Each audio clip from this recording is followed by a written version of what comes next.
Hello everyone. We hope you're doing well. We're doing great, and we truly appreciate your ongoing support. We'd like to briefly address some comments regarding our audiobook series. Rest assured, progress is ongoing. That said, your feedback is vital. If there's a novel you particularly enjoy and want to hear more of, please let us know in the comments. Each chapter requires a financial investment, so we can only continue series that receive strong audience interest. Although we retain core names and plot lines, we make significant editorial changes to enhance clarity, pacing, and immersion. These are not simple recitations. We work hard to deliver a polished, thoughtful listening experience. Without sufficient feedback or engagement, we may need to discontinue a series. So if you're enjoying something, don't stay silent. Your input truly matters. Note, our default audio speed is 3x. If that's too fast, let us know. We're happy to adjust it. Interested in early access to unreleased audiobooks? Visit our Patreon. You'll get to experience new content before it reaches YouTube. Just to clarify, I'm a fan like you. I've purchased these novels and adapted them with care, while respecting all rights and guidelines. For updates, follow us on Facebook and Twitter, X. YouTube update: recently, YouTube flagged some of our content for including mature themes, realistic violence, and darker story elements. As a result, we've decided to stop uploading anything that violates YouTube's guidelines. If you'd like access to the full, uncut versions including the more intense or mature content, you can find them on our Patreon page, where we upload everything first. Available now on Patreon: Shattered Innocence transmigrated into a novel as an extra. Transmigrating over 10,000 years late, I was forced to become a mighty presence. I, the celestial dragon, rule the heavens through the double gate, reigning supreme in countless worlds with beast taming, Tower of God sequence strength, cultivation when you take things to the extreme. Naruto is an Uchiha with cyst. WTF, the centuries-old ancestor in our family take concubine again. Plus 18, Ichi, reincarnated in Bleach as a wizard. Thanks for listening and happy listening. Being directly protected by Bazius-hun, Du Lingfei wasn't hurt at all. However, all of the tables, the decorative rocks, and the pine trees in the area were completely destroyed. The black cloud collapsed, and the flying sword, the drum and the battle axe were sent spinning off to the side. The three assassins were clearly shocked that Bazius-hun had blocked their attack with a single palm strike. Just as they were about to unleash another attack, Bazius-hun's voice echoed out, filled with rage, "You people are courting death." Without a moment's hesitation, he shot through the air toward the group of three. One of the men tried to fall back, but was too slow. With the help of his wings, Bazius-hun appeared in front of him at almost the same moment that he took off, two fingers lashing out with the power of the throat-crushing grasp. Instantly, his fingers were on the man's neck. A cracking sound rang out, and the man's eyes went wide. Blood sprayed out of his torn throat as Bazius-hun tossed him off to the side to block the other two from retrieving the flying sword and the battle axe. A boom echoed out as the man's corpse exploded into bits, sending blood and gore flying out in all directions. At the same time, Bazius-hun turned, piercing through the cloud of gore, his expression matchlessly vicious. The murderous aura which was now exploding out from him had appeared before thanks to the Luotian clan, and had also been seen when he slaughtered countless enemies in the Fallen Sword Abyss. He was out to kill. The surviving man and woman were both Foundation establishment cultivators, but at the moment, their scalps were tingling in fear. The power on display by Bazius-hun completely exceeded their expectations. So this is Heavendale Foundation establishment. Exchanging a bitter glance, they turned to flee. Since they couldn't kill Bazius-hun, then the only thing they had in mind left to do was get away. However, there was no way Bazius-hun would let that happen. Almost at the exact moment that they took to flight, Bazius-hun, his eyes even more bloodshot than before, sped into motion. The full power of his Foundation establishment cultivation base erupted, along with the water-swamped kingdom. The sky went dark, and a shocking pressure descended, causing the two fleeing assassins to cry out in alarm. Then, Bazius-hun's wings flapped, and he left after images behind as he sped toward the man. The man's face fell as he tried to defend himself, but there was no way he could move faster than a fist strike unleashed by someone who had broken through the first shackle of mortality.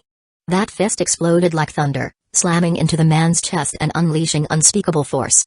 His eyes exploded, and then his organs, his bones, his flesh, and his blood all burst out in chunks in all directions. The last assassin was the woman. Screaming in terror, she tried to flee, and even managed to get about 300 meters away. But then, Bazius-hun turned and waved his right index finger through the air. Violet Chi. Cauldron summoning. Boundless violet chi swirled in the air above the woman, rapidly transforming into an enormous violet cauldron. Then, Bazius-hun clenched his hand into a fist. The violet cauldron shattered, creating a huge explosion that instantly overwhelmed the woman. In the blink of an eye, she was killed in body and soul. Silence reigned. Everyone in the area was staring in shock and awe at Bazia's Hun. Although they all had heard that Heavendale Foundation establishment was powerful, none of them could ever have imagined that not only would the Foundation establishment assassins be unable to defeat him, but that he would kill them as easily as turning over his hand. Even as everyone stood there gasping, Du Lingfei's expression turned very grim, and she said, "How did those three get in here? I can't believe the Eastwood City's grand spell formation isn't active. Immediately investigate the records to see which clan is responsible. As the official emissary to this city, I demand an explanation for this matter. The cultivator clans will conduct a thorough search of the entire city, interrogate anyone who seems suspicious. It's likely that those three aren't the only assassins here." Around the same time, numerous beams of light appeared up above. Now that the cultivator clans knew that Bazia's Hun was in the city, the patriarchs and other leaders were all showing up. When the patriarchs saw the bloody scene down below, their expressions flickered. Then they heard Du Lingfei's words, and their own killing intent began to roil. One of the patriarchs suddenly looked sick as he realized that his clan had been responsible for maintaining the spell formation for the past few months. "Fellow Taoist Bay, Goddess Du, the Li clan will definitely investigate this matter to the bitter end. Let the sun and moon bear witness to the fact that we are faithful and true to the Spirit Stream sect." Chapter 172, I'm sorry, Bazia's Hun. That night, martial law was imposed on Eastwood City. All of the cultivator clans sprang into action, carrying out a thorough investigation in the entire city. As for Bazia's Hun and Du Lingfei, they disappeared into the night. Du Lingfei explained to Bazia's Hun that her commission was almost over, and there would be no harm in returning to the sect early. As such, she would accompany him on his way back. It was late at night. Stars twinkled in the sky, and the moon hung high and bright. Bazia's Hun and Du Lingfei sat on a mountaintop looking out at the stars. Du Lingfei looked even more beautiful than usual under the starlight. Smiling, she looked over at Bazia's Hun as he recounted the events which had occurred during their years apart. "You wouldn't believe it, Boo. On the south bank, they actually pelted me with stones. Man, that hurt so much. I didn't mean for things Indiana 10000 Snakes Valley to turn out that way. I just wanted the snakes to look a little cuter. After you get back to the sect, Boo, you definitely have to tell me if you see that damned rabbit. Those guys on the North Bank are complete bullies. I got sent to the North Bank, alone and impoverished. I scuttled around with my tail between my legs, scared of offending anyone, but they still didn't let me off the hook." As he told his stories of the Spirit Stream sect, Du Lingfei occasionally comforted him and occasionally chuckled. The looks of praise and surprise she gave him got Bazia's Hun even more worked up. She protested his use of the nickname Boo, and did so more than once, but it didn't do any good. In fact, the more she protested, the more he used it. Boo, boo, boo. Finally, she simply shook her head and sighed in resignation. Eventually, they found a mountain cave where they settled down for the night. Bazia's Hun sat down cross-legged to meditate, and after a bit of time passed, a gentle breeze picked up. Strangely, Bazia's Hun didn't notice the breeze at all. Du Lingfei opened her eyes and looked over at Bazia's Hun, mixed emotions swirling in her eyes. After a moment, she stood and walked out of the cave to look up at the bright moon up overhead. A gust of wind blew a strand of her hair out of place, and she reached up to tuck it behind her ear. However, when her finger reached the hair, it passed directly through it. Du Lingfei looked at her shimmering index finger, and the complexity in her eyes deepened. Clenching her hand into a fist caused the finger to become solid again, after which she tucked the stray hair into place. Not much time left. Some more time passed. Looking very melancholy, Du Lingfei walked back into the cave and looked at Bazia's Hun sitting there quietly. Being careful not to jostle him, she sat down by his side and rested her head on his shoulder. After she closed her eyes, a smile appeared on her face. Time passed as they traveled along. 3 days went by, which didn't seem like a very long time for Bazia's Hun. He fantasized a bit about what it would be like to return to the sect as a Heavendale Foundation establishment expert, and how he would be the center of all attention. Every time he thought about it, he got more excited. Du Lingfei wanted to slow the trip down, but when she saw how excited he was, she simply smiled and held her tongue. On the third day, Bazia's Hun's Foundation establishment cultivation base stabilized, and they were getting very close to the Spirit Stream sect. Deep in the night of the third day, when they were only about a day's journey from the Spirit Stream sect, Du Lingfei suggested that they rest for a bit. They found a mountain cave, where Bazia's Hun began to recount his terrifying experiences in the Fallen Sword world. As he spoke, he began to feel tired, and before he realized what was happening, was asleep. Everything was very quiet, with the only sound being the popping and hissing of the little fire they'd built. Inside the cave, the flames cast dancing shadows, and outside, it was pitch black. Everything was very peaceful. Du Lingfei gazed into the fire for a while, then looked over at the sleeping Beziash Hun, a soft look in her eyes as she thought back to the past. By this point, she wasn't paying any attention to her physical body, which was starting to shimmer and turn translucent. After a long moment passed, she sighed. Giving Beziash Hun a deep look, she rose to her feet, trembling a bit. At this point, she noticed his mouth curve up into a smile as he slept. Apparently he was having a wonderful dream of some sort. Leaning down, she kissed him softly on the lips, then turned and walked out of the cave, a look of determination spreading across her face. As she emerged, the air rippled and distorted as 9 shadowy figures appeared. They were all mysterious and enigmatic, even bizarre, and as they stood there, the air around them shimmered and flickered.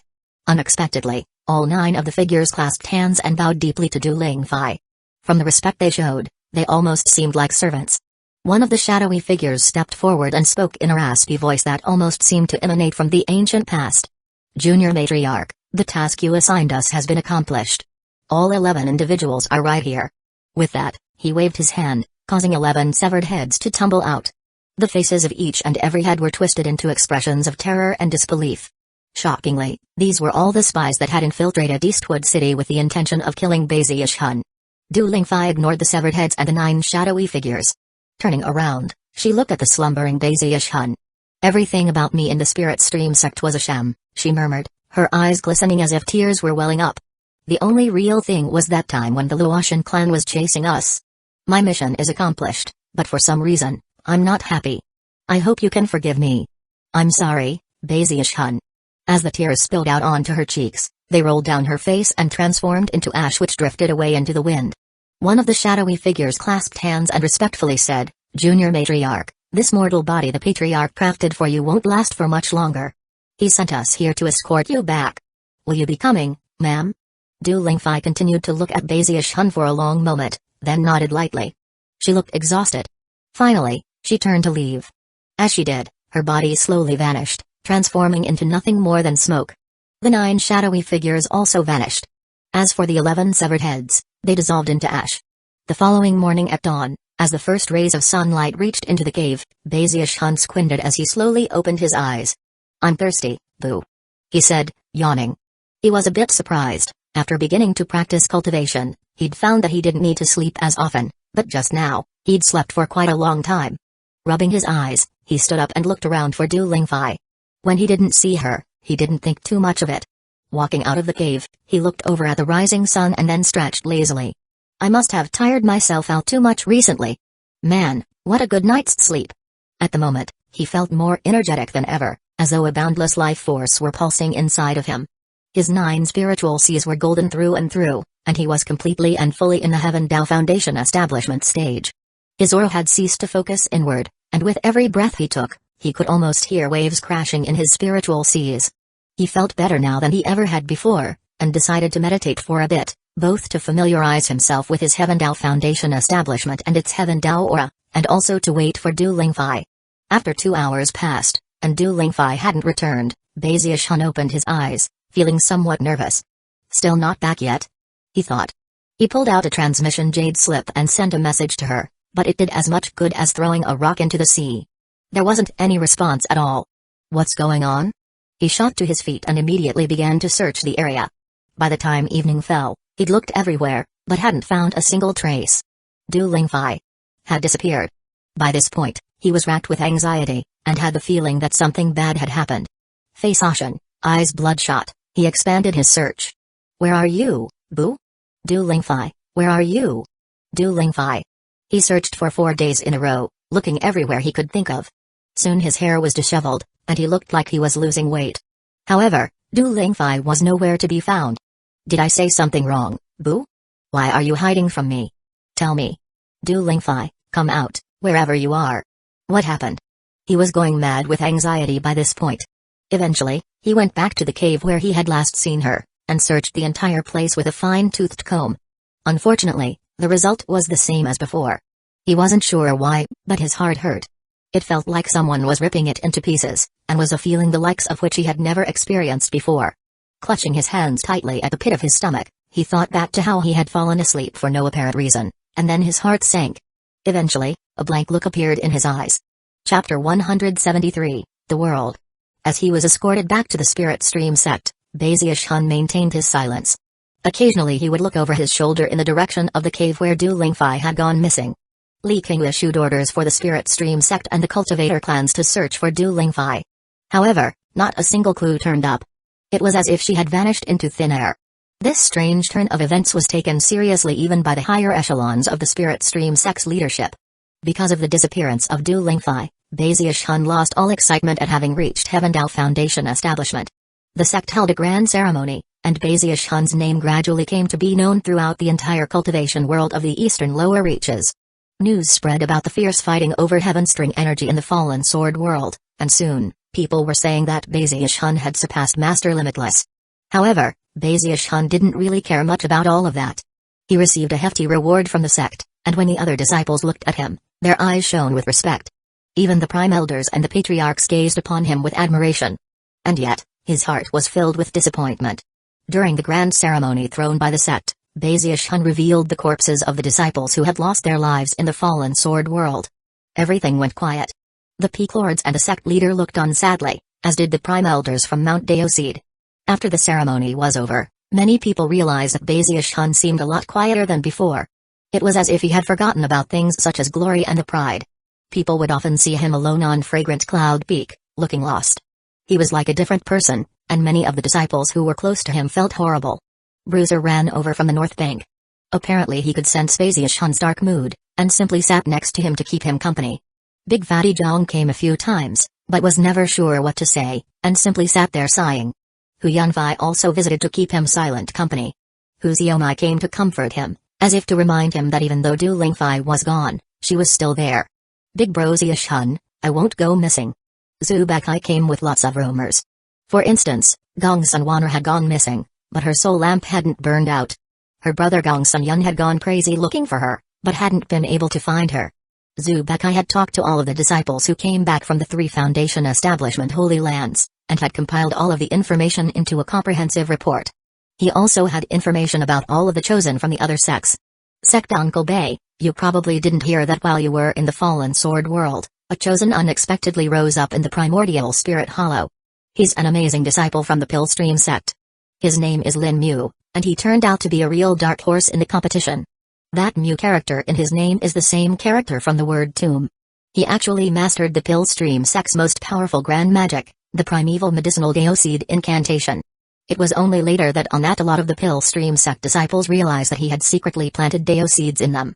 Eventually, he reached Earthstring Foundation establishment with 8 tide flows. In the Lone Hell Pocket realm, another shocking chosen rose up. Her name is second only to yours, Sect Uncle Bay. She's from the Bloodstream sect, and wears a mask with a plum blossom on it. She completely stomped on everyone else in the Holy Land, and became the second person from the Bloodstream sect after Master Limitless to reach the peak of Earthstring Foundation establishment, 9 tide flows. She slaughtered countless other disciples. It was completely brutal. They call her Devil Witch Zumai. Now that I think about it, it seems like there was something really strange going on in the Foundation establishment Holy Lands. Dark horses popped up everywhere. Although, you were obviously the most shocking dark horse, Sect Uncle Bay, and the strongest of them all. You reached Heavendao Foundation establishment. This time around, the Spirit Stream sect really took the glory. Oh, by the way, before Ghost Fang went into secluded meditation, he picked his legacy at the ancestral dark tunnel, and 20 legacy shafts lit up. The entire sect was thrown into an uproar. Thanks to Zhu Baikai's detailed information, Baziush-hun gradually came to learn about everything that had happened in the Lone Hell Pocket realm and the Arcane Spirit Hollow. Although none of the events in the other 2 Holy Lands were as brutal as the Fallen Sword world, there were still many deaths and casualties. In addition to the information about the other sects, Zhu Baikai also told him about the other Spirit Stream sect disciples from the other 2 Holy Lands. Zhu Xingqi, Lu Danlai, Gong Sunyun, Zhu Song, and several other disciples had all reached Earthstring Foundation establishment. However, none of them had gotten more than 6 tide flows. After returning, all of them were assigned to various positions in the sect, then went into secluded meditation to strive toward the legacy echelon. According to Zhu Baikai, Ghost Fang and Shangguan Yu had also chosen to go into secluded meditation. Furthermore, Bain Lai had become even more famous and important in the sect. As for Hu Yunfei, he had been taken in as an apprentice by one of the Prime Elders. Everyone had acquired their own good fortune. As for the disciples from the north and south banks who had received help from Bazius Hun to reach Earthstring Foundation establishment, none of them were taken as apprentices by prime elders. However, all of them were promoted, becoming elders who took the lead in administering sect affairs. The number of disciples who reached Earthstring Foundation establishment from the Spirit Stream sect vastly outnumbered those from the other sects, giving them much more power and influence within that stage of cultivation. As for Bazius Hun, because he had reached Heavendale Foundation establishment, he was named Legacy Echelon Designate. However, he didn't get much feeling from that. He was really having a hard time pulling himself out of his depression. Time passed. Half a month later, sect leader Zhenyu Ondong walked over to the forlorn Bazius Hun's Immortals Cave and sat down in front of him. Bazius Hun, when you were in the Fallen Sword Abyss, the founding patriarch issued a dharmic decree. Fragrant Cloud Peak has been infiltrated by a spy. Zhenyu Ondong's words caused a tremor to run through Bazius Hun. The truth was that Bazius Hun was no fool, his mind was quick and sharp.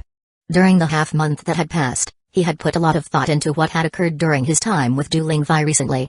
Although nothing seemed out of the ordinary about her on the surface, how could Bazius Hun not have noticed the mixed emotions in her eyes? He also remembered that on a night she went missing, she had been the one to suggest resting, after which he had slept the whole night through. All of that told him that, most likely, Du Lingfei had left of her own volition. As for why she had left, he had the feeling there was some secret reason for it. In the end, he didn't want to think about the matter too much, he already had some guesses as to what was going on. Zhenyu Ondong didn't go into any further detail about the spy. There were some things that simply needed to be mentioned to Bazius Hun. Talking about them too much might not be a good thing. He was fairly certain Bazius Hun understood the implication behind his words. After a long moment of silence, Zhenyu Ondong changed the subject, and in doing so, unwittingly touched on something that had come to be a sensitive subject for Bazius Hun because of the events of recent weeks. Bazius Hun, do you know why the Luotian clan turned traitor?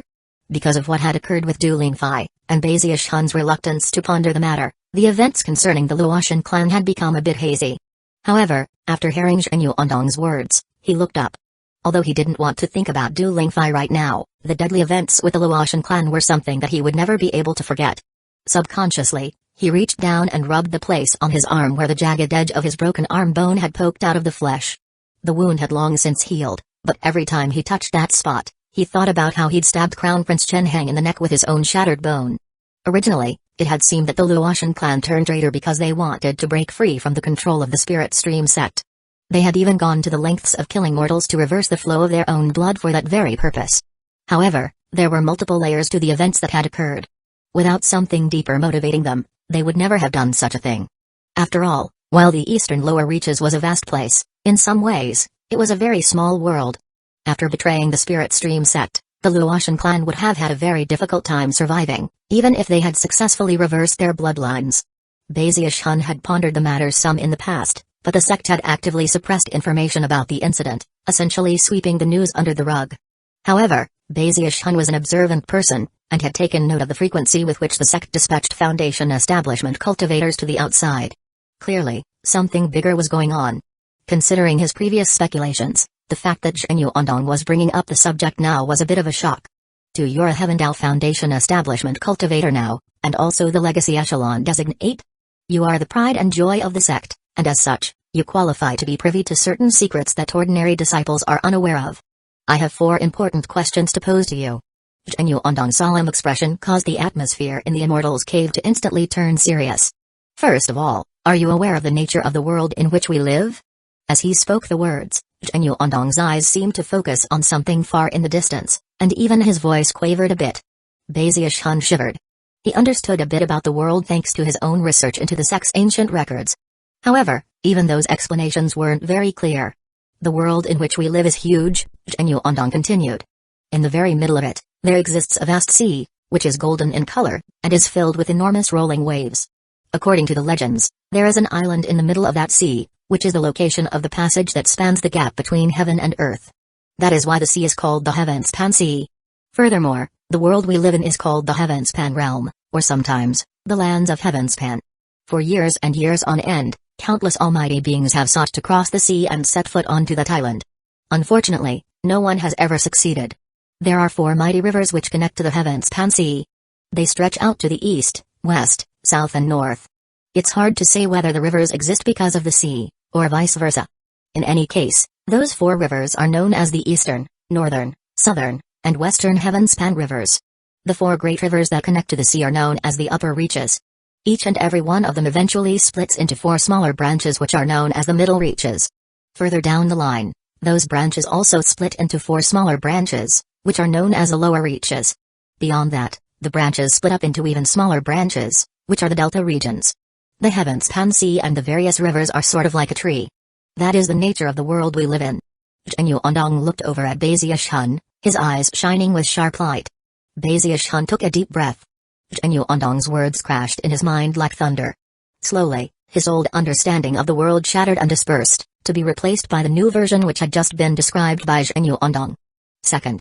Do you know why the 4 most powerful sects of the eastern lower reaches have the word stream in their name?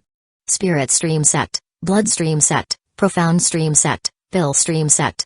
Zhenyu Ondong smiled faintly as he thought back to the first time he had been told about the world. He had been just as shaken as Bazius Hun was right now. Chapter 174, Starry Sky Dao Polarity Sect. The location where the 4 rivers flow into the sea from the east, west, south and north is known as the upper reaches. In that same location, there are 4 ancient and powerful sects that have existed there for tens upon tens of thousands of years. Perhaps they are as old as the world itself. They are the 4 most powerful entities in the world. Those 4 powerful ancient sects control the 4 major rivers, as well as all of the subsequent branches of those rivers, all the way down to the delta regions. The ancient sect that controls the eastern reaches of the cultivation world is called the Starry Sky Dao Polarity Sect. The headquarters of the sect is far, far away.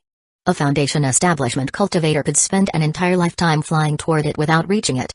Subsidiary to the Starry Sky Dao Polarity Sect are 4 powerful courts that control each of the 4 branches of the river. They are the Starry River Court, the Sky River Court, the Dao River Court, and the Polarity River Court. Those 4 powerful courts each control 4 branches that break off from the larger rivers. The Spirit Stream Sect is on the 2nd stream controlled by the Sky River Court.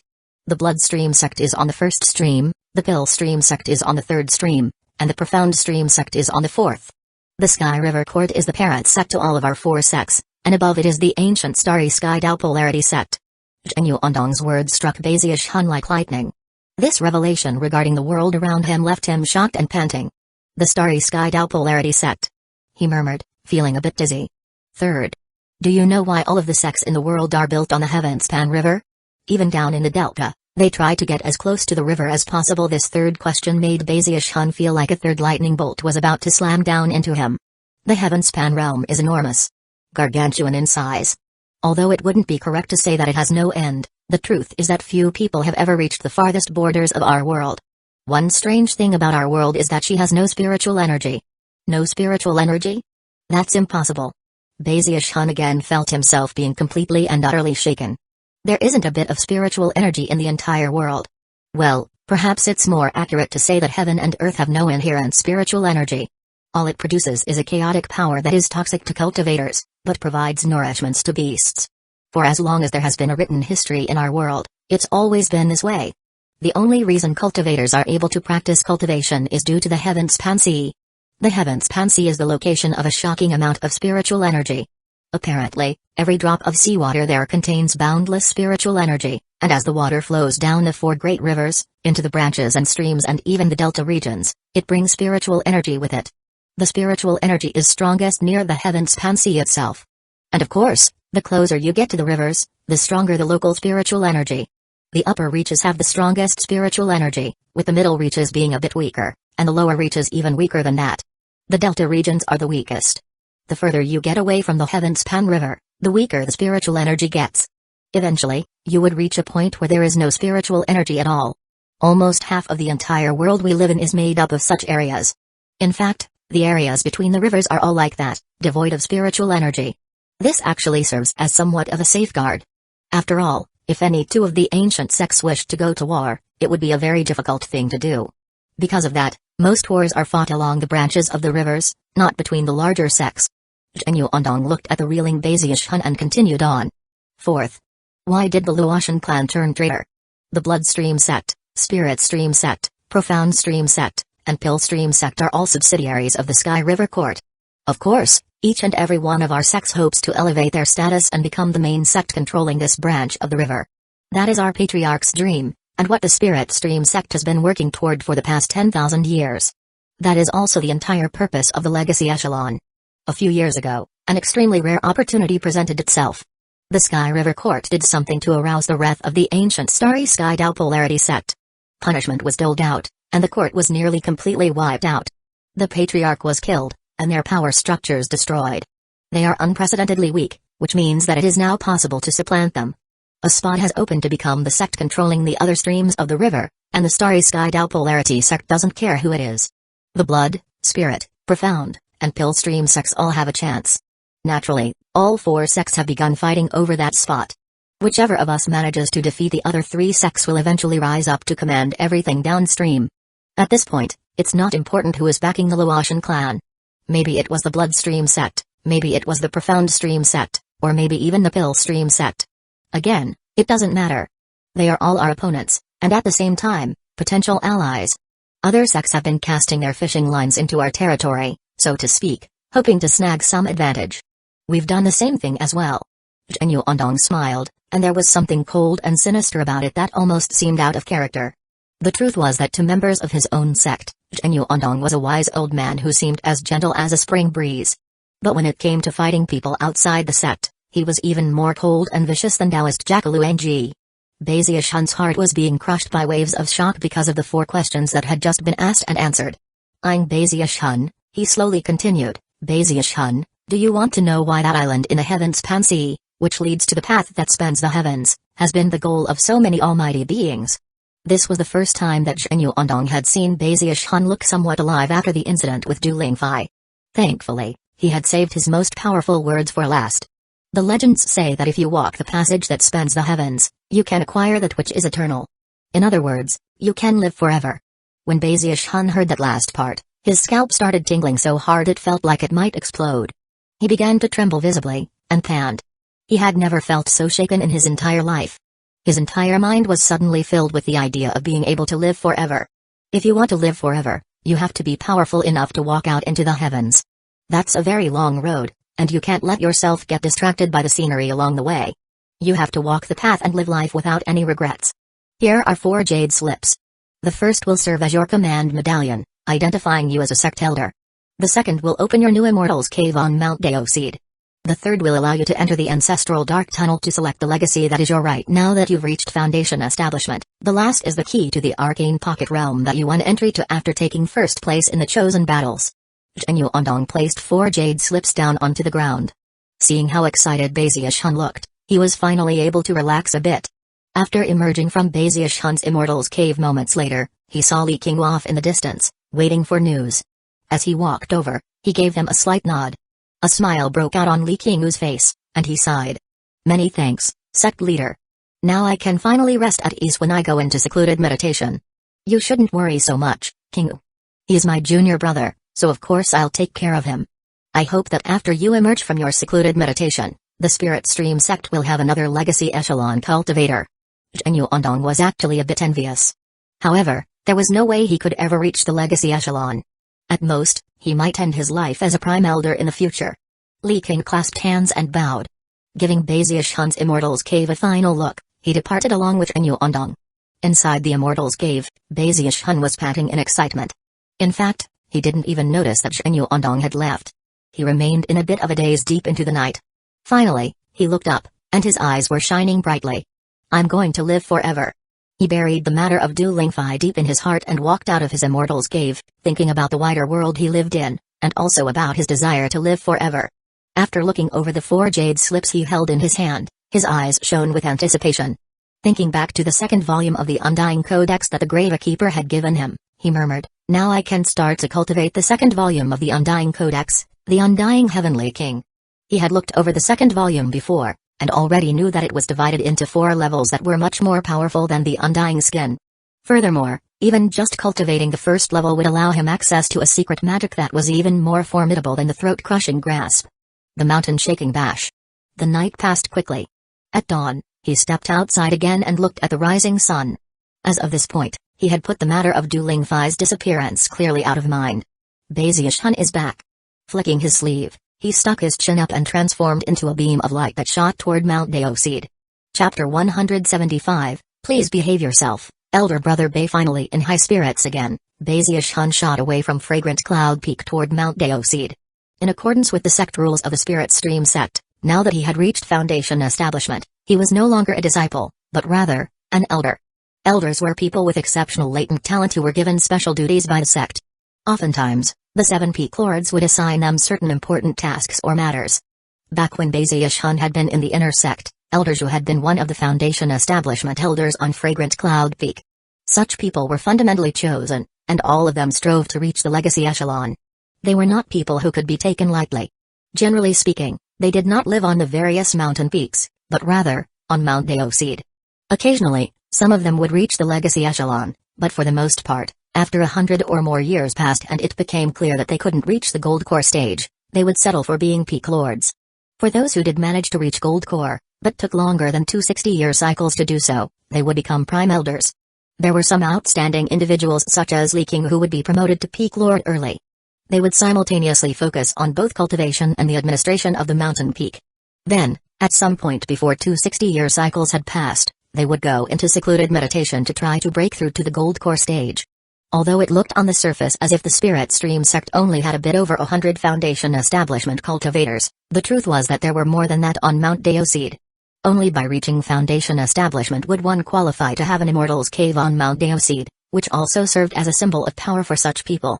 Most of the Immortals' Caves were on the lower half of the mountain, but even they had stronger spiritual energy than could be found on the 7 mountain peaks. The Immortals' Caves on the top half of the mountain were reserved for the Prime Elders and the sect leader.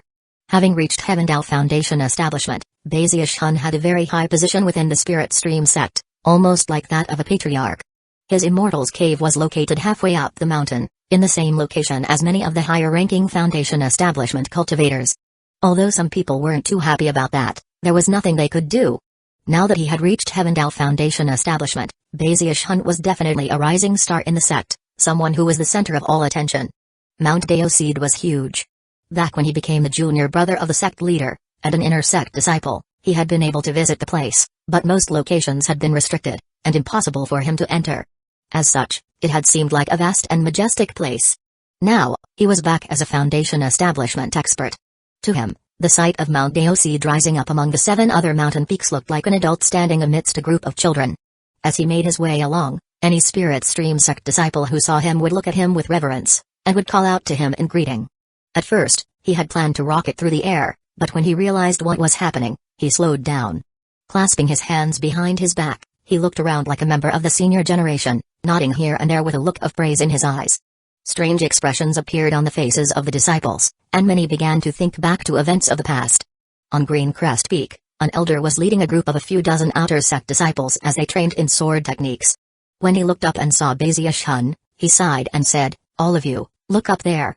See that cultivator strolling along surrounded by golden light?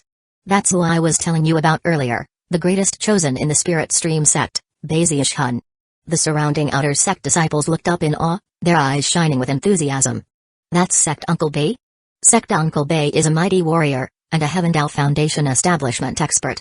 I heard that he outshone all of the other disciples in his generation. Everyone in Sect Uncle Bei's generation is extraordinary. I heard that Sect Uncle Ghost Fang, Sect Anshuzinki, Sect Uncle Shangwantaniu, and Sect Uncle Bainlai were all monstrously talented chosen. It's too bad for them that they were born in the same generation as Sect Uncle Bei. These outer sect disciples had just recently joined the sect, and had cultivation bases scattered between the 3rd and 5th levels of chi condensation. They had heard a lot of stories about Bazius Hun, for example, the acid rain incident, the story of lightning striking the sect, and the disaster of 10,000 Snakes Valley. Of course, they took such stories to be mere exaggerations. As for him reaching Heavendal Foundation Establishment, that was recent news that seemed much more believable. As Bazius Hun flew along, he could see the reactions of the disciples down on Green Crest Peak, and felt all the burning gazes fixed upon him. Moved, he decided that he definitely couldn't treat these young disciples coldly, nor could he allow them to think that he was some distant cloud floating high above their heads. Coughing lightly, he changed directions and flew down toward the group of outer sect disciples. The Green Crest Peak elder quickly rose to his feet and clasped hands in greeting. The surrounding outer sect disciple followed suit, looking very excited. "Greetings, Sect Uncle Bei." "Sect Uncle Bei, you're my biggest role model." "I love you, Sect Uncle Bei." The female disciples looked particularly smitten, and stared at him with flushed cheeks and eyes burning with excitement. Bazish-hun was very moved, and couldn't help but think that everything he had done for the sect really had been worth it. The adoring gazes of these youngsters was already a huge motivating force to him, and as such, he smiled warmly, and proceeded to give them a bit of encouragement. Focus well on your cultivation. Keep up the good work, you guys are great. You love your sect, Uncle B? Ahem. Work hard at your cultivation, and remember, anything is possible. Bazish-hun patiently stood there and exchanged a few words with all of the disciples present.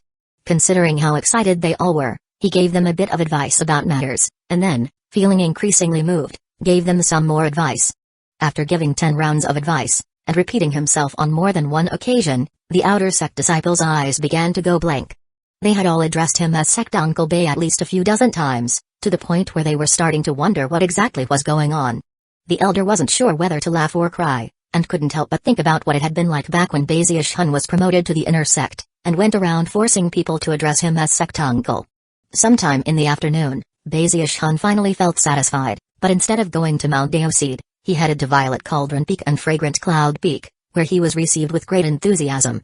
More excited than ever, he proceeded along to the 4 mountain peaks of the North Bank.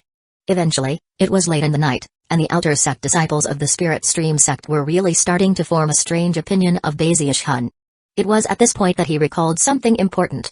Clearing his throat, he headed toward Mount Deoseed. His Immortal's Cave on Mount Deoseed was very large. In terms of the spell formation and the decor, it vastly exceeded the Immortal's Cave from his chi condensation days. As for the spiritual energy within it, it was shockingly strong to say the least. There was no hot spring. However, it had a lake inside, upon which swirled mist and fog that made the entire place seem like a celestial paradise. The area outside the Immortal's Cave was alive with the singing of birds and the fragrance of flowers. If he wanted to, he could ask for outer sect disciples to wait on him and take care of the cave itself. Both outside and inside, the place belonged to him, and was his own personal domain. At the moment, he was sitting at the edge of the lake, looking around in satisfaction. I've finally reached Foundation establishment. He was also thinking about a bit of information he'd gleaned from a jade slip. Considering his current status, he now qualified to accept an apprentice, and was thinking of doing just that. It would probably be a lot of fun. Soon, word spread that he had arrived on Mount Deoseed, and his Immortal's Cave was virtually trampled by the crowd of Foundation establishment cultivators who came to offer greetings and see exactly what Heaven Dao Foundation establishment looked like. Of course, people would never came to offer formal greetings without bearing gifts. Bazish-hun was shocked over and over again, and eventually, his hands started to twinge with pain from accepting so many gifts.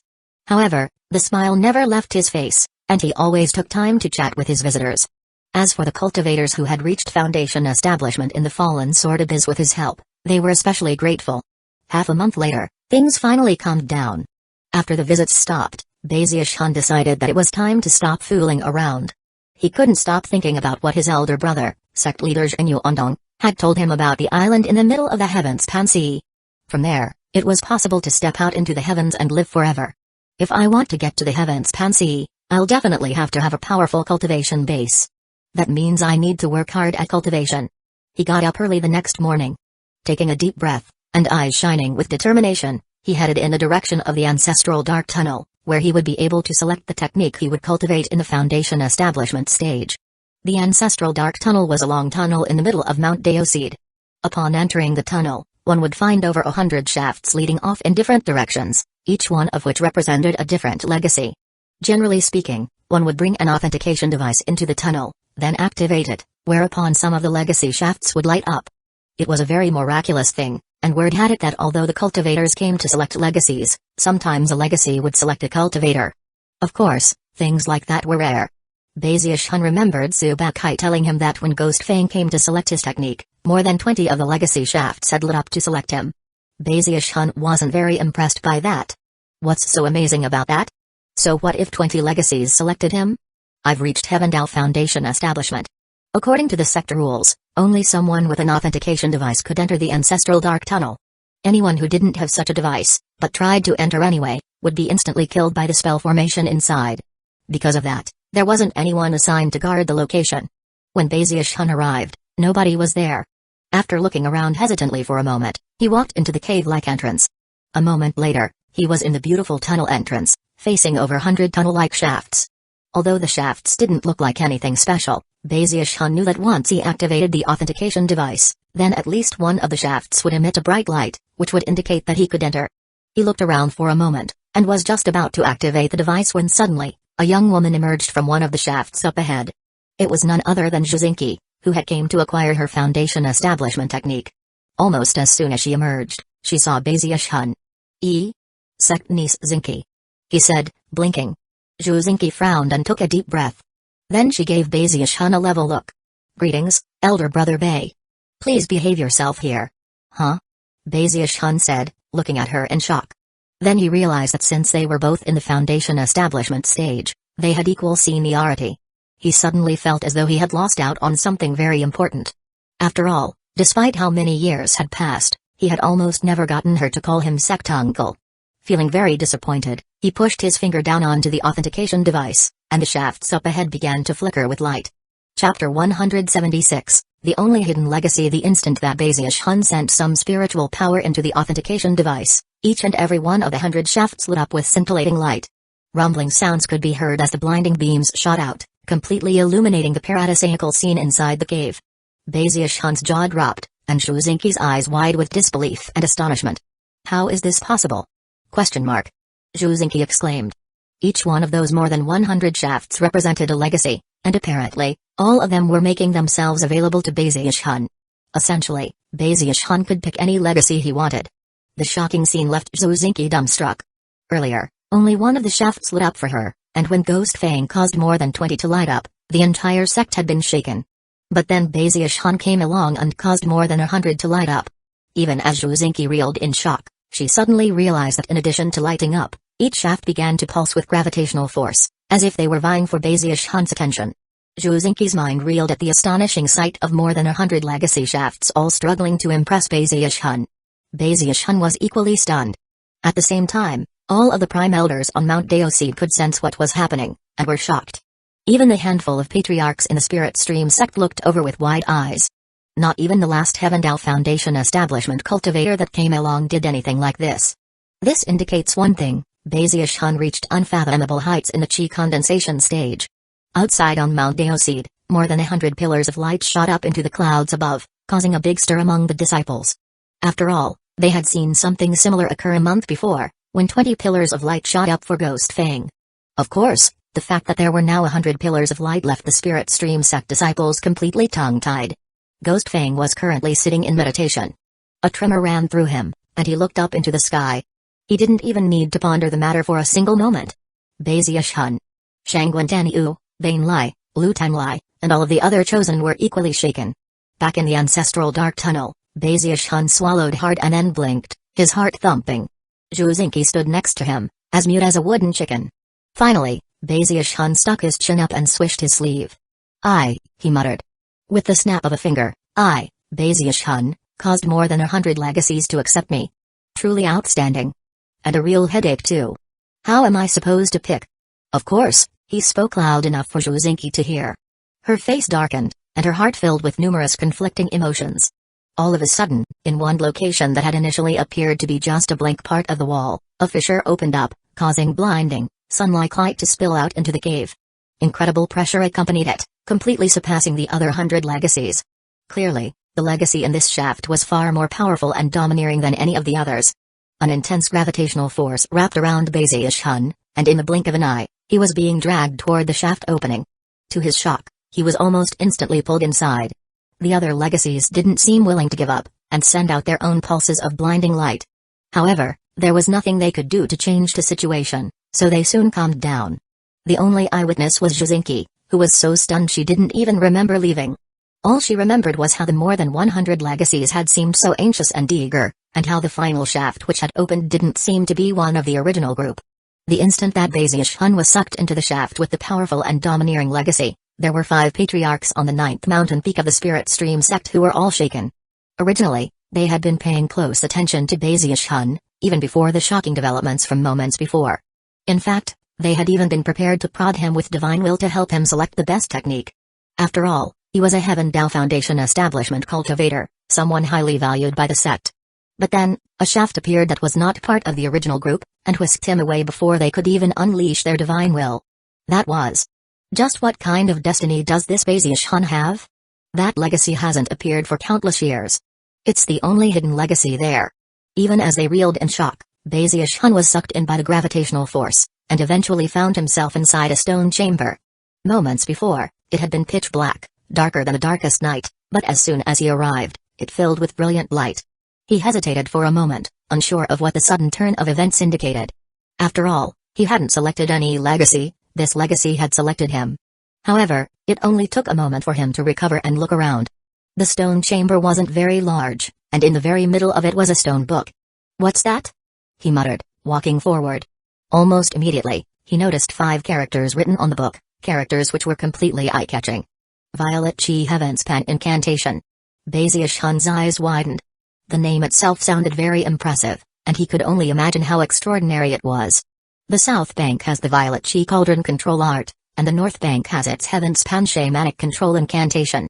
Could this Violet Chi Heaven's Pan Incantation possibly be a combination of those two? Bazish-hun continued to examine the stone book, and soon was left gasping by the technique's introduction. Although it was only a general overview, it was still shocking. Is it really cultivated using water from the Heaven's Pan River? According to the description, the Violet Chi Heaven's Pan Incantation involved absorbing water from the Heaven's Pan River into one's body, using it to nourish oneself and grow stronger. It was divided into 4 levels, one for the early, mid, and late foundation establishment stages, and one for the quasi-core stage. Furthermore, cultivating the Violet Chi Heaven's Pan Incantation gave access to a Taoist magic called the Heaven's Pan Dharma Eye. This technique could also unleash control power, but was on a completely different level than anything from the Chi condensation stage. In the Chi condensation stage, control could be exerted through the use of Chi, but in the foundation establishment, a mere glance with an eye could exert control of all things.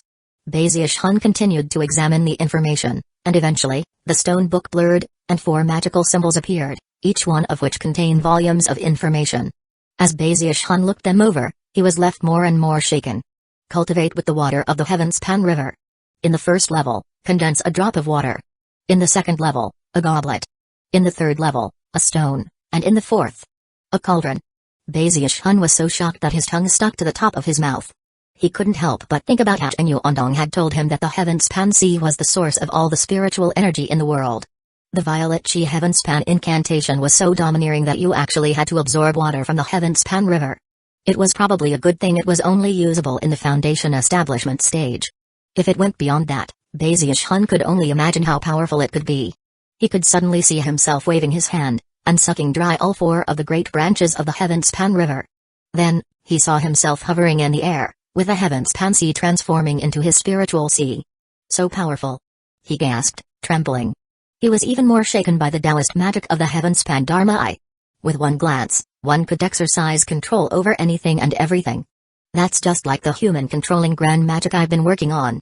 Even though the technique wasn't useful past foundation establishment, he immediately decided that the Violet Chi Heaven's Pan Incantation was for him. Time passed. Bazish-hun didn't eat or sleep. He remained in the stone chamber, seeking enlightenment of the Violet Chi Heaven's Pan Incantation. After a month, he hadn't succeeded, but had the technique imprinted on his mind.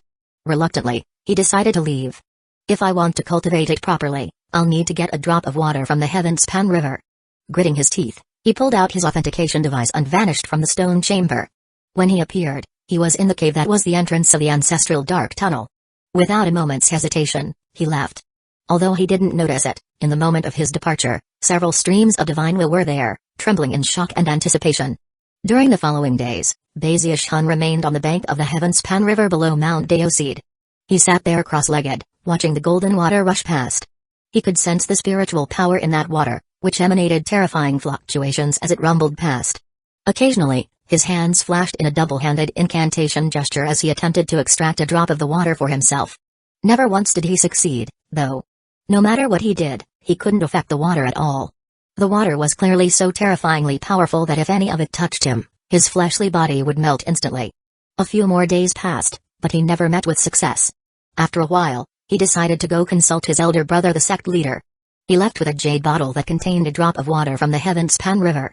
Every so often, the patriarchs of the sect would collect some of the water through various means, which would be used as a reward for foundation establishment cultivators, who could use the water for various purposes.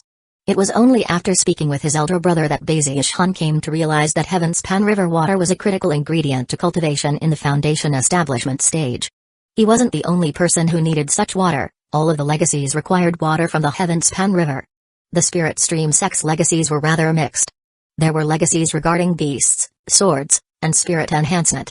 Actually, the Bloodstream sect, Profound Stream sect, and Pill Stream sect were all different in various ways, but also used Heavenspan River water.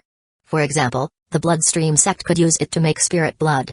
The cultivators of the Profound Stream sect used it to make second spirit bodies for themselves, or to forge weapons. The Pill Stream sect, of course, focused on pill concocting. In the final analysis, however, all of the legacies just used a bit of the water temporarily.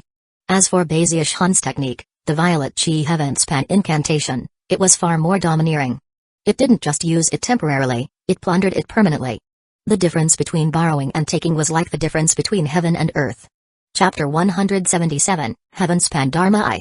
Instead of taking the jade bottle back to his immortal's cave, he spent a moment of thought before deciding to take advantage of his access to the arcane pocket realm, which he had earned during the chosen battles. In the arcane pocket realm, he could seek enlightenment of secret magics, as well as his own personal techniques. There was something profound and mysterious about the arcane pocket realm that made enlightenment much easier, although Bazish-han didn't quite understand the mechanics of it all. In the chi condensation stage, techniques were somewhat limited, so it was best to wait until Foundation establishment to go into the arcane pocket realm. Furthermore, no one would dare to state with utmost certainty that they would be able to reach the gold core stage. Even Bazish-han with his Heavendal Foundation establishment had, at best, a high likelihood of succeeding.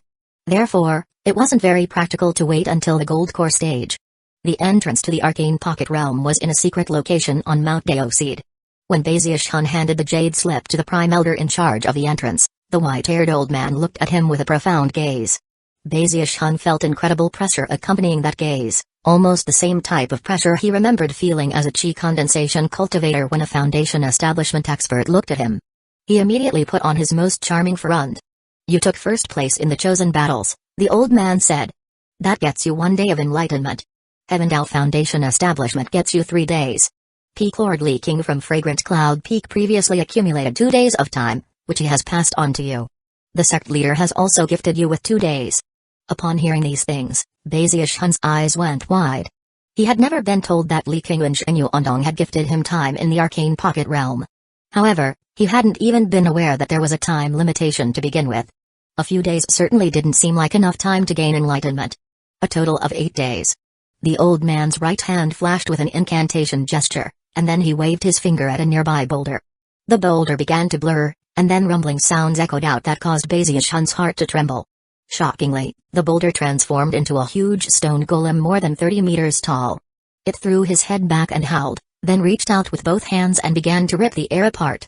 An instant later, a huge fissure could be seen. "What are you waiting for?" the Prime Elder said. Although he spoke in a cool voice, it still echoed like thunder. Bazish-han took a deep breath, then clasped hands and bowed before flying toward the fissure and disappearing inside. A moment later, the fissure closed up, and the stone golem transformed back into a boulder. Then the Prime Elder closed his eyes to meditate. When Bazish-han reappeared, he was in a strange world of complete grayness.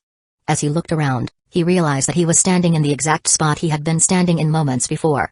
He could see the boulder, although the Primer Elder was gone. The entire Spirit Stream sect was visible around him, but he couldn't sense even a trace of life within it.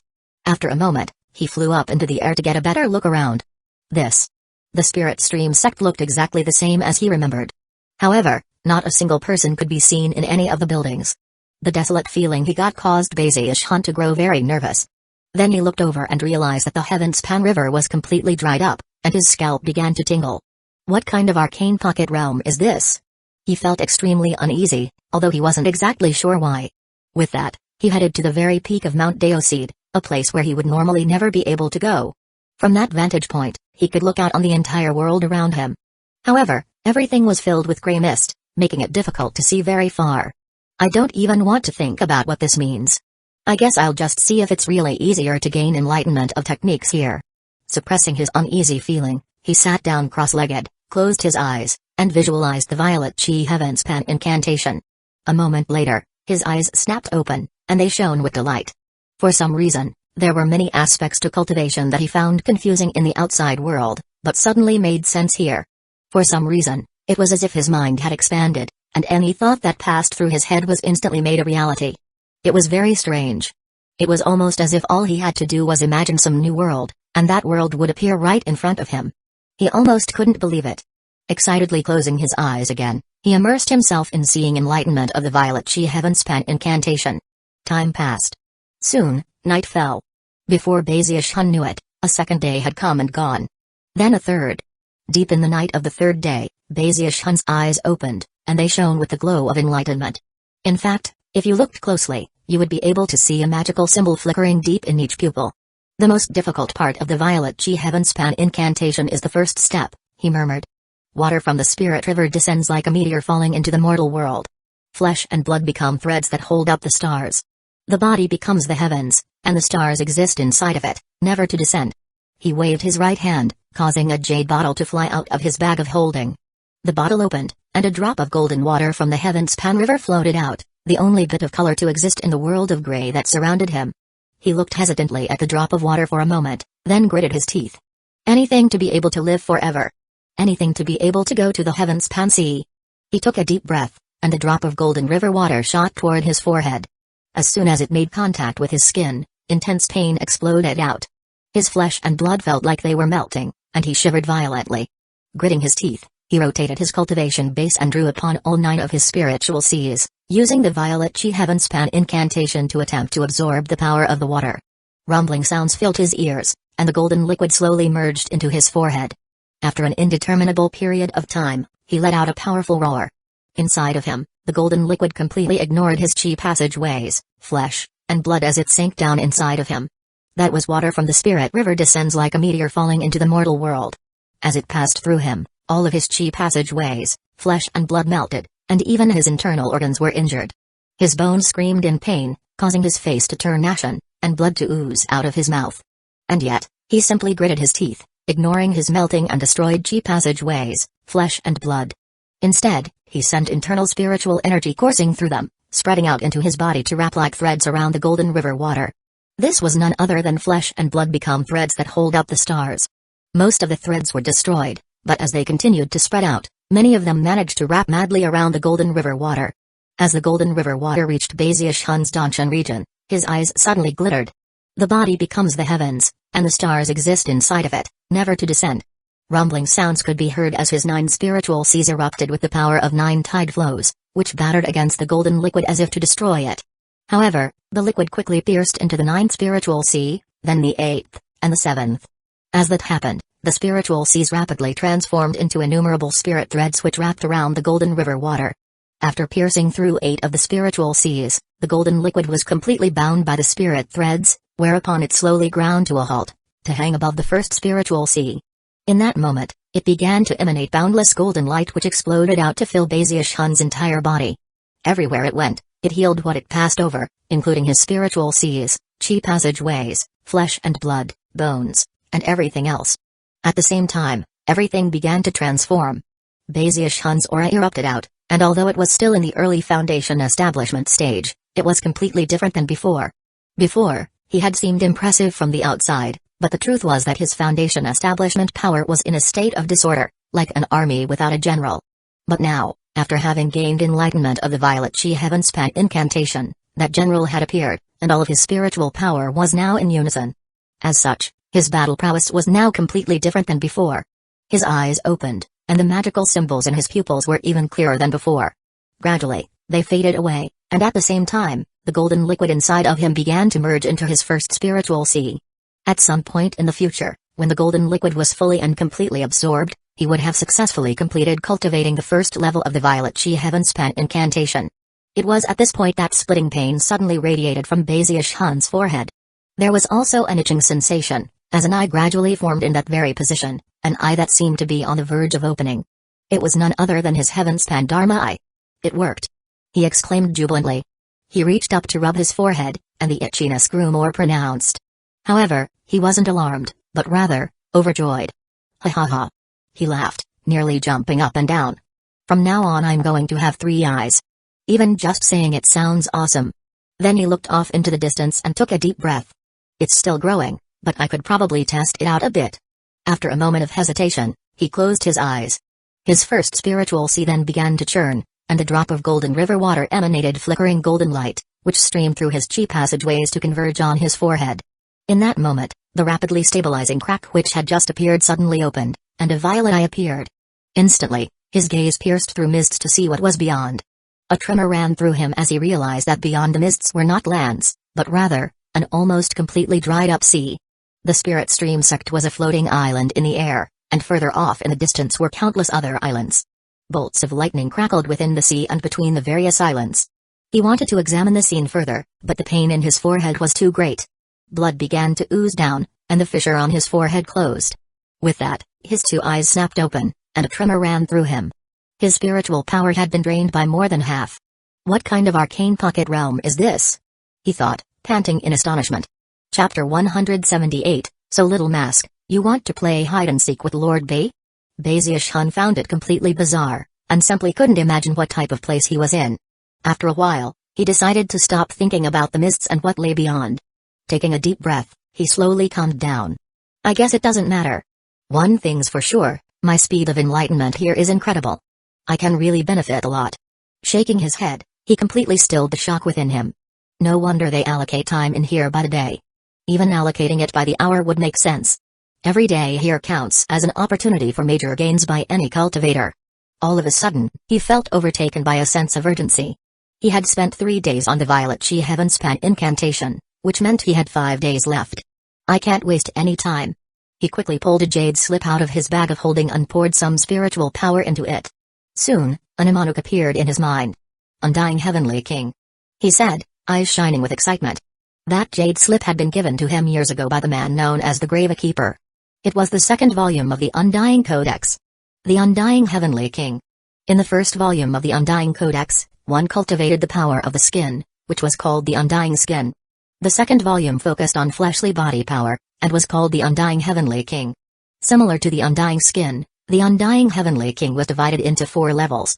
However, they were not divided into iron, bronze, silver, and gold. Instead, they were 4 fleshly body types. The first level was the 10 Mammoths Berserk Ghost Body. The second was the 10 Ghosts Heavenly Demon Body. The third level was the 10 Demons Azura Body. The final level was the Undying Heavenly King Body.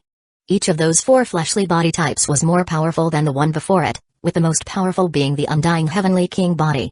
It was actually thousands of times more powerful than the first level, the Berserk Ghost Body. Baziush-hun had actually known about this some time ago, but because he had never mastered the Undying Skin, he had been unable to proceed with the higher levels of cultivation. Now that he was examining it again, the Undying Heavenly King was completely shocking. The so-called mammoths referenced in the 10 Mammoths Berserk Ghost Body were not ordinary creatures. They were gargantuan mammoths from primeval times, who emanated incredible pressure all around them.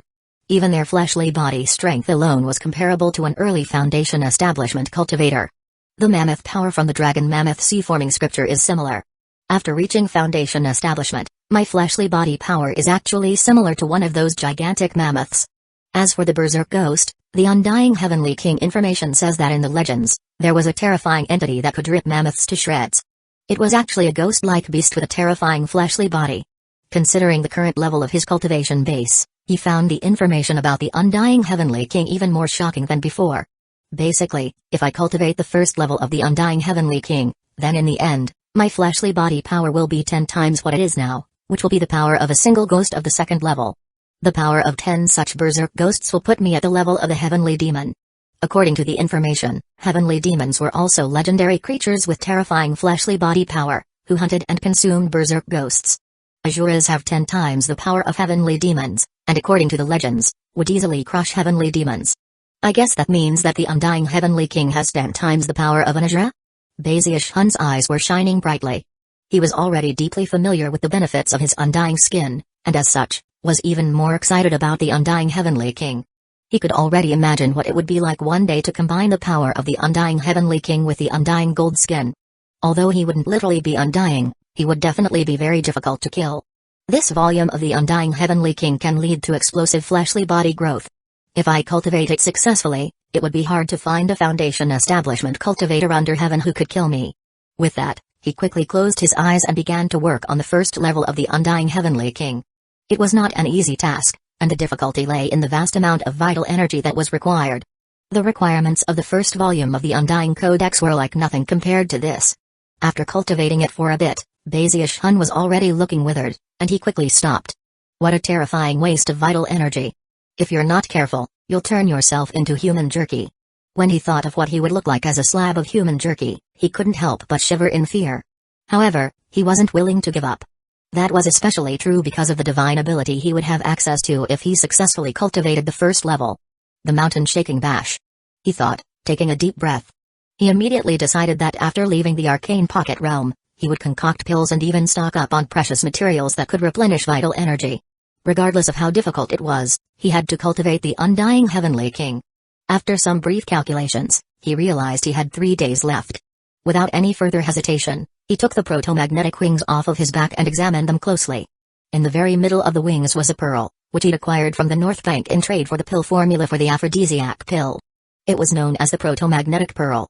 According to the Peak Lord from Iris Petal Peak, if it was his destiny, he might be able to gain enlightenment of a divine ability that had to do with gravitational repulsion. Although he had looked into the matter before, he had never made much headway. With 3 days left in this place, he decided that maybe it was a good time to take another look. Time flew by, and before he knew it, there were only about 8 hours of time left in the arcane pocket realm. However, he didn't give up. Even though he hadn't gained complete enlightenment of the powers of gravity and repulsion, he did have a much deeper understanding of the magnetic powers of the pearl. Now he was able to unleash a strange power that contained both pulling and pushing forces, which, when combined, caused the air to distort into the form of a pearl. The pearl seemed illusory, but affected the air around it, causing it to twist and distort. When Bazius Hun poured spiritual power into it, the power vanished like a rock thrown into the deep sea. However, as soon as he ceased the flow, the power which he had poured into the crystal rumbled back out. Shocked, he realized that the pearl apparently maintained balance in the form of a cycle, making it a vessel of sorts. Even still, he was unable to unleash the powers of gravity and repulsion. If he managed to succeed in the future, he would finally be able to make contact with true proto-magnetic power. What a pity. If I could only spend some more time in here, I would definitely be able to unravel the mystery. Sighing, he put the wings back, and then used the remaining 8 hours working on his water-swamped kingdom. When the 8 hours were up, the air around him began to ripple, and before he could do anything further, everything around him collapsed. Rumbling sounds echoed out as a vortex formed, which sucked Bazius Hun inside.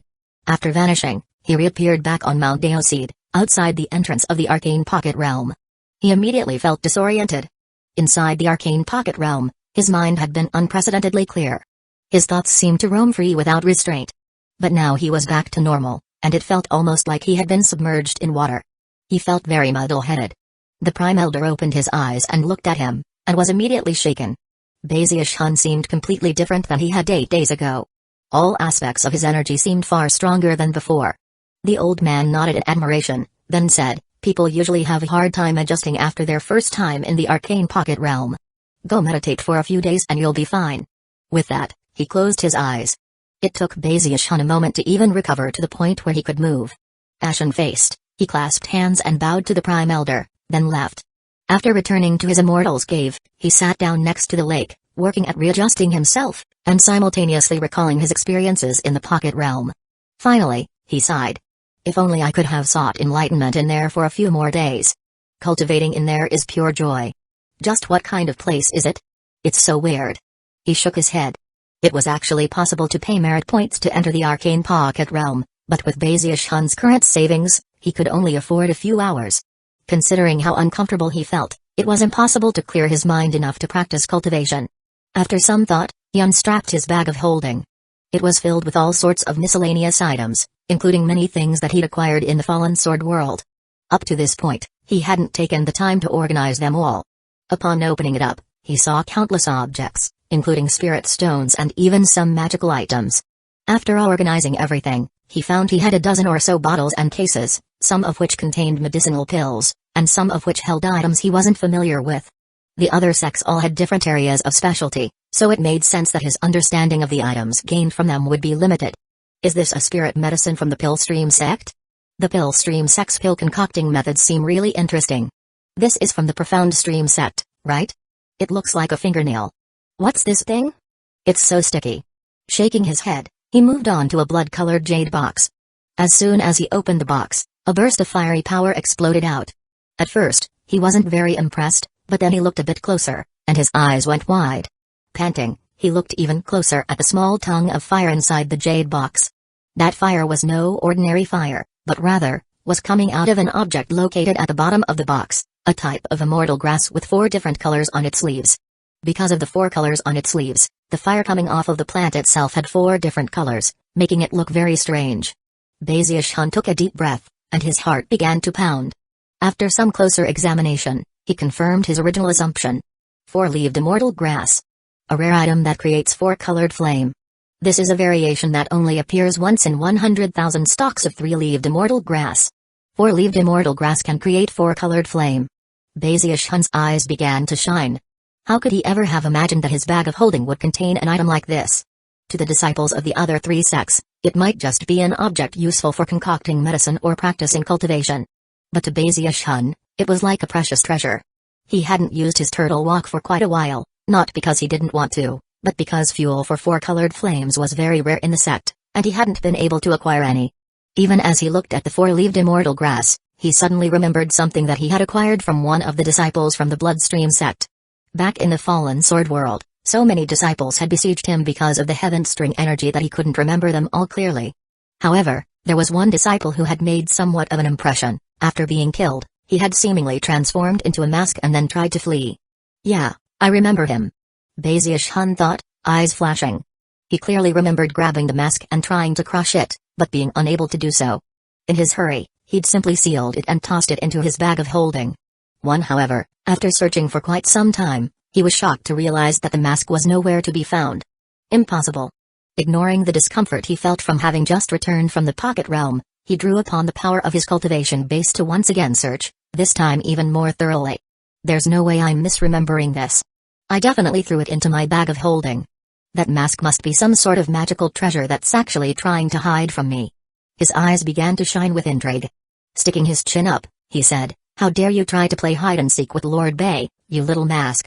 Lord Bay can reduce you to ash with the snap of a finger." Chapter 179, I'll tell you a secret. The interior of his bag of holding was so quiet you could hear a pin drop. There wasn't a single reply from inside. Baziush-hun's eyes went wide, and he let out a threatening roar. And yet, nothing moved inside the bag. Furious, he sealed it. Then, he chuckled coldly and closed his eyes to meditate. A few days later, after he'd fully recovered, he rotated his cultivation base and sent golden light streaming toward the heavens Pandharma eye on his forehead. "Alright, little mask, let's see if you can hide from me this time." With a cold snort, he confirmed that he could force open his heavens Pandharma eye again. With that, he unsealed his bag of holding, and then opened his third eye just a crack. A violet eye could just barely be seen as he looked into the bag of holding. In that instant, his mind trembled, and everything vanished. His bag of holding and everything else in it turned transparent, revealing a crumpled-up mask off in the corner. It had concealed itself in the lining of the bag of holding, slowly merging into the side. Clearly, if it had been given enough time, it would have been able to fully merge into the material of the bag of holding, then secretly escape out the other side. As soon as Baziush-hun caught sight of it with his third eye, the mask trembled and unleashed a blinding light as it attempted to break out of the bag of holding. Before it could though, Baziush-hun snorted coldly, and sent spiritual power streaming into the bag of holding to grab onto the mask. After dragging it out from within the lining of the bag, he pulled it out and held it in his hand to examine it with his third eye. Strangely, only his third eye could see it. His other senses, including his normal eyes, couldn't detect its existence at all. Weird, he thought. How come I could see it back in the Fallen Sword world? He couldn't sustain the use of his third eye for too long, so after closing it, he drew upon his 9 spiritual Cs, unleashing some Heaven Dao aura. Immediately, the air above his palm began to distort, and soon, the mask became visible in front of him. It was now a flesh-colored mask. This was the mask he had tried to crush back in the Fallen Sword world. It seemed as delicate as the wings of a cicada, and also contained some strange aura that Baziush-hun couldn't clearly analyze. Could it be cultivated using the waters of the Heavenspan River? It was an aura that came from whatever material the mask had been constructed from, and Baziush-hun found it quite shocking. Then he thought back to how the soul of that Bloodstream sect disciple entered the mask and then tried to flee. "I know you're in there," he growled. "Show your face to Lord Bay." However, there was no reaction from the mask. Eyes shining with viciousness, he tried to crush the mask, and yet no matter how much power he exerted, nothing happened. "Not gonna come out? You really think I have no way of dealing with you?" With that, he shot down the mountain to the bank of the Heavenspan River, where he cocked his hand back, as if to throw the mask in the water. That river water was the only thing Baziush-hun could think of that could melt just about anything. However, before he could actually throw the mask, it trembled and suddenly cried out, "Senior, let me say something." "Ah, so you can talk now, huh?" Baziush-hun said, eyes gleaming ferociously. "Get out of that mask and tell me who you are." A mist suddenly flowed out from the crumpled-up mask, which rapidly took shape into a tiny person. Although he didn't look exactly like the person he had killed in the Fallen Sword world, he looked similar. Looking completely terrified, and trembling physically, he clasped hands and bowed to Baziush-hun. "Please grace me with your favor, Senior," he blubbered. "Your humble servant made a mistake, I know it. I'm an inner sect disciple from the Bloodstream sect. My name is Night Crypt." After the catastrophe of the Fallen Sword world, he had remained in Baziush-hun's bag of holding. His plan had been to slowly make his escape, but before he could, Baziush-hun had found him. Originally, he hadn't been too worried, assuming that Baziush-hun wouldn't be able to hurt him. He had never imagined that he would threaten to melt him in the Heavenspan River. The spiritual power of the waters of the Heavenspan River was difficult to put into words, and even some of the most powerful defensive treasures could be destroyed by it. When Baziush-hun heard the name Night Crypt, he was a bit taken aback, and even felt a bit nervous. The name really was very intimidating. Whether the meaning of the name meant burying people at night, or entombing the night itself, it definitely felt profoundly murderous.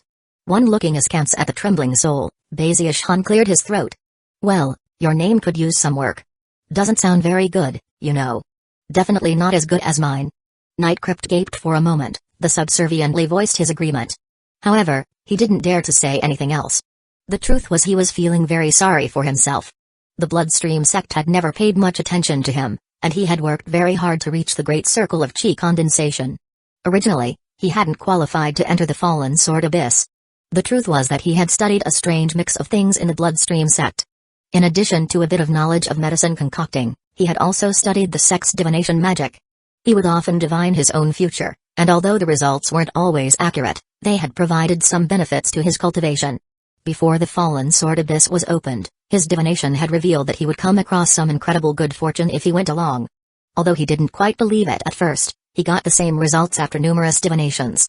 Finally, he gritted his teeth and paid a huge price, even undergoing significant humiliation, to get himself a spot. Who would ever have thought that, not only did he not get any good fortune, he would end up the captive of the brutal Baziush-hun. "Lord Bay," he said, bowing continuously, "considering your incredible might, sir, why don't you just let me go? I can be a spy for you. I'll go back to the Bloodstream sect and report back to you here at the Spirit Stream sect. I can even swear an oath." Baziush-hun looked over at him, then snorted coldly. "Spy? Presumably this is your true appearance, right? The Night Crypt I killed is a different person than you. I can't believe you're trying to trick me." Baziush-hun hates it when people try to trick him. "Prepare to die." Glaring as fiercely as possible, he knelt down and prepared to drop the mask into the river. A wave rolled by that seemed just about to hit Night Crypt, who screamed and trembled in fear. The sensation of imminent death he was experiencing surpassed anything he had felt in his life. Then he thought about all the humiliation he had endured in the sect, and he felt like crying. "Don't kill me. I'll tell you a huge secret." Baziush-hun sneered, even more distrustful than before. With that, he loosened his grip, and the mask began to fall. Night Crypt was scared out of his mind as the waters of the river rushed up toward him. "No. I'm serious about this secret. It has to do with eternal indestructibility." A tremor ran through Baziush-hun. As far as he was concerned, the terms eternal and indestructible were essentially synonymous of undying and live forever. Without a moment of hesitation, his hand shot out with lightning-like speed to grab the mask. "You better not try to trick me," he said gravely. "You already know how much I hate it when people try to trick me." "I'm telling the truth," Night Crypt gushed. "There's a big secret about the Bloodstream sect. They have a relic of eternity. Nobody else knows about it except me. Not even the patriarchs of the Bloodstream sect are aware that such a heaven-defying object is hidden inside of their sect. According to the legends, whoever gets that relic and unlocks it will be able to grasp the secrets of being eternally indestructible. I'm not tricking you. I'm completely and utterly serious about this." From what Night Crypt could tell, Baziush-hun was a very moody person, which was the most terrifying type of person there was. Glaring angrily, Baziush-hun prepared to throw the mask back into the river. "What a load of crap. The patriarchs of the sect don't know about that thing, but you do?" On the verge of tears, Night Crypt finally blurted out everything. I'm not really a disciple from the Bloodstream sect. I'm an imposter. As Imposter Nightcrypt continued to explain the details, Bazius Hun's eyes went wide. It turned out that this imposter was someone who the real Nightcrypt hadn't even been aware of. He had started out as rogue cultivator in the 3rd level of chi condensation, with relatively good latent talent. After being chased down by an enemy, he was on the verge of being killed when an enigmatic savior from a mysterious sect appeared. His savior had been in a bit of a rush, so after a moment of thought, gave him a mask and told him to find an outer sect disciple in the bloodstream sect named Nightcrypt. His mission was to take his place and carry out a certain task. The savior had even hexed the imposter's soul. The real Nightcrypt was actually dead by now. However, he had occupied a relatively stable position in the bloodstream sect. One of his ancestors had performed a great service for the bloodstream sect, and because of that, Nightcrypt had been guaranteed a place in the inner sect. The imposter's mysterious savior had visited him a second time to explain further details of his mission, which was to secretly acquire the relic of eternal indestructibility. His savior had described its appearance, and even told him where it was located. Apparently, there was a huge door guarding the way, the key to which was a unique medicinal pill. The pill wasn't difficult to concoct, even an ordinary apothecary could do it.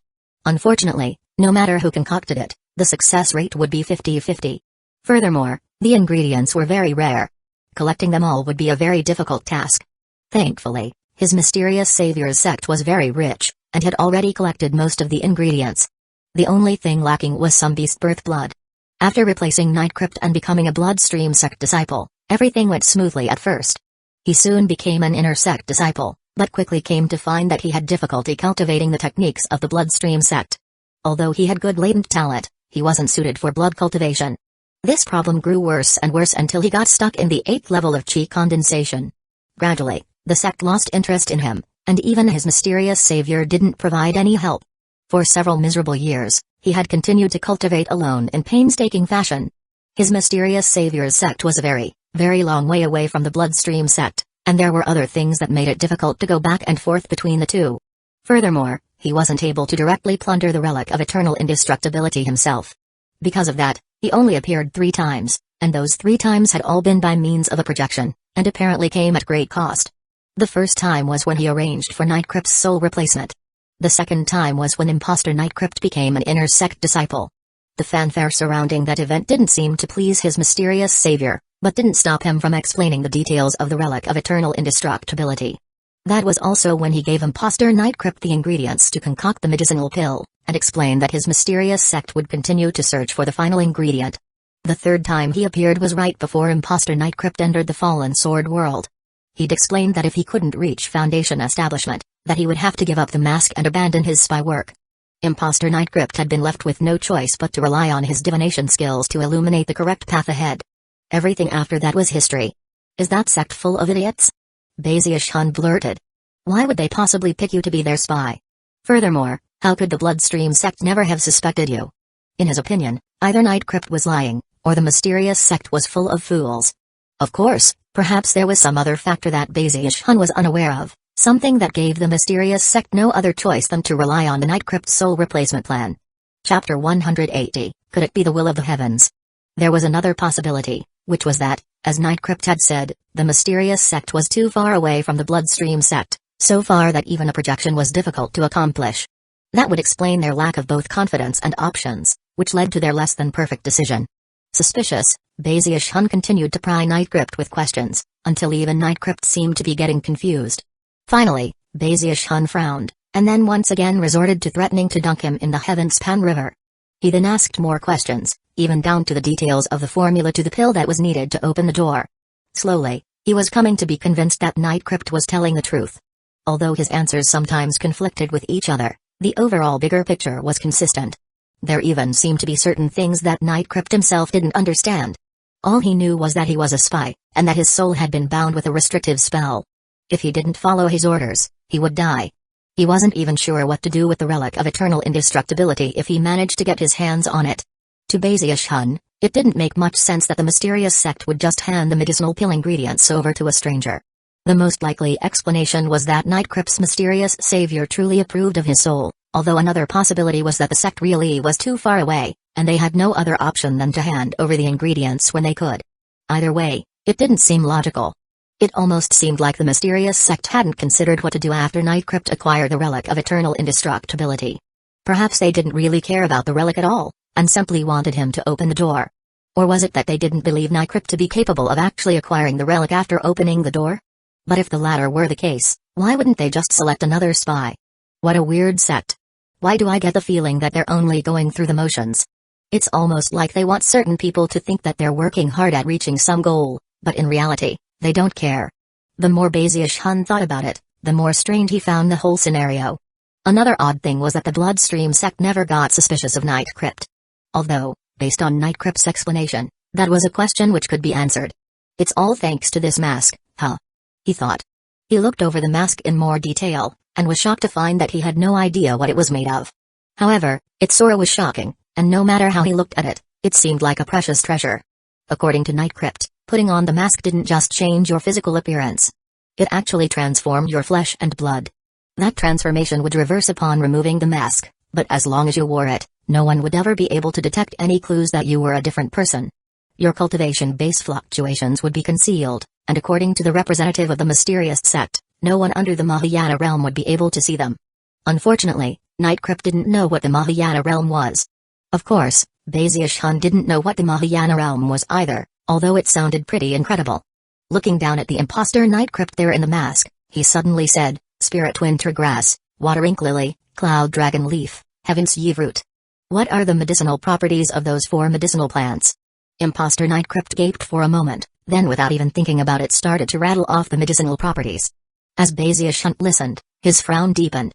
His answer wasn't complete, but it wasn't incorrect. Generally speaking, his description was accurate. The 4 medicinal plants Bazish-hun had asked about weren't selected randomly. Based on the answers Imposter Nycrypt gave, Bazish-hun was able to determine that he really could concoct medicine. So, he actually is capable of concocting the pill. He only has a rough foundation in the Tao of medicine, but it's enough to produce the door-opening pill. Bazish-hun was really torn about what to think. However, his desire to acquire that relic of eternal indestructibility only continued to grow.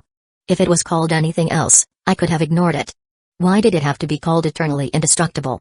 He glared down at Imposter Nycrypt's soul in the mask, who immediately began to tremble and plead for his life. I'm telling the truth. I swear it. I've told you everything. I didn't leave anything out. And he really was telling the truth. Fine, fine, Bazish-hun said. Hurry up and get out of that mask. I want to study it a bit. Imposter Nycrypt hesitated, clearly not pleased with the idea of leaving the mask. However, as soon as he thought of how ferocious Bazish-hun had been in the Fallen Sword world, and how he had just about thrown the mask into the Heavenspan River, he shivered, gritted his teeth, and floated out into the open. After all, if Bazish-hun wanted to exterminate him, he could do so without the trouble of asking him to come out of the mask. As soon as he was out in the open, Bazish-hun flicked his sleeve. Imposter Nycrypt let out a shriek as he was thrown into a jade box, which then went into Bazish-hun's bag of holding. With that, Bazish-hun returned to his immortal's cave to study the mask more. The process took an entire month. Bazish-hun barely ate or slept during that time. He was completely focused on studying the mask. He even performed a few different tests. No matter what he did, he was unable to damage the mask in any way. At one point, he carefully dipped the mask into the waters of the Heavenspan River. Although he could tell that any soul inside of the mask would have been destroyed, the mask itself wasn't hurt at all.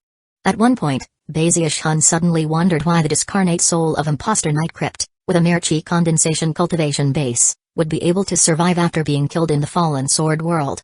Presumably the answer had to do with the mask itself, which prevented his soul from dispersing. He even bought some animals at the market and then put the mask on them. As soon as he did, the mask vanished, and the animals' faces turned into Nycrypts. The result was terrifying to look at, but upon closer examination, Bazish-hun confirmed that the little animals weren't hurt at all. In fact, they didn't even seem to notice that anything had changed.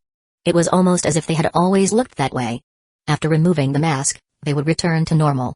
Bazish-hun kept the animals around a while, and performed even more tests. In the end, he confirmed that the mask didn't have any side effects or harmful secrets. Still not completely convinced, he kept the animals under close observation. The mask was truly a precious treasure, and Bazish-hun couldn't imagine why that mysterious sect would possibly have just given it to a random spy. Eventually, he used his Heavenspan Dharma Eye to observe the mask. Combined with his Heaven Tao aura, he came to the conclusion that there was something eternal about the mask's aura. It was as if this mask would exist for all eternity.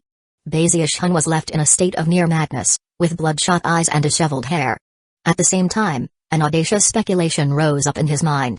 What if the true purpose of the mask isn't just to change one's appearance and cultivation base? What if an authentication device, the medicinal pill, and the mask itself are all needed to open that door? Perhaps the mysterious sect merely wanted to put on a show of trying to open the door and release the relic of eternal indestructibility. Perhaps the truth is that they don't want to do that. Therefore, they recruited a spy and gave him the mask, but intentionally withheld one of the medicine concocting ingredients. It would seem like they were doing their best, but the truth was that they didn't care. Because they were only putting on a show, they weren't too happy that Imposter Nightcrypt made a bit of a splash in the beginning. Perhaps it even had something to do with why Imposter Nightcrypt didn't do well at his blood cultivation, and had problems improving his cultivation base. Another reason why Bazish Hun was so torn about what to do was that the missing ingredient to the medicinal pill was beast birth blood. Beast birth blood was blood that came from a creature born out of a beast birth flower. Although most people would view beast birth blood as something that didn't even exist, and was virtually impossible to acquire, Bazish Hun's own battle beast bruiser had been born in just such a fashion. As such, he already had everything he needed to concoct that pill, and thus, also had everything he needed to open the door. After much thought, he finally sighed and put the mask away. Forget about it. All that other stuff doesn't really matter now. First I should see if I can actually concoct the door-opening pill. If I can, then the will of the heavens will be revealed. If I can't, then that will be the end of the matter. Gritting his teeth, he went over to the north bank to find Bruiser. After playing with him for a bit, he got a drop of blood, then gave him a huge pile of delicious medicinal pills to eat. After returning to his immortal's cave, he began to concoct. Considering that he could already concoct tier 3 spirit medicines, producing the simplistic door-opening pill was a simple task. However, he still spent plenty of time studying the pill formula, and came to be convinced that the success rate would only be 50%, no matter who concocted it. The strange pill formula was another reason why Bazish Hun was interested in the relic of eternal indestructibility. He settled his chi and cleared his mind, then pulled out the ingredients from Imposter Nightcrypt's bag of holding.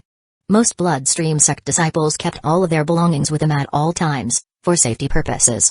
Then he followed the pill formula exactly, taking 3 days in his concocting. When he was finished, the pill furnace began to rumble, and white smoke billowed out of it. Unexpectedly, 9 magical symbols could be seen within the white smoke. After the smoke dissipated, the same aura he had sensed on the mask emanated out from the pill furnace. Bazish Hun took a deep breath and opened the pill furnace, whereupon a medicinal pill emerged that could only be fully examined with a Heaven Dao aura and 9 spiritual Cs.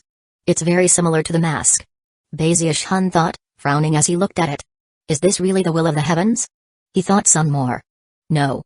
No way. The Bloodstream sect is too dangerous. The cultivators there are all devils.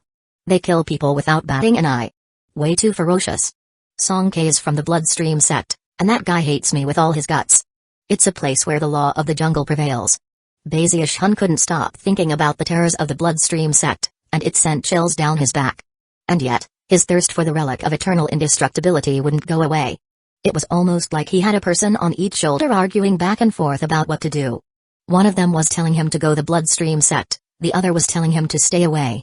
All he had to do was put on the mask, and he could become Nightcrypt.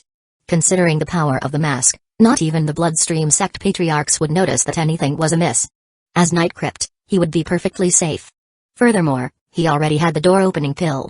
All he had to do was get to the location of the relic of eternal indestructibility, and it would be his. Then he would be one step closer to accomplishing his dreams. However, all of it had to be done in the Bloodstream sect, which was a savage place that completely differed from the Spirit Stream sect. What should I do? He thought, scowling as he stared at the medicinal pill. Chapter 181, Uncrushable. After thinking the matter over for some time, he finally sighed and said, "Nah, it's not worth even thinking about it. Things are great here in the Spirit Stream sect." Suppressing the pain he felt in his heart, he put the medicinal pill away in his bag of holding. If he left, he would miss the Spirit Stream sect too much. Now that he was in Heaven Dao Foundation establishment, everyone from the patriarchs to the servants treated him with the warmth of family. Most importantly, there were plenty of new outer sect disciples who didn't know him very well. Nor had he spent sufficient time in public on the North Bank. He would really be missing out on a lot if he left the sect now. In the days to follow, Bazish Hun spent time every day practicing cultivation. However, when he wasn't cultivating, he would clasp his hands behind his back and stroll through both the North and South Banks, smiling like someone from the senior generation. He would often mysteriously appear in areas where the outer sect disciples gathered. At first, cries of excitement would fill the air, but soon, strange expressions would begin to appear on the faces of the outer sect disciples. Eventually, they realized that they were seeing Bazish Hun more than a dozen times every day. It didn't matter what they were doing, they would often look up to find Bazish Hun standing there, a faint smile of praise on his face. Eventually, they grew numb to what was happening, and the strange expressions grew even more common. The outer sect disciples weren't the only ones to experience such a thing. Inner sect disciples and even the elders were all annoyed to find that Bazish Hun, instead of tending to important affairs, would often stroll around and wait to be called Sect Uncle Bay. It was just like what had happened years ago. Thankfully, Bazish Hun was much more restrained than he had been before. After once again experiencing the sensation of being the center of attention, he decided to stay in his immortal's cave on Mount Daoseed and concoct medicine. To cultivate the undying Heavenly King, I need vital energy. Therefore, I need to concoct a Tier 4 medicinal pill. Bazish Hun's grand aspiration of becoming a master apothecary was what kept him so focused on medicine concocting. Furthermore, he had never forgotten what Li King had told him, that after he reached Foundation Establishment, he should once again try to perfect his lightning detox grand magic. In the following days, lightning and thunder became common on Mount Daoseed, much to the astonishment of the Foundation Establishment elders there. Disciples from the other mountain peaks saw the countless bolts of lightning descending upon the mountain, and were also shocked. People began to ask around, and before long, stories about Bazish Hun's previous antics began to spread again. Soon, everyone was talking about it, leading to gasps and expressions of shock. Sect Uncle Bay did something like that? I don't believe it. Heavens, did that really happen? Many of the disciples who weren't familiar with Bazish Hun had a hard time believing the stories. However, the frequency of the lightning didn't reduce by even a little bit. In fact, it increased. At the same time, black smoke began to rise from Bazish Hun's immortal's cave, and before long, the legendary acid rain began to fall. Acid rain ran in rivulets down almost half of Mount Daoseed. Of course, Bazish Hun was concocting Tier 4 medicinal pills, to which Tier 3 pills couldn't even compare. Soon, the area affected by the acid rain grew, reaching both the south and north banks. Eventually, all 7 of the mountain peaks were affected. A nightmare had descended once again. Countless disciples looked around in shock as their garments slowly dissolved. Bazish Hun is concocting pills again. Can't he just let people live in peace?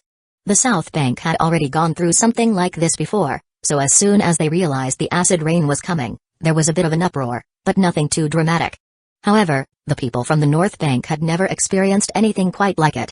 Soon, howls of rage rose up, and the North Bank mountain peaks began to go mad. What's going on? What's happening? Heavens! I can't believe acid rain is falling. Wait a second, didn't I hear a story recently about acid rain? Screams and howls filled the North Bank as the disciples there descended into madness. The 4 peak lords and the elders were also furious, and soon found that the culprit was none other than Bazish Hun. Before Bazish Hun reached Foundation Establishment, the disciples of both banks would most surely have formed a mob to go pelt him with stones. But now, all they could do was exchange dismayed glances. Despite their rage, Bazish Hun was not the same Bazish Hun that he had been before. He was now a Heavendal Foundation Establishment expert, Legacy Echelon Designate, and a Foundation Establishment Elder. A person like that was not someone who ordinary disciples could casually provoke. Even the elders could only stew in their frustration. As for the Peak Lords, they knew how much the Prime Elders valued Bazish Hun, and thus, could do nothing other than go to the sect leader and hope that he would see reason. When sect leader Zhenyu Ondong heard their complaints, he smiled wryly. After all, the Legacy Echelon Designate was someone very important. Sadly, Li King had already gone into secluded meditation, otherwise he might have been able to set Bazish Hun straight. Zhenyu Ondong tried to persuade Bazish Hun that there was more to life than cultivation, and that he should go out of the sect to get some experience in life. After all, without tempering, not even immortal steel could be forged into an immortal sword. He even explained that as long as he stayed in the Eastwood continent, he would never be in much danger, but would still be able to gain experience. However, Bazish Hun merely shook his head and said that he really enjoyed life in the sect. With that, he immersed himself in his research, and the same madness that had once gripped the South Bank soon began to spread through the entire sect. However, just when it reached a boiling point, Bazish Hun suddenly stopped concocting pills. There he sat in his immortal's cave, sighing. His efforts at Tier 4 medicinal pills were all failures. No matter how he persisted, problems always cropped up. Maybe my skill in the Tao of medicine is too low. Trying to force the matter now won't do any good.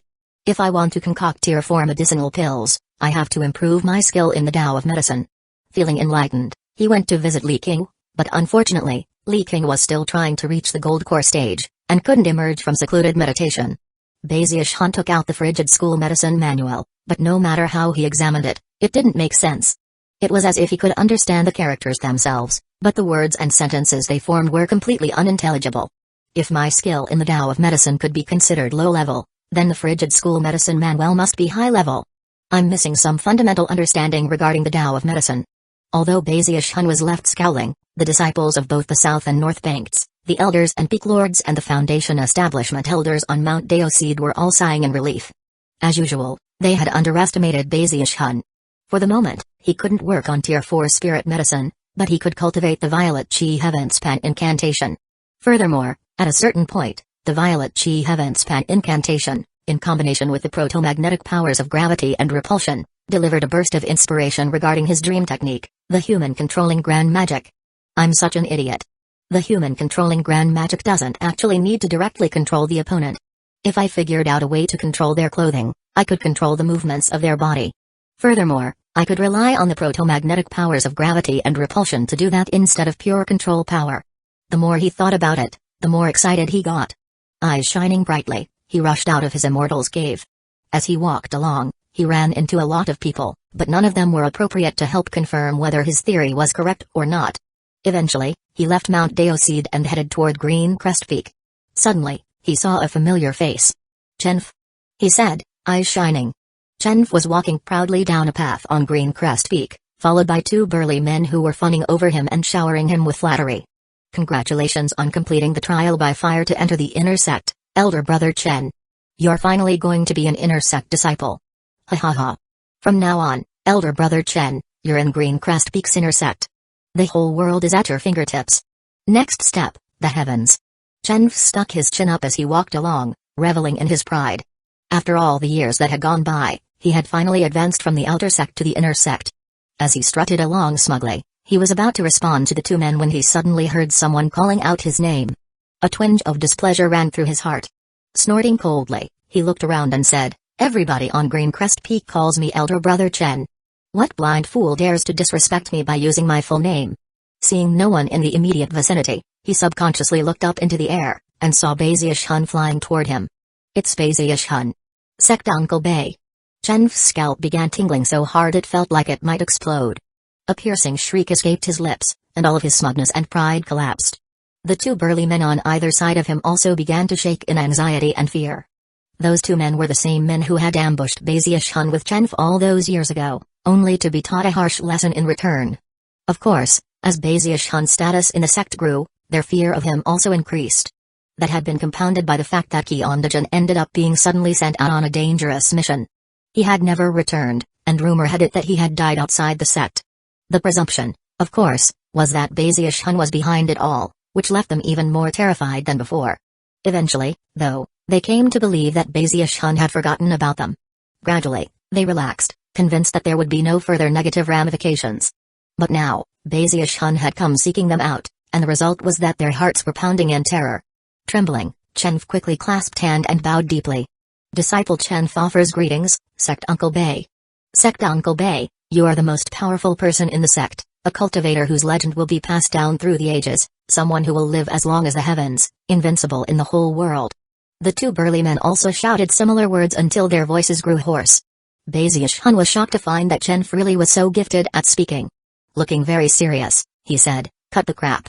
Do you really think Bazius Hun is the type of person who likes to be brown-nosed?" However, despite the words coming out of his mouth, a gleam of approval could be seen in his eyes, and even a bit of encouragement. Chapter 182, My Precious Pearl. Chen hesitated for a moment, but seeing that Bazius Hun seemed to be encouraging him to keep going, he proceeded, "Sect Uncle Bay, I'm not flattering you, I'm just telling you how I really feel. Sect Uncle Bay, you're a Heaven Dao Foundation establishment expert, and the Legacy Echelon designate. You're a future patriarch of the Spirit Stream sect. You'll naturally live as long as the heavens, and in the future will surely prove to be invincible in the world. Quit your jabbering," Bazius Hun said, waving his hand and looking very displeased. Chen felt a bit sick to his stomach, but continued on with the flattery. "Sect Uncle Bay, it's not just me who thinks this. All of the disciples are talking about it. Everyone is saying that Sect Uncle Bay is as righteous as the heavens. He's a genius among chosen, someone who crushes all others in his generation. He's a Kylan incarnate, and one of the most handsome people in existence. Bazius listened on and felt wonderful. After a while, he felt bad about trying to test out the human-controlling grand magic on Chenf, so he simply stuck his chin up in the air, flicked his sleeve, and flew away. Chenf and his two friends breathed sighs of relief. As for the burly men, they looked at Chenf with more admiration than ever. Elder brother Chen, you definitely deserve to be regarded as brilliantly divine. If it weren't for you, we would have faced Calamity this day. Wiping away the cold sweat on his brow, Chenf had to admit that he really had been thinking on his feet. Humphrey. You'd have a hard time finding anyone in the sect that understands Sect Uncle Bay better than me. Proud of himself, he led his two friends off into the distance. Bazius scoured the south bank, but couldn't find anyone else to practice the human-controlling grand magic on. Next he went to the north bank. By that time it was late into the night. Unfortunately, he still hadn't found a suitable subject. Sighing to himself about how good-natured he was, he returned to Mount Deoseed. Then, as he was walking along a mountain path, he looked up and saw Shangguantaniu flying through the air, wearing the Taoist robe of an elder. As he flew along, he noticed Bazius, but simply snorted inwardly and pretended not to see him. The bad feelings between the two caused a cold, arrogant glint to appear in his eyes as he prepared to fly on his way. When Bazius saw the arrogant Shangguantaniu, old grievances rose up in his heart. Chuckling, he extended his right hand and mumbled something under his breath as he pointed his finger at Shangguantaniu. A tremor ran through Shangguantaniu as his Taoist elder's robe suddenly constricted around him. His face fell, and his cultivation base exploded with power as he attempted to stop the clothing from affecting his movements. As for Bazius, he poured more power into his efforts. In the blink of an eye, Shangguantaniu's clothing became a battlefield. Then a boom echoed out, and Shangguantaniu staggered backward a few steps. As he did, his robe was shredded into pieces, drifting away in the wind to reveal his naked body. His jaw dropped. Bazius' jaw also dropped. The jaws of nearby Foundation establishment elders also dropped. Shangguantaniu let out a piercing howl as he threw another robe on. Eyes bloodshot, hair in disarray, he raved, Bazius. With that, he shot toward Bazius, mind filled with only one thought: no matter what happened, he would take Bazius down. He didn't even think about whether or not he was strong enough to do such a thing. In his mind, Bazius was a walking disaster, and if he were left alive, the Spirit Stream sect would definitely be brought to ruin. Bazius immediately fled. What's going on? How come it didn't work? When he saw how enraged Shangguantaniu was, he actually felt a bit bad, but before he could even explain, Shangguantaniu was bearing down on him with murderous intent. Sect nephew Shangguan, this was a misunderstanding. He shrieked as he sped along. A misunderstanding, I tell you. By that point, he was already back in his immortal's cave. However, when Shangguantaniu heard the term sect nephew, his rage burned even hotter. He stood outside the immortal's cave, completely livid, howling in rage. Eventually, though, he could do nothing but grit his teeth and leave. Bazius sat in his immortal's cave racking his brains. A few days later, he slapped his thigh. I was thinking about it the wrong way. Controlling the clothing is definitely not a good idea. Clothing is weak, and can't withstand the force. Not unless it was made from jewels or something. The true human controlling grand magic is about controlling the smaller components of a person's body. For example, their skin, flesh, blood, and bones. When all of that is accomplished, then I'll truly have control power over my opponent. Unfortunately, my cultivation base isn't high enough yet. I need a much stronger foundation in control power. For now, I need to make some sort of device that has inherent control power built into it. His eyes began to shine brightly. The more he thought about the idea, the more it made sense. The next day, he scoured the sect for just such a device, but unfortunately, found nothing that worked. Just when he was starting to despair, he suddenly pulled out his protomagnetic wings. After studying them for a moment, his eyes began to shine brightly. In the arcane pocket realm, I gained some enlightenment of protomagnetic power. Now I can use a bit of repulsion power, as well as a slight gravitational force, to produce that illusory pearl. After some more thought, his right hand flashed with an incantation gesture, and he pointed out. Instantly, a stream of chi emerged from within the wings, which flowed out onto Bazius' palm and transformed into an illusory pearl. Upon closer examination, it was possible to see two types of auras inside the pearl, one of them pushing away, and the other pulling in. Their balance formed a cycle that acted as a vessel. After a moment of thought, Bazius' expression filled with determination. Spiritual power is the foundation for all cultivators. Control power comes when the Violet Chi Heavenspan incantation takes spiritual power and fuses it into one's will. Bazius attempted to do just that. Pouring his spiritual power into the violet chi heaven span incantation caused its fluctuations to change. When those fluctuations entered his own will, it became control power, which he infused into the pearl. Time passed. A day later, Bazius Hun's face was pale, but his expression was one of excitement. Retracting his hand, he sat down to perform some breathing exercises. A month later, the result of Bazius Hun's madness was that a terrifying amount of control power had built up in the pearl. Only then did he finally stop. Looking at the pearl excitedly, he said, "This is definitely going to work.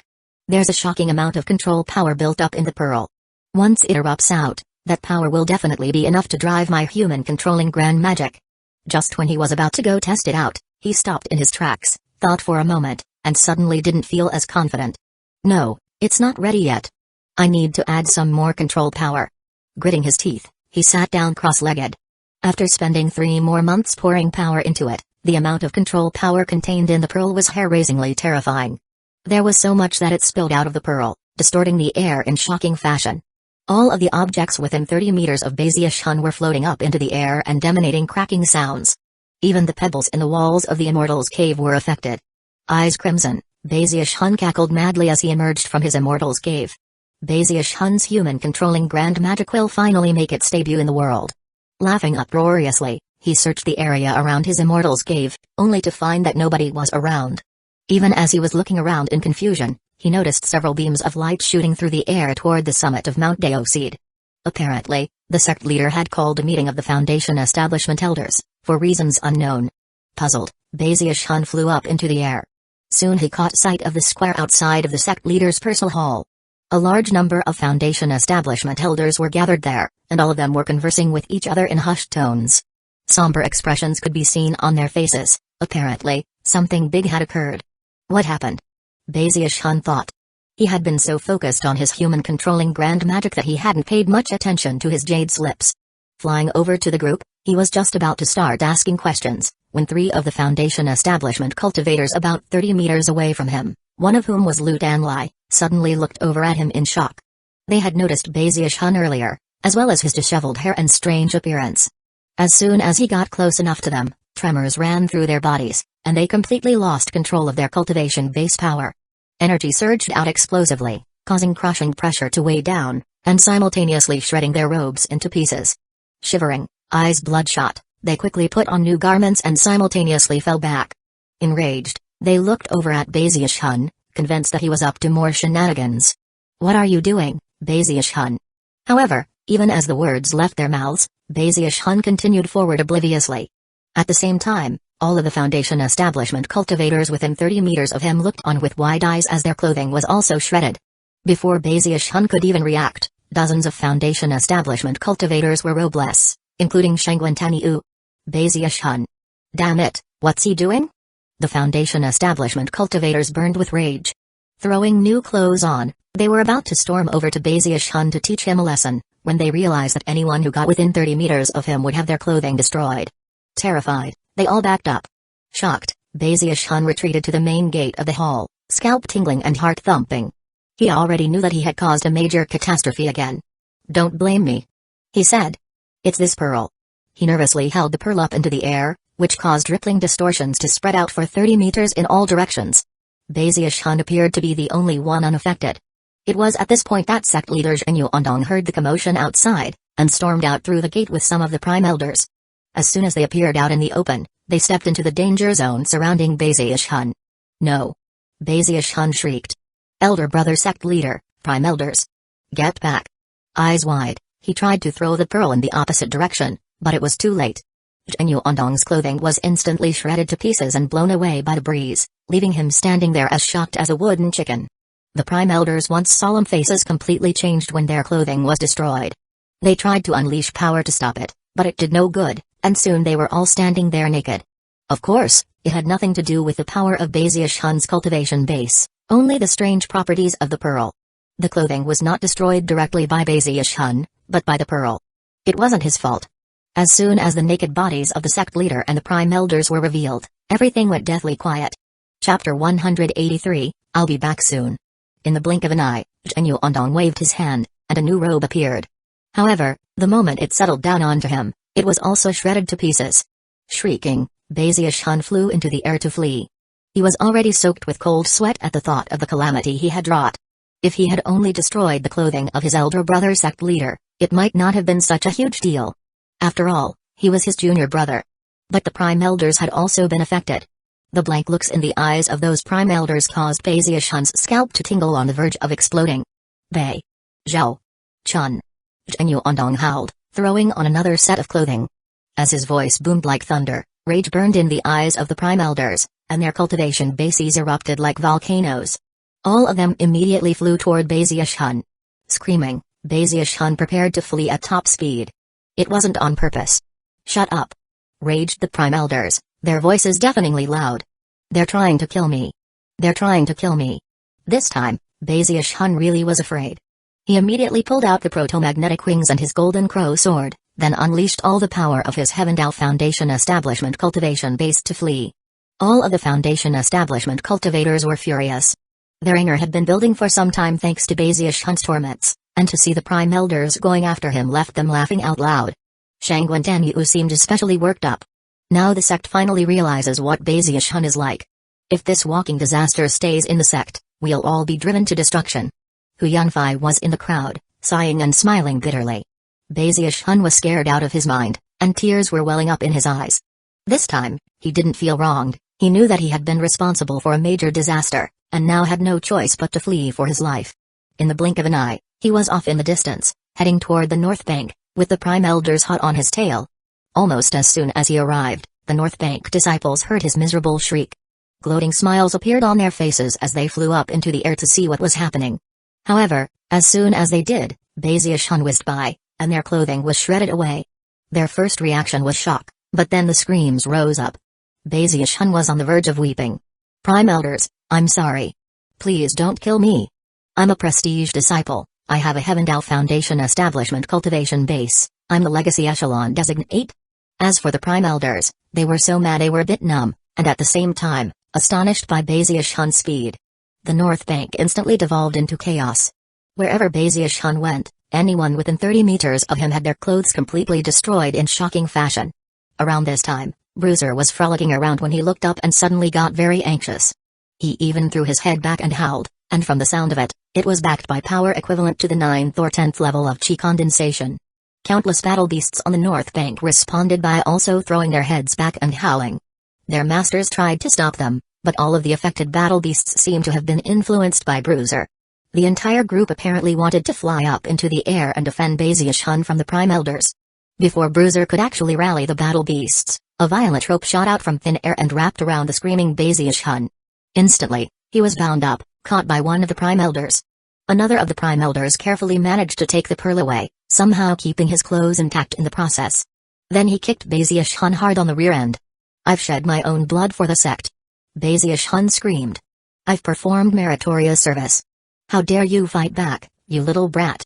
Although the Prime Elder's expression was one of pure rage, Bazius Hun's terrified appearance had him almost laughing. Bazius Hun looked like he was about to cry. However, even as he shrieked miserably, he glanced down at the enraged Bruiser and gave him a look that indicated he shouldn't interfere. Bruiser seemed surprised, but he understood the look in Bazius Hun's eyes, and lowered his head. The Prime Elders noticed this, and were surprised. Then they recalled how even the patriarchs had taken a liking to this particular battle beast, and their eyes began to gleam with admiration at how it had attempted to protect its master. Now that's how Spirit Stream sect battle beasts are supposed to act. The Prime Elders kicked Bazius Hun a few more times, then hauled him wailing back to Mount Deoseed. Upon their departure, silence reigned on the North Bank, followed by a resounding cheer. However, the cheering faded away quickly as people recalled Bazius Hun's status in the sect. They knew that even though he would probably be punished, it wouldn't be too severely. Then they wondered what would happen in the future. As Bazius Hun grew more and more important, it was impossible to imagine what terrifying events might occur. When is Bazius Hun gonna grow up? What a fiendish devil. Soon, word spread that Bazius Hun's punishment was to sweep the pathways on Mount Deoseed every day for 3 months. During that time, he could often be seen with a broom, keeping Mount Deoseed completely free from dust. To him, it was pure torture. Hey, this is a mountain. It's supposed to have dirt on it. How am I supposed to keep it clean? Scowling on the verge of tears, he endured through the 3 months, then returned to his immortal's cave, where he sat next to his lake, staring up into the sky, looking completely miserable. I didn't do it on purpose. I'm a prestige disciple. I'm the Legacy Echelon Designate. I'm a Heavendao Foundation establishment expert. I'm the junior brother of the sect leader. I've performed meritorious service for the sect. I've shed my own blood. This is ridiculous. They even took my pearl away and won't give it back. Sighing, he patted his bag of holding and gritted his teeth. Whatever. I can't stay in the Spirit Stream sect for the time being. I might as well go to the Bloodstream sect and try to get that relic of eternal indestructibility. The Bloodstream sect is the enemy of the Spirit Stream sect anyway, so I can spend some time there concocting pills for my human-controlling grand magic. Having made his mind up, he went to talk to Zhenyu Ondong the next morning. When Zhenyu Ondong saw Beziash Hun approaching, his expression was grim. However, after hearing what he had to say, that he wanted to leave the sect to get some experience, his eyes went wide with disbelief. Did you just say you want to leave the sect to get some experience? Yeah. You were right all along, elder brother sect leader. Maybe I am a piece of immortal steel. Without tempering, I'll never become an immortal sword. After some thought, I've decided to go out and get some experience. Beziash Hun even smacked his chest proudly to emphasize his words. Elder brother, I know you don't want me to leave, but don't even try to persuade me to stay. I, Beziash Hun, have already decided before he could even finish speaking. Zhenyu Ondong stepped forward and gripped him by the shoulders. Excellent idea. He said excitedly. I'm very proud of you, junior brother. If you want to go out and get some experience, you have my blessing. Are you leaving now? Huh? Beziash Hun responded, a bit taken aback. Well, I'm not really ready yet, I still need some. What do you need, Ziash Hun? Zhenyu Ondong interrupted, sounding very serious. Just say the word. Spirit stones? Medicinal pills? Life-saving magical items? You're a Heavendao Foundation establishment expert, and also the Legacy Echelon Designate? I can make a special exception to open the treasure storehouses and give you whatever you want. However, you have to remember that you can't leave the Eastwood continent. Of course, the Eastwood continent is a very big place, so there are plenty of places you can go. Having made his decision, he took Beziash Hun to the treasure storehouses to let him select some life-saving magical items. He also gave him plenty of spirit stones and medicinal pills. At the same time, he enthusiastically announced the matter to the rest of the sect. Later that afternoon, Beziash Hun stood outside the main gate, looking a bit dazed. It was only that morning that he had gone to talk to Zhenyu Ondong about leaving to get experience. All of the preparations and formalities that needed to be handled had been quickly taken care of by Zhenyu Ondong and the other elders. Currently, he was standing there with the sect leader and the 6 peak lords, as well as a large group of elders and inner sect disciples. It was quite a big affair. It almost seemed as if everyone from both the south and north banks were there, anxiously awaiting the moment when Beziash Hun actually left. Beziash Hun blinked a few times. For some reason, the situation seemed familiar. Without even thinking about it, he said, "Ladies and gentlemen, junior brothers and sisters, sect nephews and nieces, I shall miss all of you." The people in the crowd exchanged glances, and moments later, looks of sorrow appeared in their eyes. Clearly, they didn't want to part with Beziash Hun. Zhenyu Ondong stepped forward, a kind look on his face as he said, "Ziash Hun, you're the most outstanding disciple in the Spirit Stream sect. Your path lies ahead of you. Keep going forward. Step out into your future. Don't tell me you've forgotten what I told you about the Heavens Pansy? You haven't forgotten about your path to living forever, have you? We cultivators can't be wishy-washy. Since you've decided to go out and get experience, you can't change your mind. Ziash Hun, your elder brother will always support you." With that, he clasped Beziash Hun encouragingly on a shoulder. Soon, more voices rang out. "Yeah, that's right. Junior brother Bei, getting experience is a part of life. Just keep on going, and don't look back. Elder brother Bei, the reason cultivators can rebuke the heavens is because our hearts are large enough to hold all the lands within them. As soon as you go out, you'll be able to see the world for yourself. How could you not develop a heart big enough to contain all the lands? I'm certain that your heart will be able to hold the whole world. I really am gonna live forever." Beziash Hun thought, trembling. Eyes filling with determination, he looked around at everyone he knew and nodded. Then he turned and walked off into the distance. As soon as he disappeared over the horizon, the sorrow in the eyes of the crowd was replaced by joy. Zhenyu Ondong was so excited he was trembling. This time, he's really gone. He's not just moved from the south bank to the north bank, he's actually left the sect. The heavens do have eyes. He's actually left to get experience. Is the devil really gone? I almost can't believe it. Is this real? Question mark. Ha ha ha. I've been praying every day for this miracle, and now it's happened. The North Bank will finally have peace and quiet. The South Bank will no longer live a life of fear. A new age has begun. As their expressions of joy rose up, some people from the South Bank produced gongs and drums, and began to bang them loudly. Not willing to be outdone, the people from the North Bank did the same. That day was a day of happiness and rejoicing for the entire Spirit Stream sect. Off in the distance, Bazish coughed dryly at the sound of the banging gongs and drums. A wistful look appeared in his eyes as he stuck his chin in the air and swished his sleeve. Looking more melancholy than ever, he said, "You still miss me, huh? Don't feel too bad, fellow Taoists, I'll be back soon." He took a deep breath, and the determination in his eyes grew stronger. "Bloodstream sect, I'm sorry to say that Bazish is coming, and he's infiltrating you as a spy." With that, he sped off into the distance. Chapter 184, How is this possible? The Bloodstream sect occupied the first branch among the 4 branches controlled by the Sky River Court. It was next to the Spirit Stream sect, with the actual border between the two being the mountains that had been occupied by the Luotian clan, which was colloquially known as the Luotian Mountains. After passing through the Luotian Mountains, one would be within the territory controlled by the Bloodstream sect. Bazish hurried along, sighing the whole way. It was with mixed feelings that he passed through the area. On the one hand, he couldn't stop thinking about the dangers he had faced all those years ago, but on the other hand, he also kept thinking about Du Lingfei. If it weren't for the incident with the Luotian clan, he and Du Lingfei would never have gotten close. Du Lingfei would have continued to dislike him, much the way Zhu Xingqi still did. Likewise, Bazish himself wouldn't have expressed himself to her the way he had. The betrayal of the Luotian clan had changed everything. Sighing, he passed the exact spot in the mountains where the Luotian clan had actually been located. By now, the place had mostly been swallowed up by the jungle, and there were almost no signs that the clan had even existed there to begin with. Some distance away was another clan that the Spirit Stream sect had raised up to replace the Luotian clan to guard the mountains. They had no idea that Bazish was passing through the area. Of course, despite being a Foundation establishment cultivator, there were still some beasts in the area that even Bazish didn't dare to provoke. As he traveled along, he once again was able to witness the wonders of the larger world around him, including some chaotic, primeval beasts. He also encountered some of the local cultivator clans, and came to understand why his elder brother the sect leader had called a meeting of the Foundation establishment cultivators some months before. The Profound Stream sect and the Pill Stream sect had gone to war. As he looked off toward the distant location where the Profound and Pill Stream sects were fighting, he recalled what Shen Yuandong had told him about the war that had begun because of the Sky River Court. The war was certainly causing heaven and earth to shake violently. Bazish couldn't help but wonder if hostilities would soon break out between the Bloodstream sect and the Spirit Stream sect. Half a month later, he left the Luotian Mountains and arrived at the border of the Blood Continent. Taking a deep breath, he produced the mask from his bag of holding and slowly put it onto his face. The instant it made contact with his skin, it melted into him, and his face twisted and distorted as it transformed into the face of a stranger. He looked quite handsome, albeit cold and arrogant.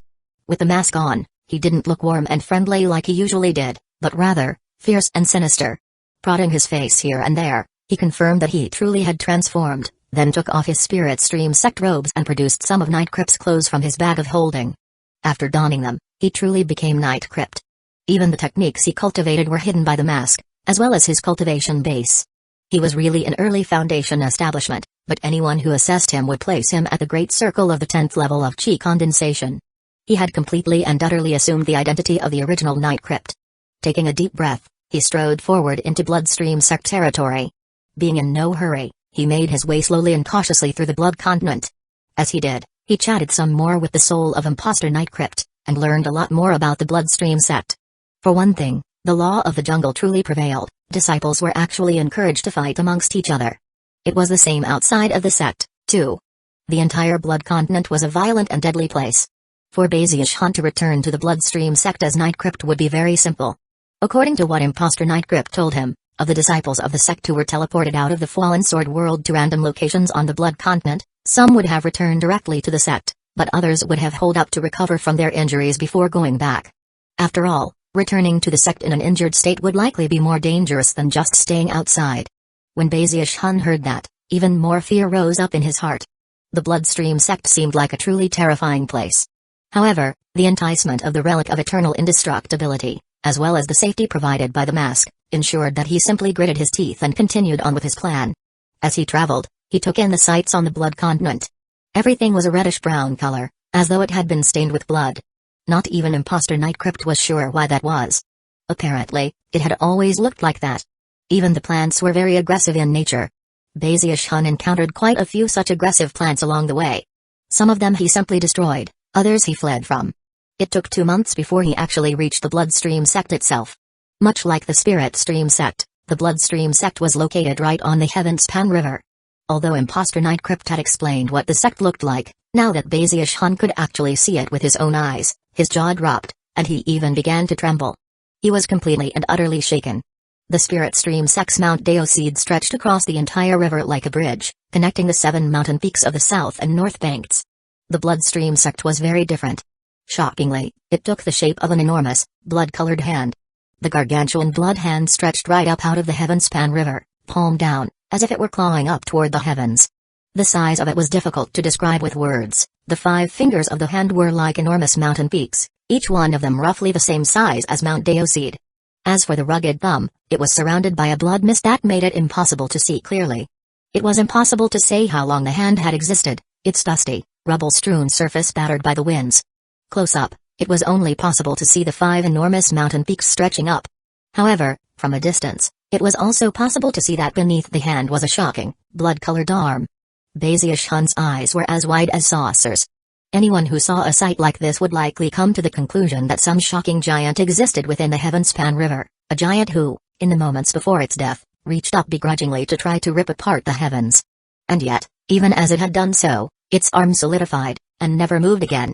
As long as the hand remained, a towering mountain peak, then the will of that giant would remain. The mountain peaks were covered with blood-colored vegetation, as well as numerous buildings. Beams of light could be seen flying back and forth. Clearly, the mountain peaks were home to countless individuals, whose murderous auras caused the sky above to darken. This was the home of the Bloodstream sect. The Bloodstream sect. Bazius said, taking a deep breath. So powerful. Seeing it all with his own eyes only further impressed upon him the power and resources at the disposal of the Bloodstream sect. No wonder the Bloodstream sect people are so brutal.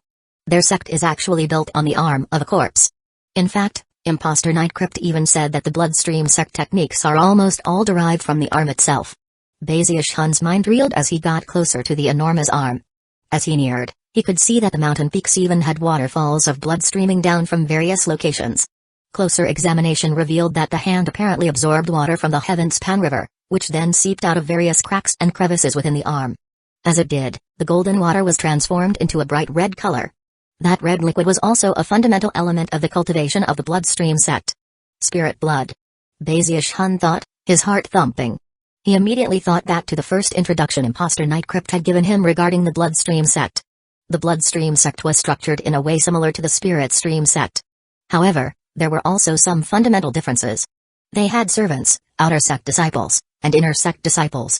However, instead of legacy echelon cultivators, the Bloodstream sect had blood masters. Generally speaking, the sect rankings were very strictly enforced. Servants weren't allowed onto the upper forearm, they lived on lower forearm, which was considered to be outside of the Bloodstream sect itself. That was where the population was greatest, and the area was packed tightly with buildings that were organized in concentric rings. Only outer sect disciples could leave that area and step onto the upper forearm, and only inner sect disciples qualified to live on the back of the hand itself. With the exception of the thumb, the mountain peaks that were the fingers of the hand were divided into the lower finger and the upper finger. The lower finger was occupied by Foundation Establishment cultivators. Those in the Mortal Tao Foundation Establishment stage were called Dharma Protectors, and those in the Earthstring Foundation Establishment stage were the Elders. Only one person qualified to live on the upper finger, and that was the Grand Elder of that peak. Grand Elders were the equivalent of the Spirit Stream sect's peak lords. Of course, considering that there were fewer mountain peaks than in the Spirit Stream sect, it was a position reserved for only the most extraordinary of individuals. After the upper finger was the fingertip. From the moment the Bloodstream sect had been founded in ancient times, each mountain peak had a blood master. That was the only person who qualified to occupy the fingertip. The blood masters were the focus of the entire sect, and were among the most powerful people in the entire sect, excluding certain people who resided on the thumb.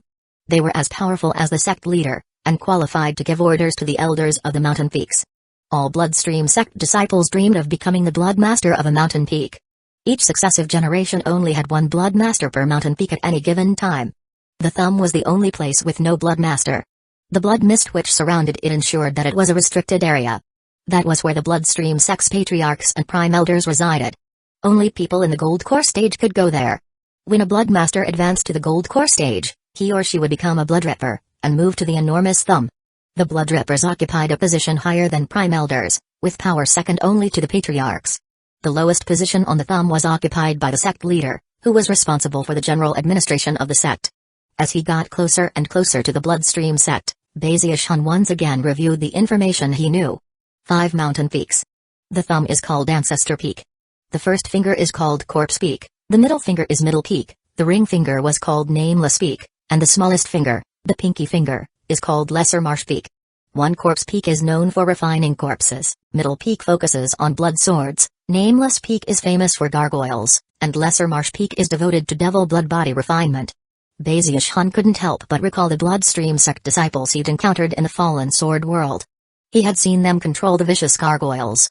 Zhu Xiaoshan had worked with various corpses, and Song Ke had fought him with a blood sword. He had even seen some of the devil blood body refinement of disciples who were obviously from Lesser Marsh Peak. As of this moment, the Bloodstream sect had already left a deep impression on Baziashun's mind. However, what happened next left him completely and utterly shaken. As he neared the enormous hand, he stepped past a certain point, and his face flickered as his undying live forever technique suddenly stirred with intense desire. At the same time, Baziashun could sense that the enormous hand was somehow calling out to him. That summoning seemed unprecedentedly intimate. How is this possible? He thought, his mind reeling. As of this moment, all of his hesitation and anxiety vanished, and an extremely familiar sensation filled his mind and heart. Chapter 185, Secrets of the Bloodstream Sect. It took some time for Baziashun to calm himself down. After he did, he continued on toward the sect itself. Soon, beams of light could be seen flying around near him, all of them Bloodstream sect disciples, as well as Foundation Establishment elders and Dharma protectors. The Foundation Establishment cultivators all radiated powerful murderous auras, and flew with incredible speed. They seemed domineering, rude, and completely headstrong. Everywhere they went, the inner sect disciples bowed their heads and clasped hands respectfully, not daring to show the least bit of disrespect. One Foundation Establishment cultivator apparently thought Baziashun was in his way, so he waved his sleeve, sending a powerful gust of wind against him. Thankfully, Baziashun was very quick on the uptake, and immediately pretended to be blasted off to the side. He even managed to cause some blood to ooze out of the corners of his mouth. The Foundation Establishment cultivator completely ignored him as he passed on by. Other inner sect disciples in the area barely seemed to notice. Further down on the arm, where the servants lived, the servants would occasionally look up into the air at the inner sect disciples and Foundation Establishment cultivators, their expressions those of complete awe. So overbearing. Baziashun thought. At first, it didn't seem possible that the entire sect could be this way, but he quickly reminded himself that he was in the Bloodstream sect, and flew along toward the hand itself. As he neared, he saw a shimmering, blood-colored light that was clearly a spell formation. When he passed through it, it flickered, but did nothing to block his way. A moment later, he was inside the spell formation and on the hand. Passed the first test. He thought, taking a deep breath. The light he had just passed through was the Bloodstream sect's defensive spell formation, which would immediately detect anyone who wasn't a disciple of the sect. The back of the hand was huge.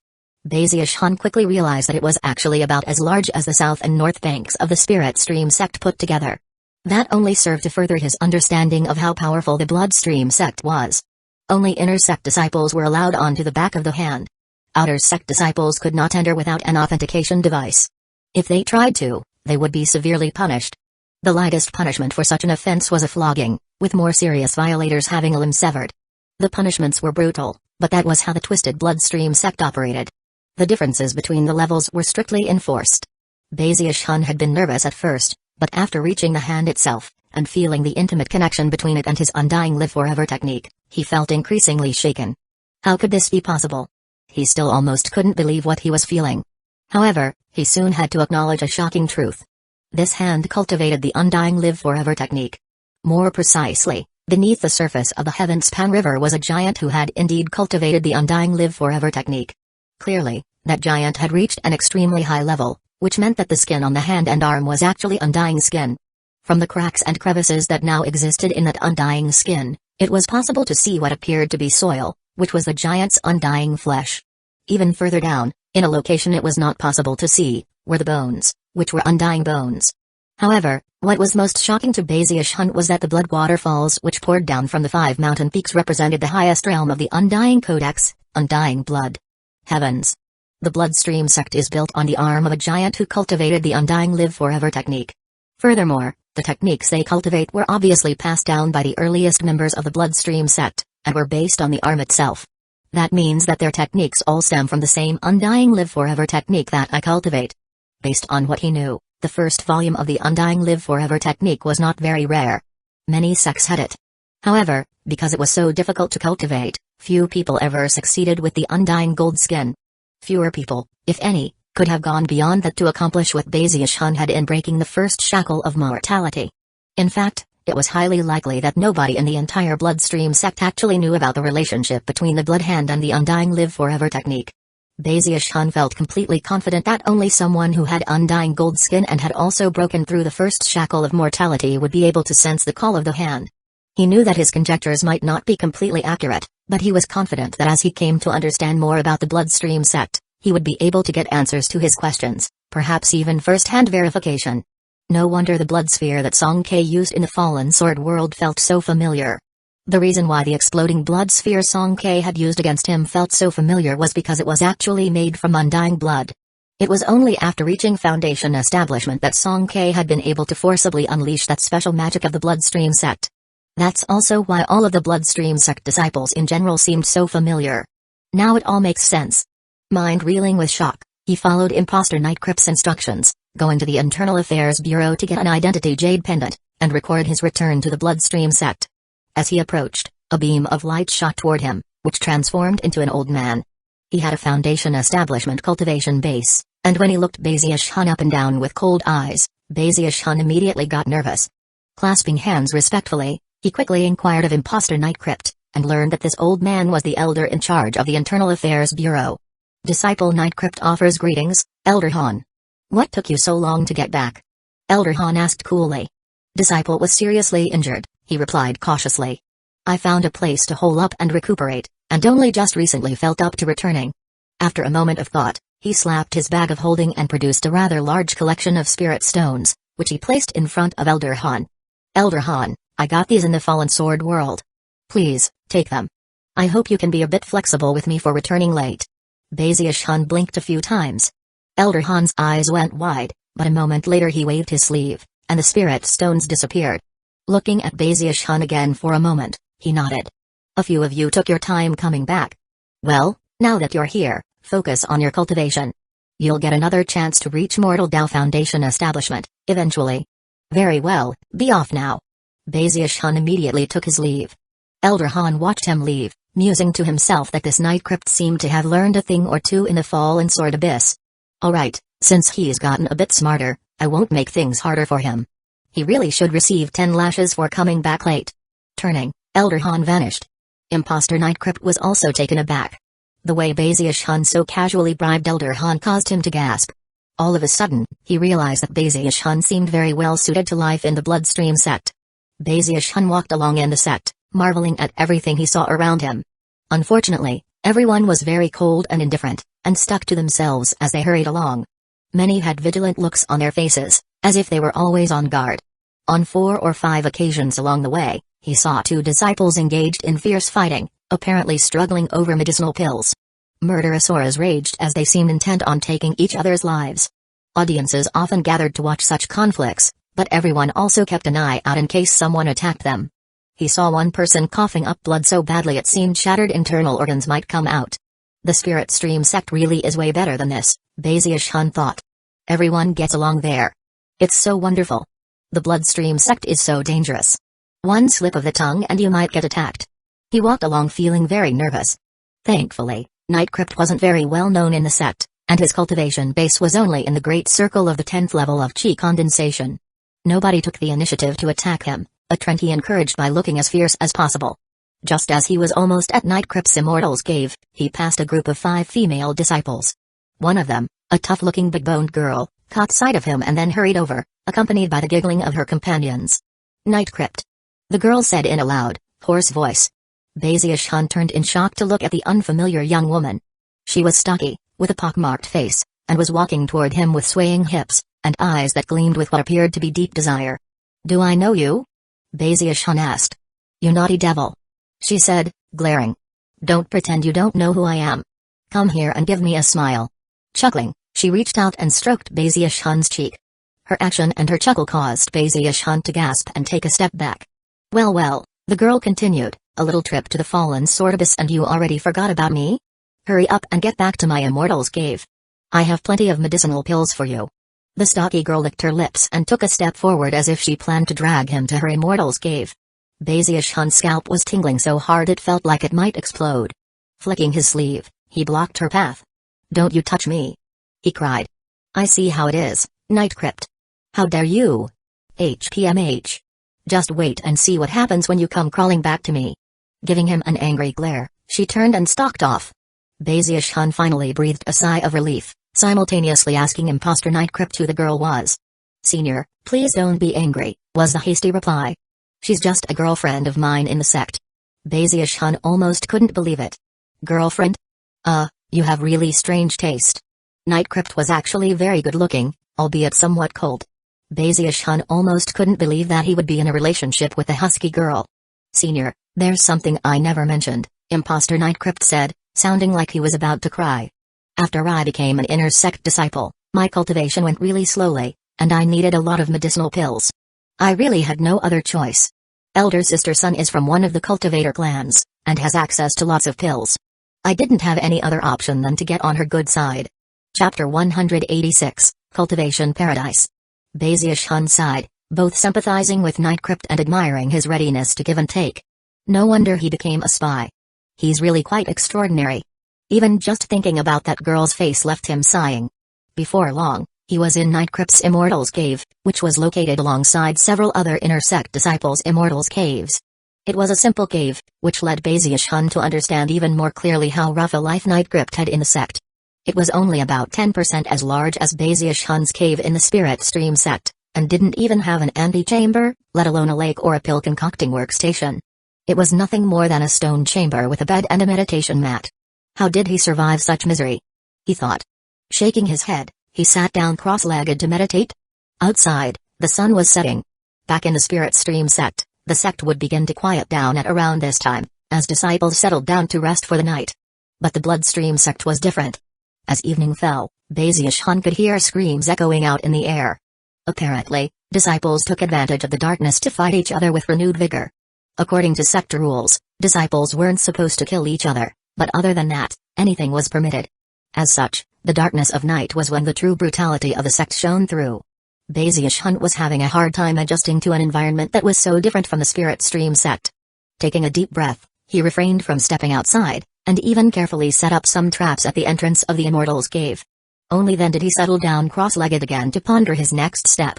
On the way to the Bloodstream sect, he'd made more inquiries of Imposter Night Crypt, and came to learn that the relic of eternal indestructibility was located on the middle finger of the huge hand, which was called Middle Peak. The upper finger of Middle Peak was where the Grand Elder resided, and was a place forbidden to inner sect disciples. After all 4 of the mountain peaks were set aside for Foundation establishment experts only.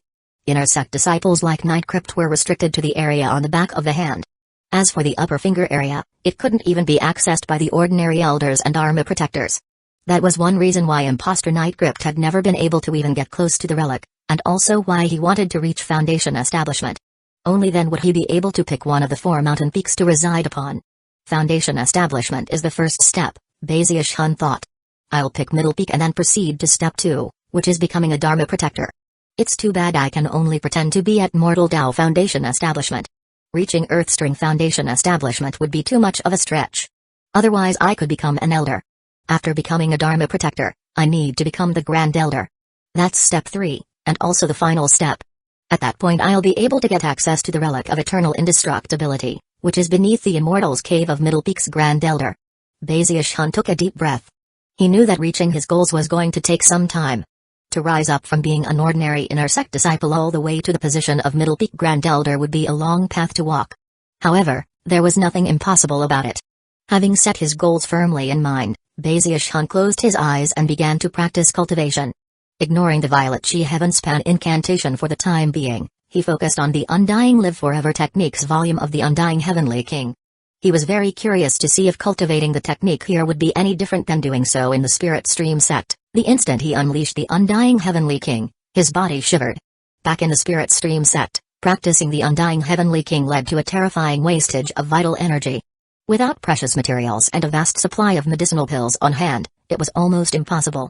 But when he cultivated it here, blood chi rose up from the ground and poured into his body, rapidly replenishing his vital energy and enabling him to cultivate the technique even more quickly. The next day, a tremor ran through him, along with a pulsing sensation. He could already tell that he was stronger than before. His eyes snapped open, and they shone with delight. This place is like a paradise. He ran his hand along the ground, which was like running it along the undying skin of the giant. His heart swelled with excitement. The Undying Live Forever technique really is extraordinary. This giant didn't cultivate it to the absolute peak, which was why he died. Even after dying, though, his fleshly body has remained behind for countless years after his death. It didn't rot or anything, and actually ended up becoming the foundation of a sect. That just goes to show you how incredible the Undying Live Forever technique is. With that, he continued his cultivation. Time passed. 4 days went by, in which Bazius-hun would go out when it was light to familiarize himself with the Bloodstream sect. As he did, he would get more information from Imposter Night Crypt, and began to commit the faces of the inner sect disciples to memory. He also worked on his own facial expression, getting it to look more and more ferocious. Soon he realized that emanating a murderous aura required a bit of talent, which he immediately began to work on. He also rehearsed his laugh until it sounded far more sinister and terrifying than before. However, Night Crypt had already progressed as high as an inner sect disciple could go, and was only a step away from Foundation establishment. As far as most people were concerned, he was almost as powerful as Immortal Tao Foundation establishment cultivator, and was someone none of the other inner sect disciples would dare to provoke. Days passed, and no incidents occurred. One day, Bazius-hun was cultivating the Undying Heavenly King in his Immortal's Cave, when his expression suddenly flickered. Looking up, he put on the most ferocious and sinister look he was capable of. Eyes shining with piercing light, he looked out of the entrance of the Immortal's Cave. Before long, a voice could be heard outside. "Junior Brother Night Crypt, it's me, Zhao Wakang. Please come out for a moment." Bazius-hun immediately asked Imposter Night Crypt about Zhao Wakang, and learned that he was one of the other disciples who had gone to the Fallen Sword World. Continuing to look as cold and sinister as possible, he emerged from the Immortal's Cave radiating a murderous aura. A few meters away from the entrance was a middle-aged man. "What do you want?" Bazius-hun said coolly. He vaguely remembered Zhao Wakang as being one of a group of Bloodstream sect disciples who had ambushed him, then had been scared off after he started killing them. Zhao Wakang's face was deathly pale, and at the same time, fierce and sinister. He very much resembled a wolf that was ready to pounce at any moment. He looked Bazius-hun up and down, then gave a perfunctory smile and said, "Junior Brother Night Crypt, I trust you've been well since the last time we saw each other. I'm not here for anything particularly important. Those of us who failed in the Fallen Sword World are getting together to exchange information and discuss how to reach Mortal Tao Foundation establishment. Since you're back too, Junior Brother Night Crypt, I figured I might as well invite you to come as well." Zhao Wakang, as well as everyone else who had failed in the Fallen Sword World, were all in a very awkward position. They were stuck between the inner sect and Foundation establishment, and had no hope of reaching Earthstring Foundation establishment. As such, they were left with no other option than to pursue Mortal Tao Foundation establishment. Unfortunately, Mortal Tao Foundation establishment required a Foundation establishment pill, and to get a pill like that in the Bloodstream sect required a disciple to pay a bitter price. Therefore, the survivors of the Fallen Sword World had formed an alliance, and Zhao Wakang had come here with the express purpose of asking Night Crypt to join them. "Oh really?" Bazius-hun replied. After a moment of thought, he nodded. Getting into this group would get him access to more information, which would surely be of help in the days to come. Seeing that Bazius-hun had agreed, Zhao Wakang laughed, and then led him through the sect to the location of the gathering. As they walked along, he looked over occasionally at Bazius-hun, and mused that this Night Crypt seemed quite different from the Night Crypt he remembered. His murderous aura was more powerful, and the sinister look in his eyes even more profound. Night Crypt might not have succeeded with Earthstring Foundation establishment, Zhao Wakang thought, but escaping Bazius-hun alive was no easy task. Although they kept a healthy distance between them as they walked along, they chatted a bit about some random matters. When they were about halfway to the gathering, all of a sudden, the sky began to rumble as if with thunder. A blood-colored mist pulsed out into the area, surging like waves on the ocean. Up above, several Foundation establishment cultivators who had been flying past stopped in place and cleared a path, expressions of respect on their faces. Bazius-hun looked up in shock. Not too far off in the distance, within the blood mist, a blood-colored palanquin appeared. It was fully 30 meters tall, and was surrounded by a host of vengeful spirits who emitted soundless screams. Carrying the palanquin on their shoulders were 8 3-meter-tall gargoyle-like ghosts who emanated black mist. Their skin was green, and they radiated fluctuations similar to a Foundation establishment cultivator, along with sinister coldness. On either side of the blood palanquin were rows of palace maids wearing blood-colored gowns. They were beautiful, but completely expressionless, and carried burning lanterns in their beautiful hands. They almost seemed to be clearing a path for the blood palanquin as it made its way through the mists. It was really an astonishing sight. Even Bazius-hun was completely shaken, and his immediate reaction was to assume that a patriarch was coming. However, he quickly realized that seated inside of the blood palanquin was a young woman. She wore a crimson gown, and her long hair rustled in the breeze. It was impossible to see her face because she wore a blood-colored mask, which was decorated with a plum blossom. Her chin rested on her hand as she gazed off into the distance. As for her cultivation base, it was in the Foundation establishment stage, and the pressure from the spiritual power that emanated off of her contained traces of multiple tide flows, which caused the blood mist to seethe and churn. That meant that this young woman had reached Earthstring Foundation establishment. Bazius-hun's eyes went wide with envy. He hadn't been able to go around in such style in the Spirit Stream sect.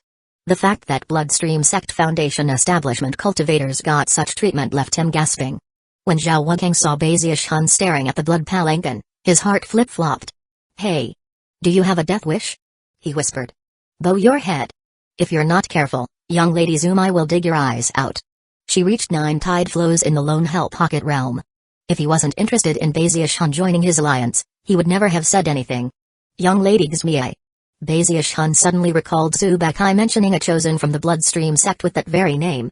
Bowing his head, he looked around to see all the other inner sect disciples in the area doing the same. Chapter 187, Sankei has an aunt. A trifling Earthstring Foundation establishment cultivator gets to be called young lady? I'm a Heavenstring Foundation establishment cultivator, and I don't get to be called young lord in the Spirit Stream sect. Irritated and envious, Bazius-hun took advantage of the moment to ask Imposter Nightcrypt what he knew about Zumai. Imposter Nightcrypt was trembling in fear because of Zumai, but once he heard Bazius-hun's question, he immediately launched into an explanation. Young lady Zumai has a very impressive background. She's the only daughter of the most recently promoted of the Bloodstream sect's 8 patriarchs, Patriarch Limitless. She has shocking latent talent, and is even more famous than Sankei. When she was in Chi Condensation, she spent most of her time cultivating on Ancestor Peak, and rarely came outside. She must be out and about in the sect now because she's reached Foundation establishment. Patriarch Limitless originally came from Middle Peak, so word has it that young lady Zumai was always supposed to be an elder there. Presumably, she's going to try to fight for the position of Middle Peak Blood Master. Bazius-hun was already struck somewhat speechless by what he was being told. In every generation, Imposter Nightcrypt continued, the Bloodstream sect has 4 Blood Masters, 1 for each mountain peak. The fighting over the position on the other 3 peaks has already ended, but the position on Middle Peak is still open. Now that young lady Zumai has reached Foundation establishment, her next step will be to vie with the Middle Peak Grand Elder to take the status of Blood Master. If Sankei had reached Heavendal Foundation establishment, he would have qualified for the position, but since he's only at the Earthstring level, the Song clan won't let him go up against his aunt. His aunt? Bazius-hun asked, shocked. Yeah, replied Imposter Nightcrypt. Middle Peak Grand Elder Song Jun is Sankei's aunt. Suddenly, his tone turned even more enigmatic than before. Senior Bay, since we're talking about Blood Masters, there's a secret I need to tell you. Did you know that there's a position even higher than Blood Master? Well, of course there's the Blood Ripper level, but there's something even higher than that. I'm pretty sure it's even above the Patriarch level. Have you heard of it? Bazius-hun couldn't help but be intrigued by the Imposter Nightcrypt's mysterious tone of voice. What is it? He asked. Imposter Nightcrypt cleared his throat and then proudly went on to say, according to the legends, above the Patriarch level is the Blood Devil. Blood Devil? Bazius-hun's heart began to pound. It was a title that seemed completely domineering. Even just hearing it mentioned caused his skin to crawl, almost as if he had seen a real devil. Humphrey. See how powerful the Bloodstream sect is? Let me tell you, anyone who can get a blood crystal from one of the mountain peaks of the Bloodstream sect can become a Blood Master. The exception is Ancestor Peak, of course. As for the blood crystals, they come from the body of the Blood Ancestor, in the Heavenspan River, whose holy hand serves as the foundation of the entire sect. According to the legend, the body of the Blood Ancestor doesn't just contain blood crystals, it also contains a secret legacy. Whoever takes that legacy will become the Blood Devil, and will lead the Bloodstream sect into founding a new legend. Of course, it's just a legend. Don't take it too seriously. A lot of people in the sect think it's just a story. Imposter Knight Crypt sighed. Bazius Hun took a deep breath, and his heart thumped with excitement. Most other people might think that the legend was nothing more than a story, but he didn't believe that. As far as he was concerned, it was entirely likely that the giant blood ancestor beneath the Heavenspan River might have an extraordinary legacy waiting to be taken. By this point, the blood palanquin had made its way off into the distance in the direction of Ancestor Peak. The Foundation establishment cultivators gradually dispersed, and everyone down on the ground breathed sighs of relief. Zhao Wukang's eyes glittered with envy. "You've really got guts," he said. "It's a good thing young lady Zoom I didn't see you looking at her. She definitely would have dug your eyes out if she had, and maybe even beaten you to death. So overbearing." Bazius Hun said with a nod. Inwardly, he couldn't help but feel a bit of disdain, but he didn't let it show on his face. With that, Zhao Wukang led the way to the meeting. Near the border of the back of the hand was an immortal's cave belonging to a disciple who had gone to the Lone Hell Pocket realm but failed to gather enough earthstring energy to form even a single tide flow. Although he had failed, his cultivation base had improved some, and he ended up being known as one of the top disciples among those who had failed.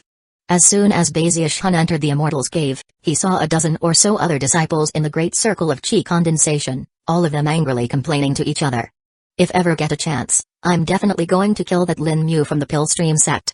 The only reason I failed was because he took so much earthstring energy. Lin Mu really is vicious." I heard that, to advance his cultivation, he actually planted Tao seeds in other Pillstream sect disciples. He brought a whole generation of disciples to ruin for his own benefit. Lin Mu might be bad, and Shui Fang from the Profound Stream sect is pretty vicious, but they're basically ants compared to the most infuriating person of all. Bazius Hun from the Fallen Sword Abyss. That Bazius Hun is a true devil. He's fiercer than anyone in the Bloodstream sect. Only a few people came back alive from the Fallen Sword Abyss. Can the other two Holy Lands compare to that? I heard that Bazius Hun cuts people down as casually as scything wheat. He's so overbearing he even drinks their blood after he kills them. All he has to do is bump you, and you explode. When Bazius Hun walked in to hear people talking about him, his heart thumped, but after reminding himself that he was there as Night Crypt, he calmed himself and joined the group. The other disciples nodded in greeting, and continued to tell stories about Bazius Hun. "Bazius Hun is my mortal enemy for life," Zhao Wukang said, clenching his hands into fists so hard that veins popped out on them. Even as he gritted his teeth in anger, lingering fear could be seen in his eyes. "Don't worry, elder brother Zhao," one of the disciples said comfortingly. "I heard the sect leader has already put an official bounty out on Bazius Hun. Whoever brings in his head will be rewarded with a precious treasure, and will also get a gold core fruit."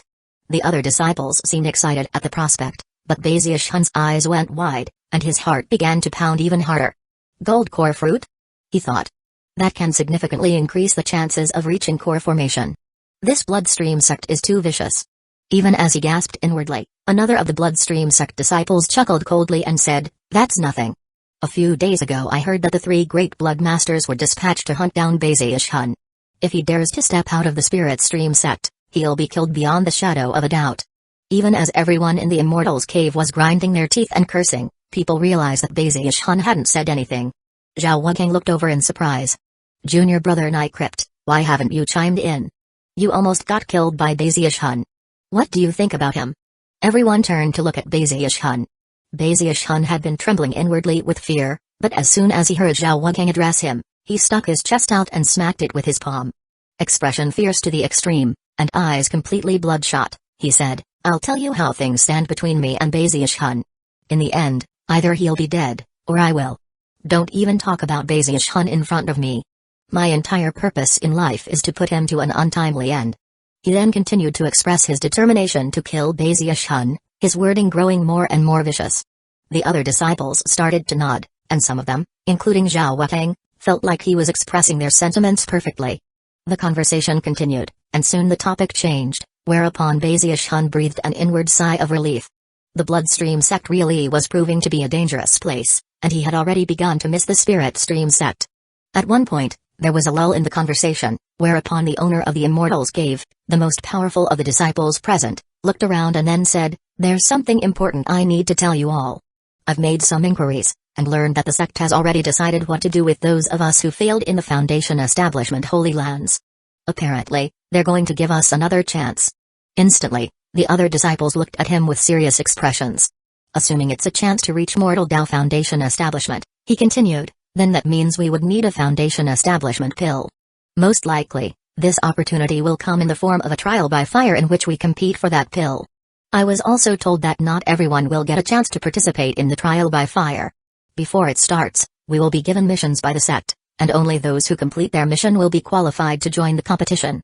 Baziush-hun blinked, and then pretended to look both thoughtful and sinister at the same time. The owner of the Immortals Cave looked around at everyone, eyes flashing, then continued, "Friends, don't forget that we aren't the only ones who failed in the Holy Lands. There are some loners out there who refuse to join our team. We need to join forces to eliminate them, and make sure that one of us gets the Foundation Establishment pill." It was impossible to say what people were actually thinking, but on the surface, everyone seemed to support the idea. After voicing their assent, they chatted some more about sect news before dispersing. Baziush-hun walked along through the sect, the sky above him slowly growing dark. As he thought about the matter of the trial by fire, he realized that he should try to figure out a way to prevent the others from successfully reaching Foundation Establishment. For all intents and purposes, the Bloodstream sect was the enemy of the Spirit Stream sect. As he strolled along thinking, his eyes suddenly flashed, and he spun around, right hand shooting out to grab a person who had been walking behind him. That person hadn't anticipated that he would be so quick, and failed to evade his hand. However, what Baziush-hun ended up grabbing was that person's chest. "You naughty devil. What, you want to do it right here?"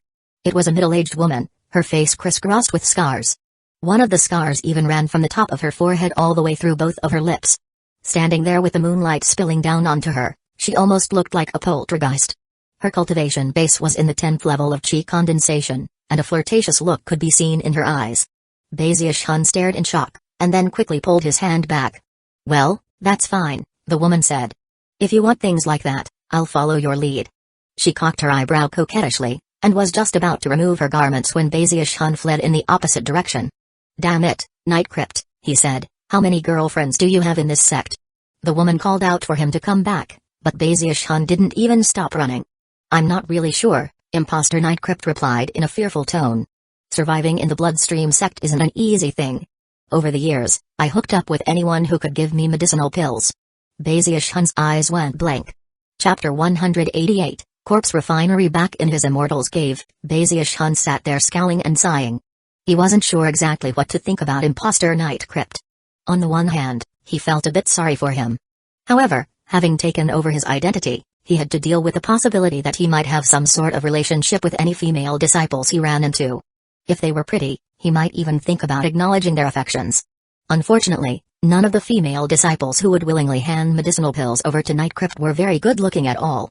"It's a good thing nobody knows who I really am. Otherwise my true reputation might be irreparably stained." Sighing, he decided that in the future, he would do his best to stay indoors. With that, he began to practice cultivation. Normally speaking, he wouldn't work so hard at cultivation, but the benefits of working with the Undying Heavenly King in this place were too good to not take advantage of. He knew that he had an unprecedented opportunity here, and it couldn't be abandoned. After some thought, he even tried to use the Undying Live Forever technique to produce a drop of true Undying blood. Unfortunately, Undying blood came from the final volume, and at this point, all he could do was absorb blood chi from the area. It was impossible to form it into Undying blood at this point. Even still, he was very excited at the prospects laid out in front of him. He also surreptitiously cultivated the Violet Chi Heavenspan incantation, continuing to melt the Heavenspan river water that was in his spiritual sea. His true cultivation base was making constant progress. Furthermore, his Heavenspan Dharma Eye, which was hidden by the powers of the mask, was also becoming more powerful. What he anticipated most, though, was the mountain-shaking bash. "After reaching the power of 10 mammoths, I can form the Berserk Ghost Body. Then I'll have completed the first level of the Undying Heavenly King." As he continued to work with the Undying Heavenly King volume and absorb blood chi, he felt his power growing, and it filled his heart with anticipation. "In a few days, I should have the power of 2 of those primeval mammoths. I'm already getting close to the power of 10. And I'm only on the back of the hand. Once I get onto one of the fingers, I should progress even more quickly." In his excitement, he thought about how the 5 mountain peaks of the Bloodstream sect all had blood waterfalls. Presumably, if he practiced cultivation near a blood waterfall, his progress would be incredible. Sighing, he couldn't stop thinking about how the Bloodstream sect really was his own personal holy land. He hadn't abandoned his work with proto-magnetic power and the human-controlling grand magic. Although he hadn't performed any experiments recently, he had spent a lot of time thinking about and analyzing the subject. A month flew by. During that time, he never left his immortal's cave. However, he was able to observe the area outside, and frequently saw bloodstream sect disciples fighting each other. At one point, he even saw a disciple get killed not too far away from his immortal's cave. If that had happened in the spirit stream sect, it would have been a huge deal. But in the bloodstream sect, it didn't cause much of a commotion. However, he did hear from someone passing by that the person who had killed the other disciple had been summarily executed. After all, the bloodstream sect allowed fighting, but not killing, and they strictly enforced their rules. Anyone who crossed the line would meet a brutal end. It's like they're raising scorpions. Baziush-hun thought.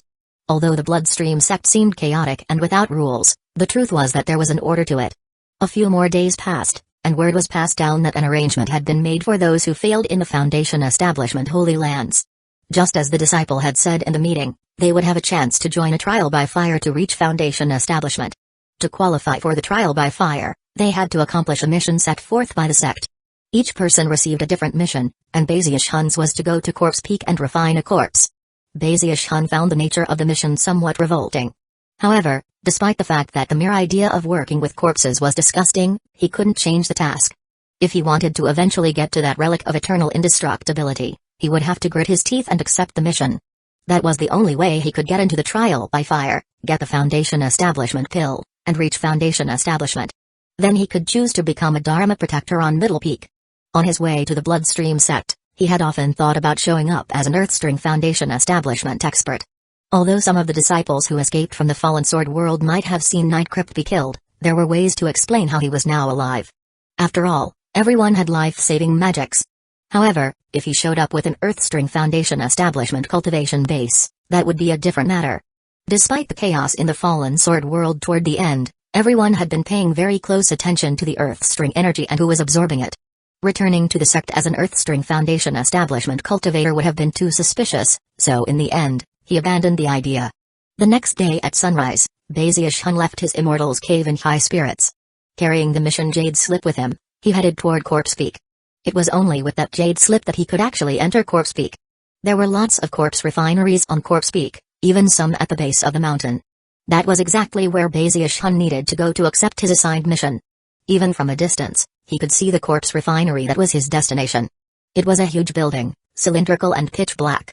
Noxious black smoke belched out of the top of the building to rise up into the sky. There were numerous entrances and exits to the building, with inner sect disciples going in and out of them constantly. Grave expressions could be seen on the faces of the disciples who left the building, and their skin was pale, as if they hadn't seen the light of day in years. They were people who, unlike Baziush-hun, had taken the initiative to accept corpse refining missions from the sect for the purposes of cultivation and study. As he walked up to the corpse refinery, he suddenly caught sight of someone familiar. It was Zuzioshan, who stood there at the main gate leading to the refinery, his hands clasped behind his back. His cultivation base emanated the fluctuations of Earthstring Foundation Establishment, and he had 3 grim-looking bodyguards standing behind him as he reprimanded several of the inner sect disciples. "One, do you know how much I paid to buy this corpse refinery from the sect, fools? This place is mine. I had to sell all of my other properties to afford it. If I don't make enough profit to buy paper talismans, you people are going to be sorry. I can't believe you destroyed one of my corpses. It might have been nothing more than an ordinary corpse, but it was still worth something. I'm warning you, the lot of you had better pay me back, otherwise I'll turn you into corpses to be refined." The inner sect disciples were trembling, their faces pale as they immediately admitted their failures. Finally, Zuzioshan waved his hand in irritation to dismiss them.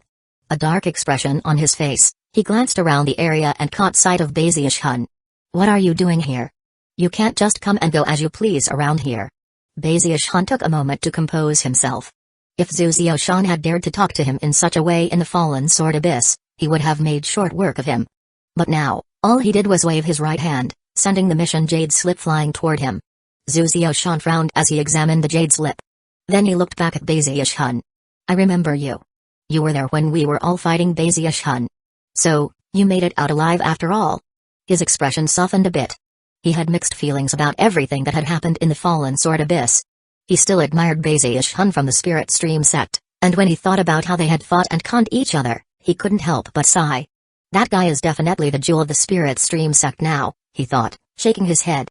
"Alright, come on inside.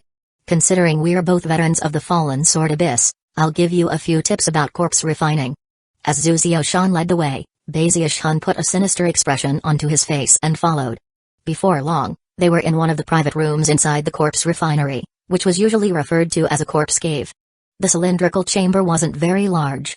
9 oil lamps emanated a mysterious light that nevertheless failed to dispel the grim darkness. In the middle of the room was a deep cistern. The water was the color of blood, and looked bizarre and fantastic. Floating there in the water was a dead person. The corpse belonged to a burly man with a vicious expression on his face. He didn't look like a kind person in any way, and there was a fatal wound on his forehead. The skin around the wound had withered significantly, transforming into a pattern that resembled a plum blossom. Zhu wasn't familiar with all of the corpses in all of the corpse caves, but as soon as he saw this one, he whispered, "This guy got killed by that Shroog Zuai." The fact that he died fighting her indicates that he must have had an extraordinary cultivation base when he was alive. Hun peered over at the corpse, and the mark on its forehead. Immediately, his heart went cold. "Obviously, on corpse peak, we focus on corpses," Zhu continued. "Generally speaking, the corpses start out ordinary and slowly advance through the levels until they reach the pinnacle. The levels are as follows: Pallid Zombie, Shadow Zombie, Flying Ghoul, Grand Lich. Your mission is to get this corpse to grow white hair. Then it will turn from an ordinary corpse into a pallid zombie. The method to do so is explained in this jade slip. Considering you're in the 10th level of chi condensation, and have been around for a while, you've probably heard a bit about how it works. Use your cultivation base to catalyze the blood cistern, and then sink the corpse down inside. Of course, there are a lot of other details you have to master. If you work quickly, you can accomplish the task in half a year." With that, he handed Hun 2 jade slips. One of them contained information about the corpse refining methods, and the other could be used to control the corpse itself. Then, he turned to leave. Hun didn't want to waste that much time, though. Looking over at the corpse, he asked, "Is there any way to get it to go faster?" Zhu chuckled coldly. "Faster? Of course. If you give the corpse enough spirit medicine, then naturally the process will go faster. In fact, if you're good enough, maybe you could make a 9 Serenities blood pill. With one of those, you could finish within 10 days. Plus, the corpse would be a Grand Lich, about as powerful as a Patriarch. I forgot that you can actually do a bit of medicine concocting. Maybe you should give it a shot." He chuckled again. Bloodstream sect disciples usually spent their time fighting, and most viewed medicine concocting as a waste of time. Zhu flicked his sleeve and left Hun alone in the corpse cave. Hun looked down thoughtfully at the corpse floating in the cistern, and soon, his eyes lit up. "They didn't like me concocting pills in the spirit stream sect, but now I'm in the bloodstream sect.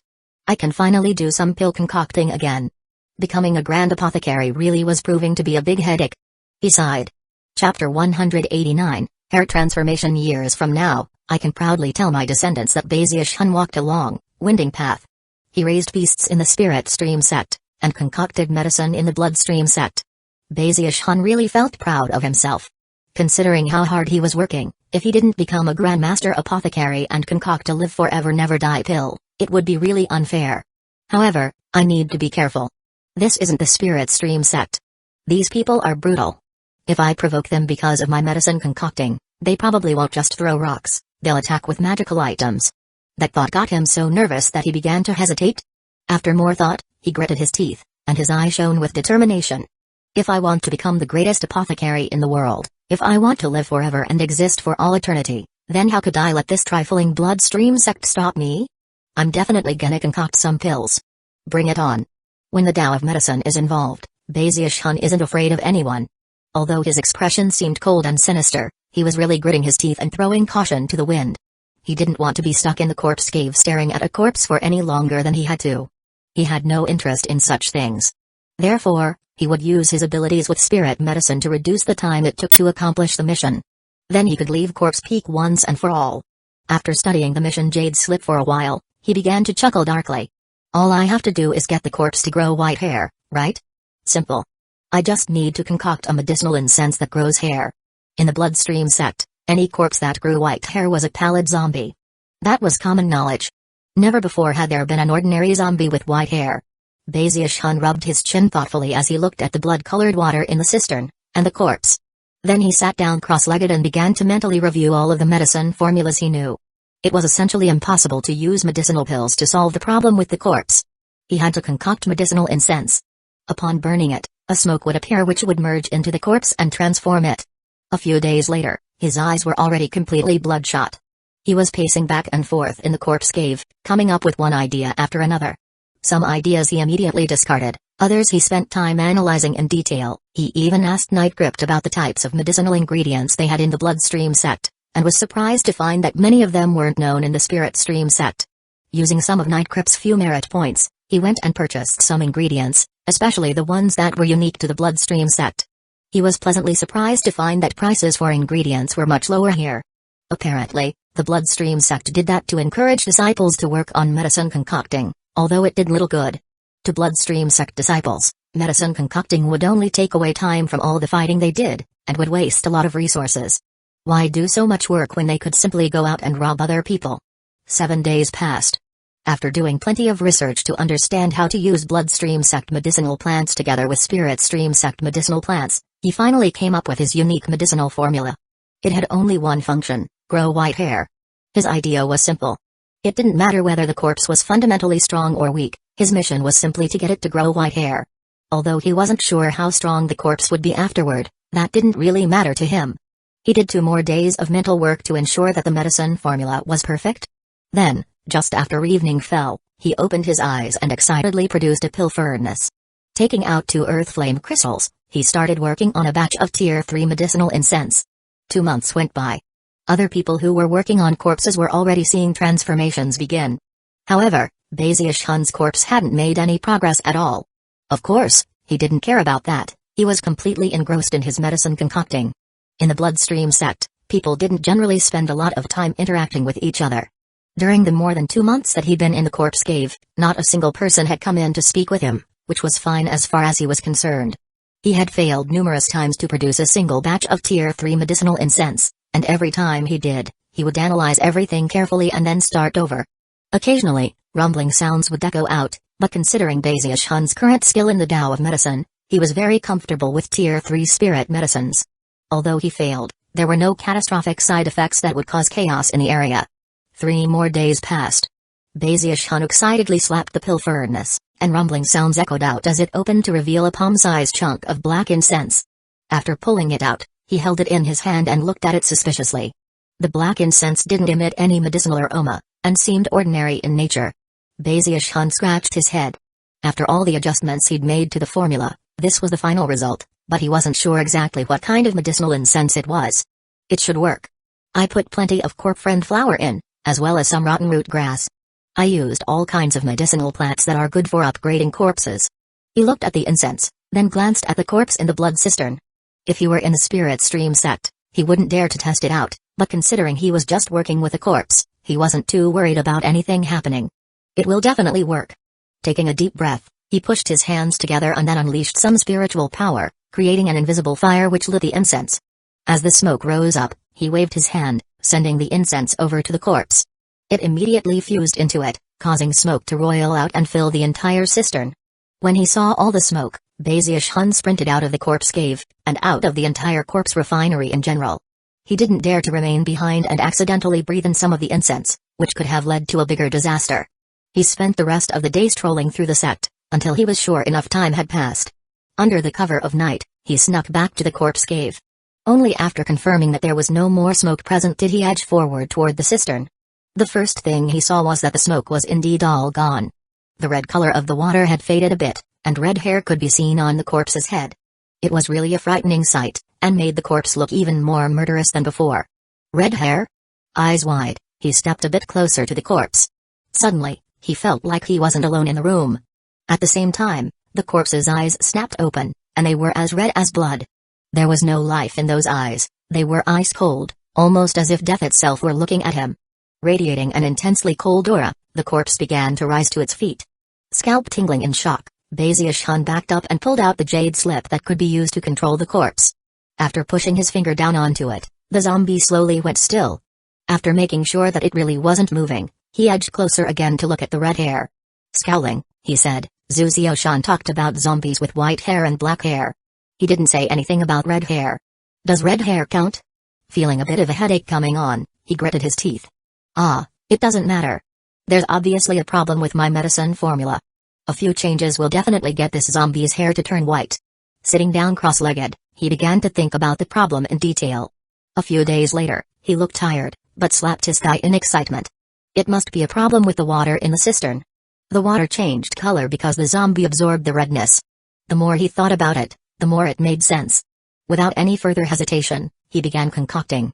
He changed the formula this time, adding in quite a few different medicinal plants. This time, he didn't just create medicinal incense, but a medicinal pill as well.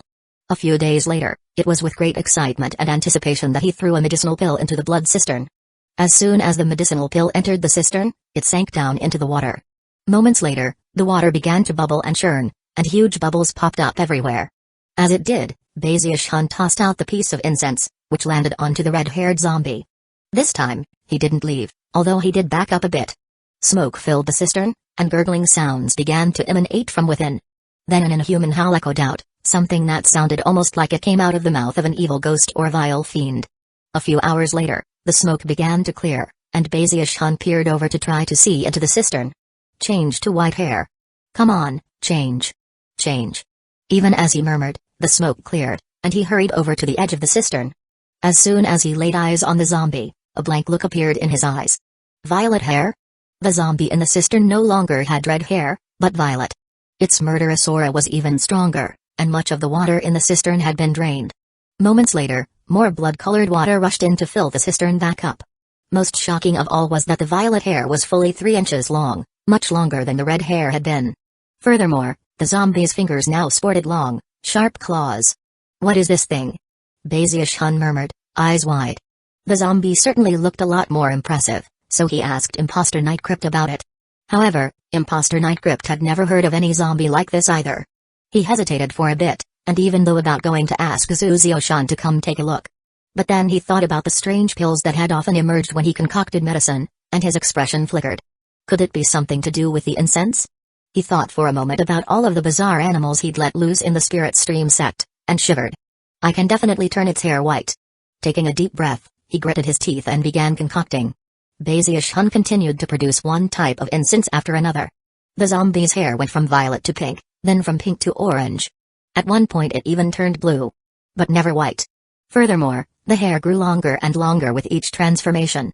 By the time it turned blue, it was 1/3 of a meter long. Simultaneously, the zombie's murderous aura grew stronger and stronger, and its claws became even sharper.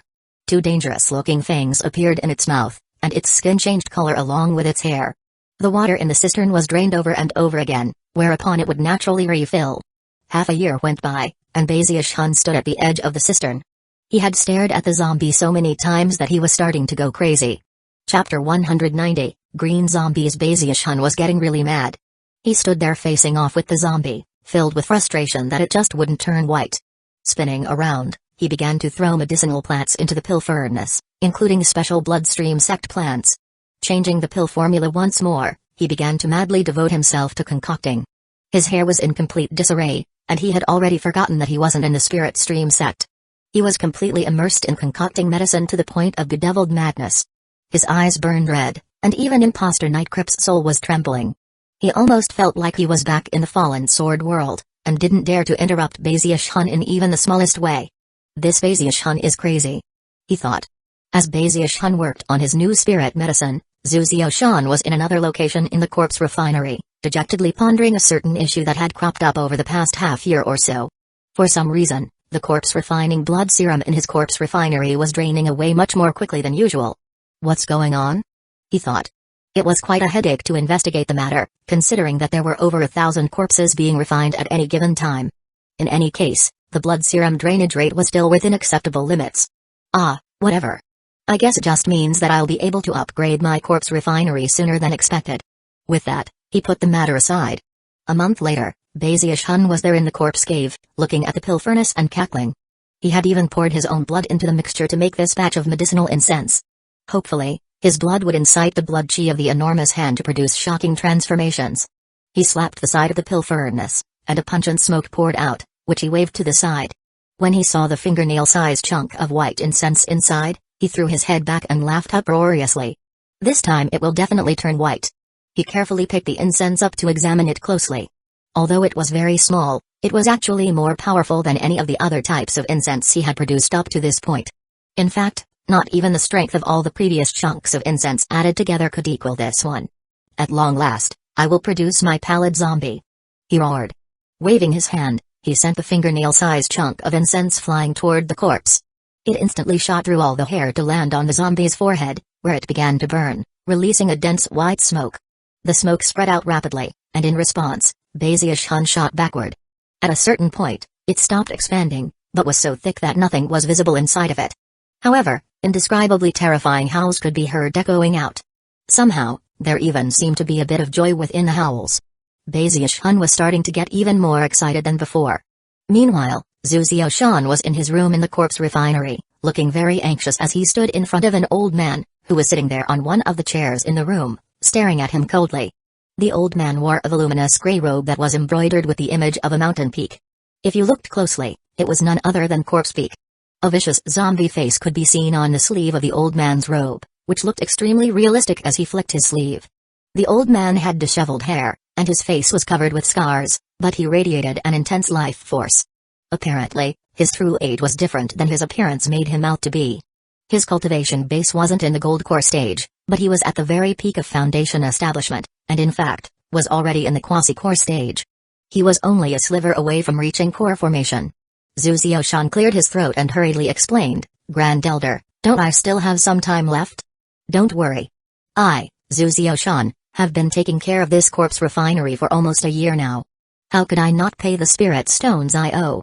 In 3 months, the first batch of zombies will be ready, and I'll pay you back, both principal and interest." He had never imagined that the Grand Elder of Corpse Peak would personally came to ask him about the expenses related to the corpse refinery. "Elder Zhu," the Grand Elder said, "I truly hope that you will do as you say. If the time comes and you don't pay what you owe, it won't matter that you have a patriarch backing you. I'll still hold you accountable for the losses." With that, Corpse Peak's Grand Elder turned to leave. But then, the door suddenly slammed open, and a flustered young man burst in. "What gall?" Zhu Xiaoshan barked, looking over with a grim face. Just when he'd managed to get the Grand Elder off his back, this flunky barged in to cause problems. However, even as his killing intent raged, he noticed how terrified the young man looked. "Young lord, something really bad is happening. Almost 30% of the corpse refining blood serum has vanished, all at once." The ashen-faced young man seemed on the verge of tears. He was responsible for keeping the records regarding the corpse refining blood serum, and when he saw such a massive reduction, he wasn't sure what to do. It was only when he finished speaking that he noticed that young Lord Zhu Xiaoshan wasn't alone. The old man in the room seemed a bit familiar, and when he looked at him more closely, his mind suddenly began to reel. "GG Grand Elder." When Zhu Xiaoshan heard what was happening, his scalp began to tingle so hard it felt like it might explode. 30%? He asked, eyes turning bloodshot. He immediately raced out to check the blood serum altar. As for the Grand Elder, he looked completely taken aback. Even at a critical point in the corpse refining process, there would never be such a drastic loss in blood serum, not unless an incredibly powerful zombie were being produced. A 30% loss? He thought. Without hesitation, he burst into motion. Soon, Zhu Xiaoshan was at the blood serum altar. There, a huge blood cistern could be seen with over 1,000 channels leading out into different corpse caves. As soon as Zhu Xiaoshan appeared, the disciples in charge of the altar looked over. Ashen-faced, they clasped hands in greeting. Zhu Xiaoshan didn't even hear them talking. He stared down into the huge cistern, thinking back to the day before, when it had been mostly full. But now, half of that amount was gone. How is this possible? He thought, beginning to tremble. The blood serum had to be purchased at significant cost, and what he was seeing in front of his own eyes caused his vision to begin to fade. But then, he watched as almost all of the remaining serum drained away, revealing the bottom of the cistern and leaving it completely empty. All of the blood serum could be seen flowing into one particular channel. That leads to Nightcrypt's corpse cave.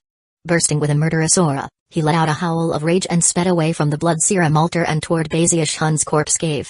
In that very corpse cave, Bazia's Hun was watching as the white smoke began to clear. Heart bursting with joy, he was just about to take a step forward when suddenly, his face fell, and his eyes went wide with disbelief. "What's going on?" he said. He rubbed his eyes, not daring to believe what he was seeing. There within the white smoke were numerous green hairs, twisting and turning as they floated in the air. Some of them were actually boring into the walls of the cave. Bazia's Hun felt his scalp tingling. He quickly opened his third eye and looked into the smoke. As of this moment, the cistern wasn't even visible anymore, nor was the corpse. All he saw was a huge, green hairball.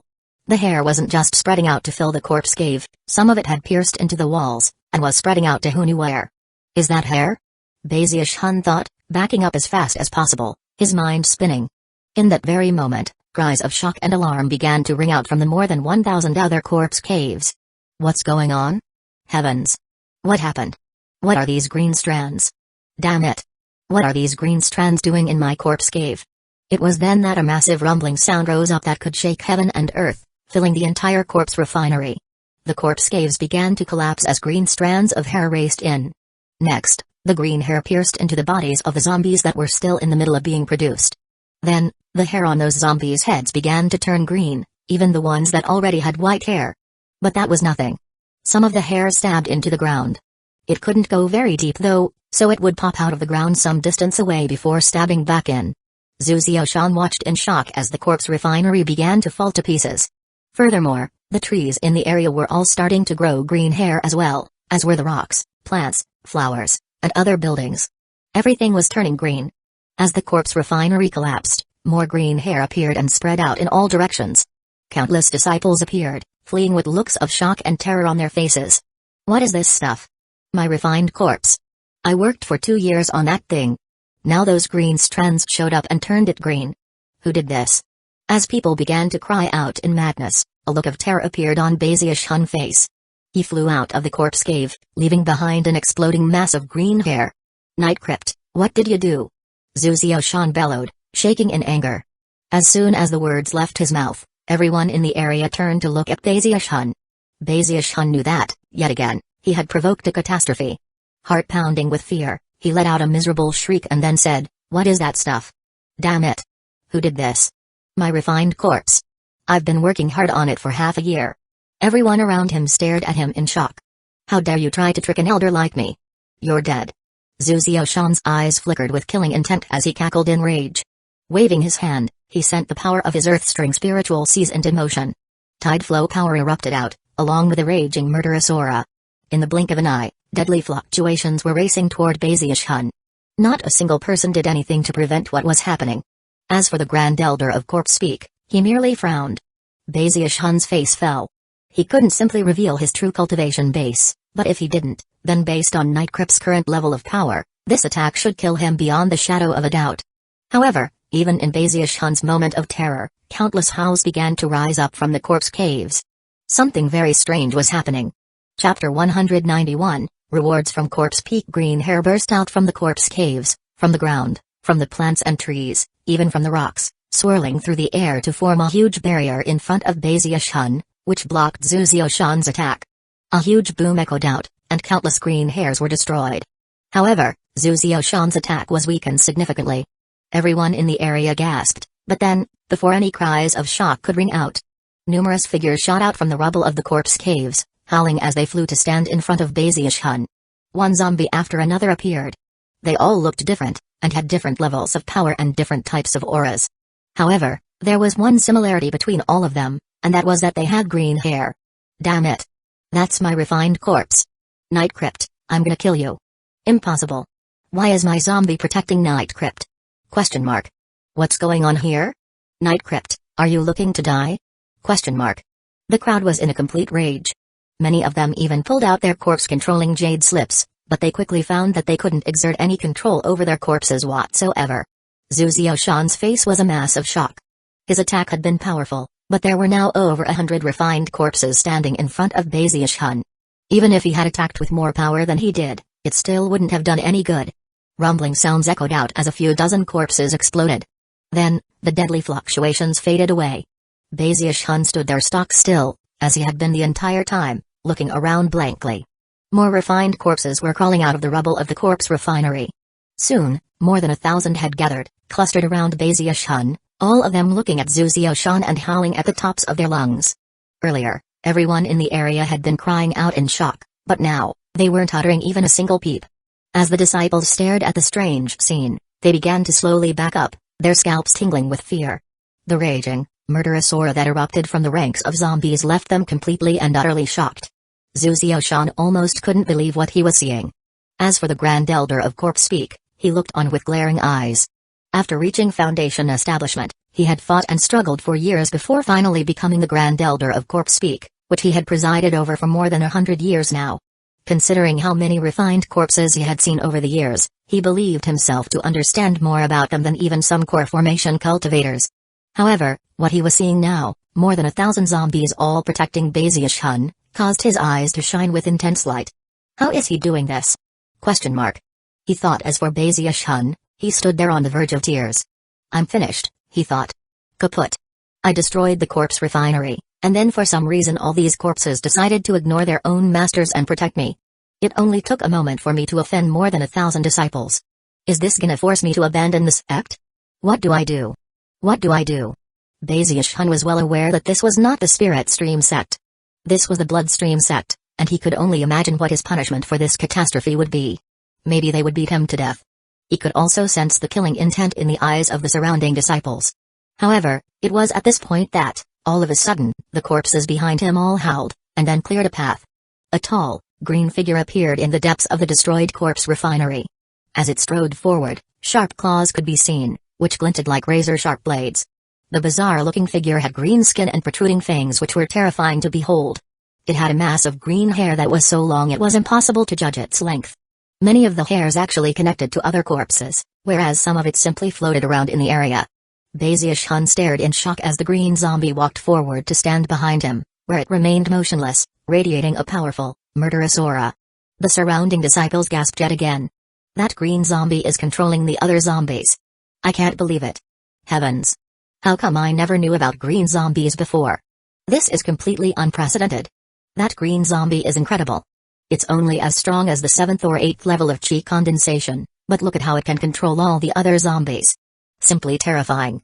Zhu Xiaoshan was left gasping at the sight, and soon, his eyes were shining brightly. However, before he could say anything, laughter filled the air, and its source was none other than Corpse Peak's Grand Elder. Wonderful, he said, sounding very excited. Simply wonderful. He blurred into motion, and a moment later, was standing right in front of the green zombie. Instantly, incredible pressure spilled out from him, causing all the surrounding zombies to tremble. However, they didn't stop their howling. The Grand Elder didn't seem to mind. He couldn't stop looking at the green zombie, almost as if it were a gem. He seemed to be getting more and more excited. You're called Night Crypt? He asked, turning to look at Baziush-hun, the same look in his eye as when he had been looking at the zombie. Baziush-hun didn't know who this person was, but he quickly put on a very serious expression. Clasping hands and bowing, he said, Disciple Night Crypt at your service. Greetings, Senior. Let's call this an emerald zombie. Did you refine it? And how? Baziush-hun blinked a few times. The truth was that he really didn't know exactly why the zombie refining process led to the zombie looking or acting this way. But he quickly recorded the formula he had used onto a jade slip, which he then handed over.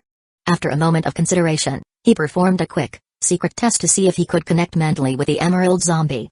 Presumably, because the medicine contained some of his own blood, he could. In the hopes of reducing whatever his punishment might be, he also handed over the jade slip that could control the emerald zombie. Of course, he had already noticed the reactions of the other disciples upon seeing this old man, and how respectful their expressions became. Obviously, he was someone very important. The Grand Elder took the jade slips and looked them over. Eyes burning with passion, he laughed heartily, and then gazed at Baziush-hun with admiration. Night Crypt, I am the Grand Elder of Corpse Peak. You did a great job here. Splendid, really. You created a brand new type of zombie.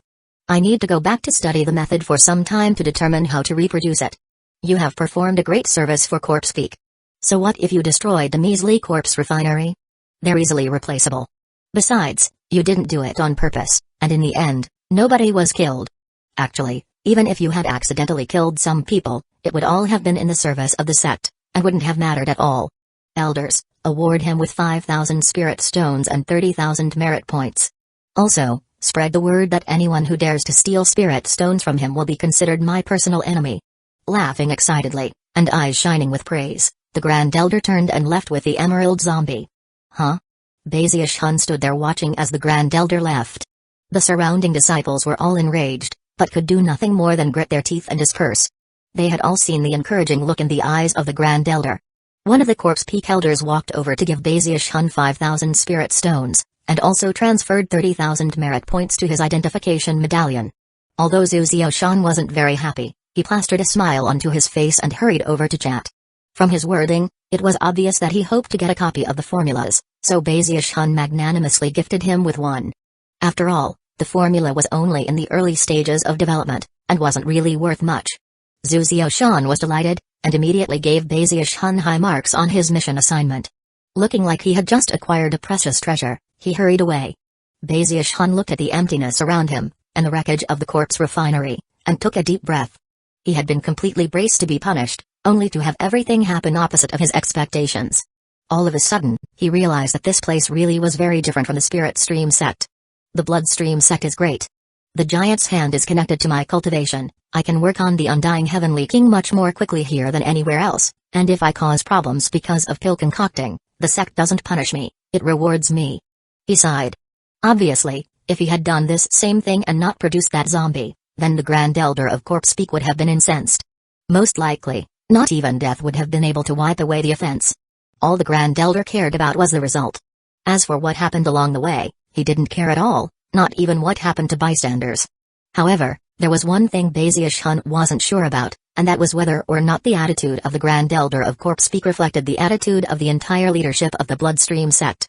Or were there people who wouldn't tolerate him tormenting other disciples, regardless of the potential gains? Either way, the Bloodstream sect was essentially a devilish sect that valued being straightforward and merciless. They didn't believe that a person achieving their Tao could benefit everyone. They believed that success came only after climbing a mountain of bones. Sighing, Baziush-hun headed back toward his Immortal's cave. Now that he had accomplished his mission, he simply had to wait for all the other disciples to do the same, and then he would be able to participate in the Foundation Establishment trial by fire. It was currently evening, and as he strolled through the sect, he happened to notice a huge stone stele off in the distance, roughly as tall as 3 people put together. A young woman was sitting cross-legged at the base of the stele, her hair and garments fluttering gently in the wind. There was something oddly appealing about her as she sat there. She wore a blood-colored mask, decorated with a plum blossom. As she looked off into the distance, a wistful, even melancholic expression could be seen in her eyes. Baziush-hun recognized her immediately. Lots of people in the sect gossiped about this very young woman, who was young Lady Zumai. As for the huge stone stele, it was oddly misshapen, as though it weren't complete. The more he looked at it, the more he realized that it looked like a section of a wall. It was actually a place where disciples of the Bloodstream sect would sometimes go to seek enlightenment, a location as famous as the precipice of never-ending blood. It was the Holy Pill Wall fragment. Supposedly, people who sought enlightenment here could see a projection of someone concocting medicine. If they gained enlightenment, they would acquire a deeper understanding of the Tao of medicine. According to the story, the Bloodstream sect had looted the wall from the Pillstream sect 10,000 years ago. Although the Bloodstream sect didn't have many apothecaries, 8,000 years ago, a genius arose within the sect. He created a mystical medicine called the Undying Blood Pill, which shook the entire sect. Of course, he accomplished all of that thanks to the wall fragment. Few people ever gained enlightenment from the Holy Pill Wall fragment. Even imposter Nightcrypt had tried his hand at it, only to fail. As Baziush-hun walked by, he couldn't help but glance at Zumai and the wall. Zumai seemed to sense him looking at her, and her eyes flashed beneath her mask. She looked over at Baziush-hun, radiating coldness and arrogance, as if she were a higher being, an immortal or a devil looking at an ant. Without saying a word, she turned and transformed into a beam of blood-colored light that shot toward Ancestor Peak. Being looked at in such a condescending fashion left Baziush-hun very angry. Zumai was clearly far too arrogant for her own good. What's so special about you, huh? Lord Bei is already at Heaven Dao Foundation establishment. If I showed my true face, you'd be scared to death. Grumbling to himself, he stuck his chin up and flicked his sleeve. One of these days, Baziush-hun will snap his finger and reduce you to ash. Chapter 192, Trial by Fire at the Blood Precipice. Months flew by. Baziush-hun wasn't the only person to have already qualified to participate in the Foundation Establishment Trial by Fire. However, the appointed time for the trial hadn't arrived yet, so those who accomplished their missions early were forced to bide their time. Baziush-hun didn't sit idly by during those months. He excitedly cultivated the Undying Heavenly King. From the time he had begun to practice cultivation until now, he had never felt like this before. He was under no pressure whatsoever, and was able to diligently focus on his cultivation. When he cultivated the Undying Heavenly King, his body was filled with a sensation of tingling pain. At first it was very uncomfortable, but by now he'd gotten used to it, and even found it somewhat pleasurable. Every day, he would spend some time shadowboxing in his Immortal's cave to test out his power, and the result was always the same. Ha ha ha. I'm getting stronger and stronger. Bring on the pain. The sight of the blood chi rising up from the ground always caused his heart to pound with excitement. This place is my personal holy land. When I cause disasters, I don't get punished, I get rewarded. Plus, my cultivation progresses faster than ever. Sighing, he couldn't help but muse that the bloodstream sect really was a good fit for him. However, after more consideration, he realized that his way of thinking was getting a bit twisted, and he needed to correct it. I'm from the spirit stream sect, he reminded himself. Then he sank down into the tingling pain. Eventually, he had completed 999 cycles of the Undying Heavenly King, whereupon rumbling sounds filled him, and the images of 3 huge mammoths appeared behind him. At that point, his eyes snapped open, and they shone brightly with enthusiasm. He unleashed a punch into the air, and a boom could be heard. He gasped. I've already reached the power level of 3 mammoths. This cultivation speed is crazy. Plus, I'm only on the back of the giant's hand. If I could get onto the fingers, maybe near one of those blood waterfalls, I could probably progress even faster. Laughing heartily, he rose to his feet to go out for a stroll. However, at that moment, his face flickered, and he slapped his bag of holding, producing his identity medallion. The medallion was glowing slightly, and when he poured some spiritual power into it, a cold, sinister voice rang out in his mind. Inner sect disciple Night Crypt, you have earned the right to participate in a second Foundation establishment trial by fire. 3 days from now at high noon, present yourself at the precipice of never-ending blood to begin the trial. Bezius Hun's eyes immediately began to shine with anticipation. It's at the precipice of never-ending blood? Don't tell me the Foundation establishment trial by fire is going to be inside the pit of never-ending blood? The precipice of never-ending blood and the pit of never-ending blood were essentially the same place. Back when Bezius Hun asked Imposter Night Crypt about where to get sparks for 4-colored flame, he'd said that he should look for 4-leaf clovers in the pit of never-ending blood. Of course, of all the people who were waiting for the Foundation establishment trial by fire, he was the one who actually cared the absolute least about it. The only thing he cared about was that afterward, he would finally be able to call himself a Foundation establishment cultivator of the Bloodstream sect, and would finally become a Dharma protector of Middle Peak. That would be his first major step toward getting the relic of eternal indestructibility. The reason he didn't care about the trial by fire, of course, was because he was already a Heavendale Foundation establishment expert. Considering he was a disciple of the Spirit Stream sect, he knew that it was his responsibility to stand for justice and righteousness. Swishing his sleeve, he stuck his chin up. Looking very somber, he said, "This time, I can't let any of them succeed in Foundation establishment. Unfortunately for them, I'm a spy." After all, he was a loyal servant of the Spirit Stream sect, and as such, should take every opportunity to perform some meritorious service for his own sect. Feeling better than ever, he sat back down cross-legged to meditate. 3 days later, he made his final preparations, and then stepped out of his immortal's cave, attempting to look as cold and ruthless as ever. He had been working on his gaze recently, trying to make it look more murderous, and felt pleased with the progress he had made. The precipice of never-ending blood was one of the most mysterious places in the Bloodstream sect, the other being the Holy Pill Wall fragment. It was a deep pit filled with blood-colored light that many people thought was an arcane pocket realm. The truth was that it was a wound which had been inflicted upon the hand of the giant, which had eventually transformed into a world of its own. 4-leaf clovers came from there, and could be used to spark 4-colored flame. Considering that they were unique to the Bloodstream sect, disciples often used them to trade for expensive items with people outside the sect. However, actually acquiring them required a bit of luck. The deep pit that they grew in was also occupied by blood beasts. Although the blood beasts weren't intelligent, they were driven by an insane desire to kill. Apparently, the enormous hand that the Bloodstream sect was built on innately bred a desire to destroy a life. Therefore, any life form which entered that deep pit and encountered a blood beast would come under attack. When Bezius Hun arrived, he saw about 8 other disciples present. A few were sitting silently in meditation, and the others were conversing in hushed tones. Zhao Wuking was there, and when he saw Bezius Hun, his eyes flickered with cold light. Although everyone present was a competitor, he smiled and beckoned Bezius Hun over. At the moment, everyone present was from the group that had failed in the Fallen Sword world. I heard more than 30 people qualified to join this trial by fire. However, there are only a few Foundation establishment pills. There's definitely going to be some fierce fighting in the pit, not only with the blood beasts, but also with fellow disciples. Yeah, but we have to stick to our earlier agreement. We'll wipe everyone else out first before we decide among ourselves who gets the Foundation establishment pills. As others chatted, Bezius Hun looked over at the pit of never-ending blood. The entrance was a narrow gap, only about 30 meters wide. Blood-colored light spilled out, and based on the aura that pulsed out, it was clear that terrifying entities existed deep therein. The entrance almost looked like a mouth ready to swallow up anyone who got close. There were even faint roars audible from deep inside. I heard that there are some blood beasts comparable to the Foundation establishment stage, Zhao Wuking said. This place won't be any less dangerous than the Foundation establishment Holy Lands. Baziushan nodded in response. More people arrived and joined the waiting group, looking around coldly at their fellow disciples.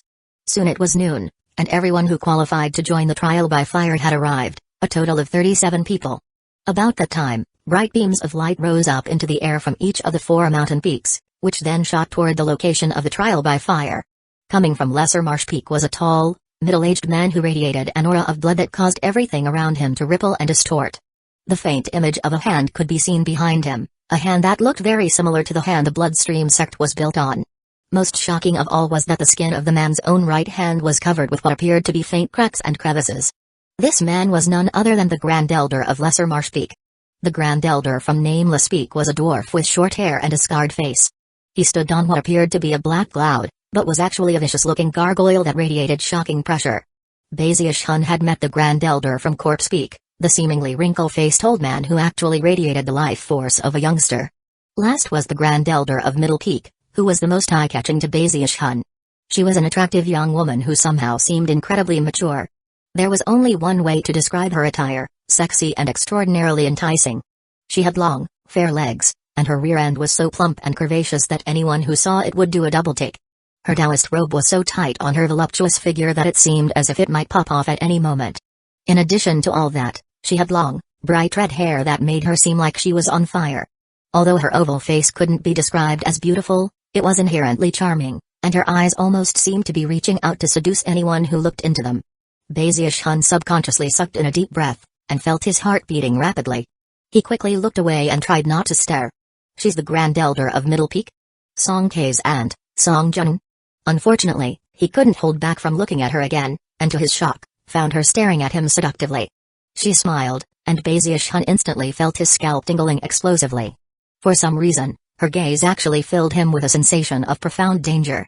He quickly bowed his head. As soon as he looked down, Song Jun's eyes flashed. Inwardly, she was actually quite surprised. Of all the people on the precipice of never-ending blood, Baziushan was the only one who had dared to look at her twice. Just as she had been about to punish him for it, he had apparently detected the look in her eye and lowered his head. As the 4 Grand Elders arrived, the disciples all clasped hands in formal greeting. Greetings, Grand Elders. Baziushan followed along with them, although inwardly he was sighing. Who would have guessed that the Grand Elder of Middle Peak would be a vixen like her? And to think that he had to get into her immortal's cave to get the relic of eternal indestructibility. It almost seemed impossible at this point. According to my plan, he thought, I eventually have to take her position as Grand Elder of Middle Peak. Even as he sighed inwardly, Grand Elder Song Jun said, you are all people who failed in the Foundation establishment Holy Lands. According to sector rules, you should have been punished, but after some discussion with the sect leader, we Grand Elders agreed to allow you another trial by fire. Foundation establishment pills can be used to reach Mortal Dao Foundation establishment. As for the success rate, it varies. Some people only need 1 pill, others might need 2 or 3. There was even once when a disciple needed 6 of them to succeed. With that, she pulled out a medicinal pill bottle, and then smiled in an extremely enticing fashion. It was a somewhat wicked smile, but that didn't make it any less beautiful. In fact, in some ways it made her even more attractive. After all, even roses have thorns. Within this pill bottle are 10 Foundation establishment pills. As soon as the words left her mouth, she threw the pill bottle into the pit of never-ending blood. Let the fighting begin. You have 1 month, after which you will be extracted from the pit. Those who succeed in reaching Foundation establishment will become Dharma protectors of whichever mountain peak you wish. Chapter 193, Hogging. All eyes were locked onto the pill bottle as it disappeared into the depths. Without the slightest hesitation, the entire group instantly transformed into beams of light that shot after it. I'm definitely going to earn the right to reach Foundation establishment. I failed once, but I'm not going to fail again. I'm going to reach Foundation establishment. We're allowed to kill people in this trial by fire, so anybody who tries to stop me from reaching Foundation establishment will die. Within the blink of an eye, all of the disciples disappeared into the pit, eyes bloodshot, ready to fight to the death. Baziushan was in the group, his eyes glued to the falling pill bottle. Once inside the pit, The blood chi inside of him surged, and he picked up speed. Almost instantly, he was in the front of the pack, along with 3 other disciples. Moments later, they had already reached the location of the pill bottle. Of course, Bazius-hun still couldn't use his Foundation Establishment cultivation base. If he did, a mere thought on his part could crush everyone else. But in the Bloodstream sect, he had learned to exercise the utmost caution at all times, so he only used the power of the chi condensation stage. He also avoided using any of his magical techniques, to further avoid poking any holes in his disguise. In fact, due to his cultivation of the Undying Heavenly King, he had plenty of blood chi inside of him, making him seem no different from any of the other disciples. Bazius-hun roared as he waved his right hand, unleashing blood chi in a powerful attack that spread out in all directions. The other 3 disciples in the area were forced to defend themselves, and as a result, slowed down significantly. Night Crypt. You got some good fortune in the Foundation Establishment Holy Land and hid it from us, didn't you? You didn't reach Earthstring Foundation Establishment, but you still have power that exceeds the 10th level of chi condensation. Seeing that Night Crypt hadn't slowed down at all, the other 3 immediately joined forces to attack him. The disciples further back didn't seem to have expected this to happen, and yet weren't surprised. Zhao Waking's eyes flashed as he came to the same conclusion as the other disciples, that Night Crypt had come across some good fortune that gave him access to greater power than before. Even as Bazius-hun sped toward the pill bottle, he forced some blood to ooze out his mouth to make it look like he was injured. At the same time, he put a crazed expression on his face. With one final burst, he closed the distance and grabbed the pill bottle. Any of the other disciples in this situation would have broken the bottle open, taken a few pills, then thrown the other ones off to the side to distract the rest of the disciples. In fact, that was what all of the other disciples assumed would happen. Even the 4 Grand Elders up on the precipice of never-ending blood also expected the same outcome. None of them were at all surprised to see Bazius-hun break ahead of the pack and grab the bottle. After all, most disciples of the Bloodstream sect had various trump cards to call upon, so a burst of speed was nothing beyond expectation. As for the Grand Elder from Corpse Peak, he had met Night Crypt before, and currently, his eyes shone with admiration. Of course, were it not for the events of a few months before, he wouldn't have paid much attention to Bazius-hun. However, what happened next left all 4 Grand Elders completely shocked. Instead of breaking the pill bottle open, Bazius-hun picked up speed and headed further into the depths of the pit. What are you doing, Night Crypt? ? Damn it. I can't believe he's doing this. Night Crypt, are you looking to die? ? Rumbling sounds could be heard as the enraged crowd chased Bazius-hun down into the depths. Even as the other disciples killing intent soared, the 4 Grand Elders on the precipice of never-ending blood exchanged surprised looks. Then, their eyes began to gleam with keen interest. He's hogging the pills? Said the Grand Elder of Lesser Marsh Peak, a burly man with a booming voice. His expression was rather ferocious, and yet his eyes gleamed with admiration. How bold. That's just the type of personality Bloodstream sect disciples should have. I never paid much attention to this kid before. What a pity he didn't reach Earthstring Foundation Establishment, otherwise he would have become a major chosen. Song Jun covered her mouth as she laughed, suddenly much more deeply impressed by Night Crypt. Very interesting. Presumably, many of that group of 30 would love to hog the pills, but he's the first one to actually attempt to pull it off. The Grand Elder from Nameless Peak, the dwarf, chuckled darkly. He's called Night Crypt, right? What a good name, and what potential in a disciple. If he really manages to cut off the Foundation Establishment path for the rest of them, then I definitely want him for Nameless Peak. The Grand Elder from Corpse Peak laughed heartily. I remember this kid. He's a pure genius when it comes to refining corpses. He completely approved of Bazius-hun's actions. After the disciples disappeared into the depths, everyone turned to leave. I wonder if that hogger Night Crypt will still be alive a month from now. Hey, I already said that if he reaches Foundation Establishment, I want him for Nameless Peak. Laughing and chatting, the 4 Grand Elders left. Down in the pit, Bazius-hun was racing along at top speed, intentionally causing blood to spray out of his mouth every once in a while to remind everyone that he was injured. However, he didn't slow down even a bit. Soon he was down near the bottom of the pit, and upon looking around, he found that it really was like a tiny little world. There were mountains rising up in all directions, all of which were covered with blood-colored vegetation. Off in the distance were some volcanoes that radiated intense heat and powerful rumbling noises. Furthermore, Bazius-hun could sense numerous dangerous and brutal auras rising up from various locations. Even as he hovered there feeling proud of himself, the other disciples began to arrive, bursting with murderous auras. You want to fight me over these Foundation Establishment pills? He shouted. Dream on. Night Crypt, It's not right to be so vicious. You can't cut off our path to Foundation establishment. How dare you do such a thing? You're dead. Humphrey. Offending this many people has earned you a death sentence. And don't even think about trying to hole up somewhere and reach Foundation establishment. This place isn't very big, and I've been here before, so I can definitely track you down. Bazius-hun didn't even look at them. As numerous magical techniques rumbled through the air toward him, he sped toward the region with the volcanoes. The pit of never-ending blood wasn't just used for Foundation establishment trials by fire. Disciples would also come here on missions to harvest four-leaf clovers. However, when going out on missions, the sect would make sure that the area wasn't too dangerous.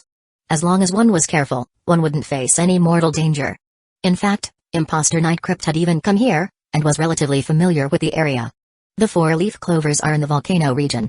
Eyes glittering, Bazius-hun sped toward the nearest volcano and vanished into a tunnel without even pausing. Even as he did, the other disciples closed in, enraged, roiling with murderous swords as they chased after him. Bazius-hun picked up speed as he flew through the countless passages and tunnels that riddled the ground underneath the volcano region. The area was almost like a huge maze. Because of that, none of the pursuers had any idea where exactly he was, which enraged them even more. Chapter 194, What Gall? They only had 1 month to track down Bazius-hun and get the Foundation establishment pills, otherwise they would be failures yet again. The mere thought of it was already driving them crazy. Their hatred of Bazius-hun had already reached indescribably towering heights. Don't be so selfish, Night Crypt. In the Bloodstream sect, the law of the jungle prevails, and we succeed by climbing a mountain of corpses. But you can't be this selfish. There are 10 Foundation establishment pills. Can't you at least spare one for somebody else? Hiding in the volcano region won't do you any good. The maze isn't that big. We'll find you eventually. Even as everyone's killing intent raged, Bazius-hun was searching left and right through the tunnels. Suddenly, he stopped in his tracks and looked at a crack in the wall up ahead, where a big patch of 3-leaf clovers could be seen. There in the middle of them all was a single 4-leaf clover. He immediately walked forward and picked it. Examining it closely, his face lit up with excitement. There really are 4-leaf clovers here. Ha ha ha. I can finally perform 4-fold spirit enhancements. After putting the 4-leaf clover into his bag of holding, he excitedly proceeded along through the maze. By this point, he'd forgotten completely about the Foundation establishment pills and was completely focused on finding 4-leaf clovers. 4 days passed in the blink of an eye. Bazius-hun would occasionally run into someone in the maze, but was always able to lose them easily, and would then continue hunting for 4-leaf clovers. He also ran into some blood beasts. He spent a bit of time observing them, and quickly realized that they were fascinating. However, they were easy to avoid as he searched for 4-leaf clovers. Another 3 days went by. Eventually, he found a place where a large number of passages all converged. It was a huge chasm, several kilometers wide and filled with enormous mushrooms. The smallest mushrooms were as tall as a person, and the largest were fully 30 meters tall. The mushrooms were a very strange color, and almost translucent. They were also gently swaying in unison. Blood-colored 3-leaf clovers could be seen on the ground below the mushrooms. Upon closer examination, Bazius-hun found that interspersed among them were occasional 4-leaf clovers. Whoa! He said, his eyes shining brightly. It seemed like a wonderful place, and yet, he hesitated for a moment. Just when he was about to take a step in, his eyes went wide with disbelief, and he began to tremble. Not too far off in the distance, in the middle of a cluster of mushrooms, chomping on some 3-leaf clovers and looking around innocently, was a white rabbit. Bazius-hun almost couldn't believe what he was seeing. There was no way he could misidentify this particular rabbit. It was none other than the talking rabbit he had created back in the Spirit Stream sect. Bazius-hun suddenly felt like the world had become a very strange place. Never in his wildest dreams would he have imagined that he would see the talking rabbit here. When he went to the North Bank, the rabbit appeared there. Then he came here to the Bloodstream sect, and the rabbit showed up here too. I came all the way here, and you're still following me around? There was something very, very strange about this rabbit.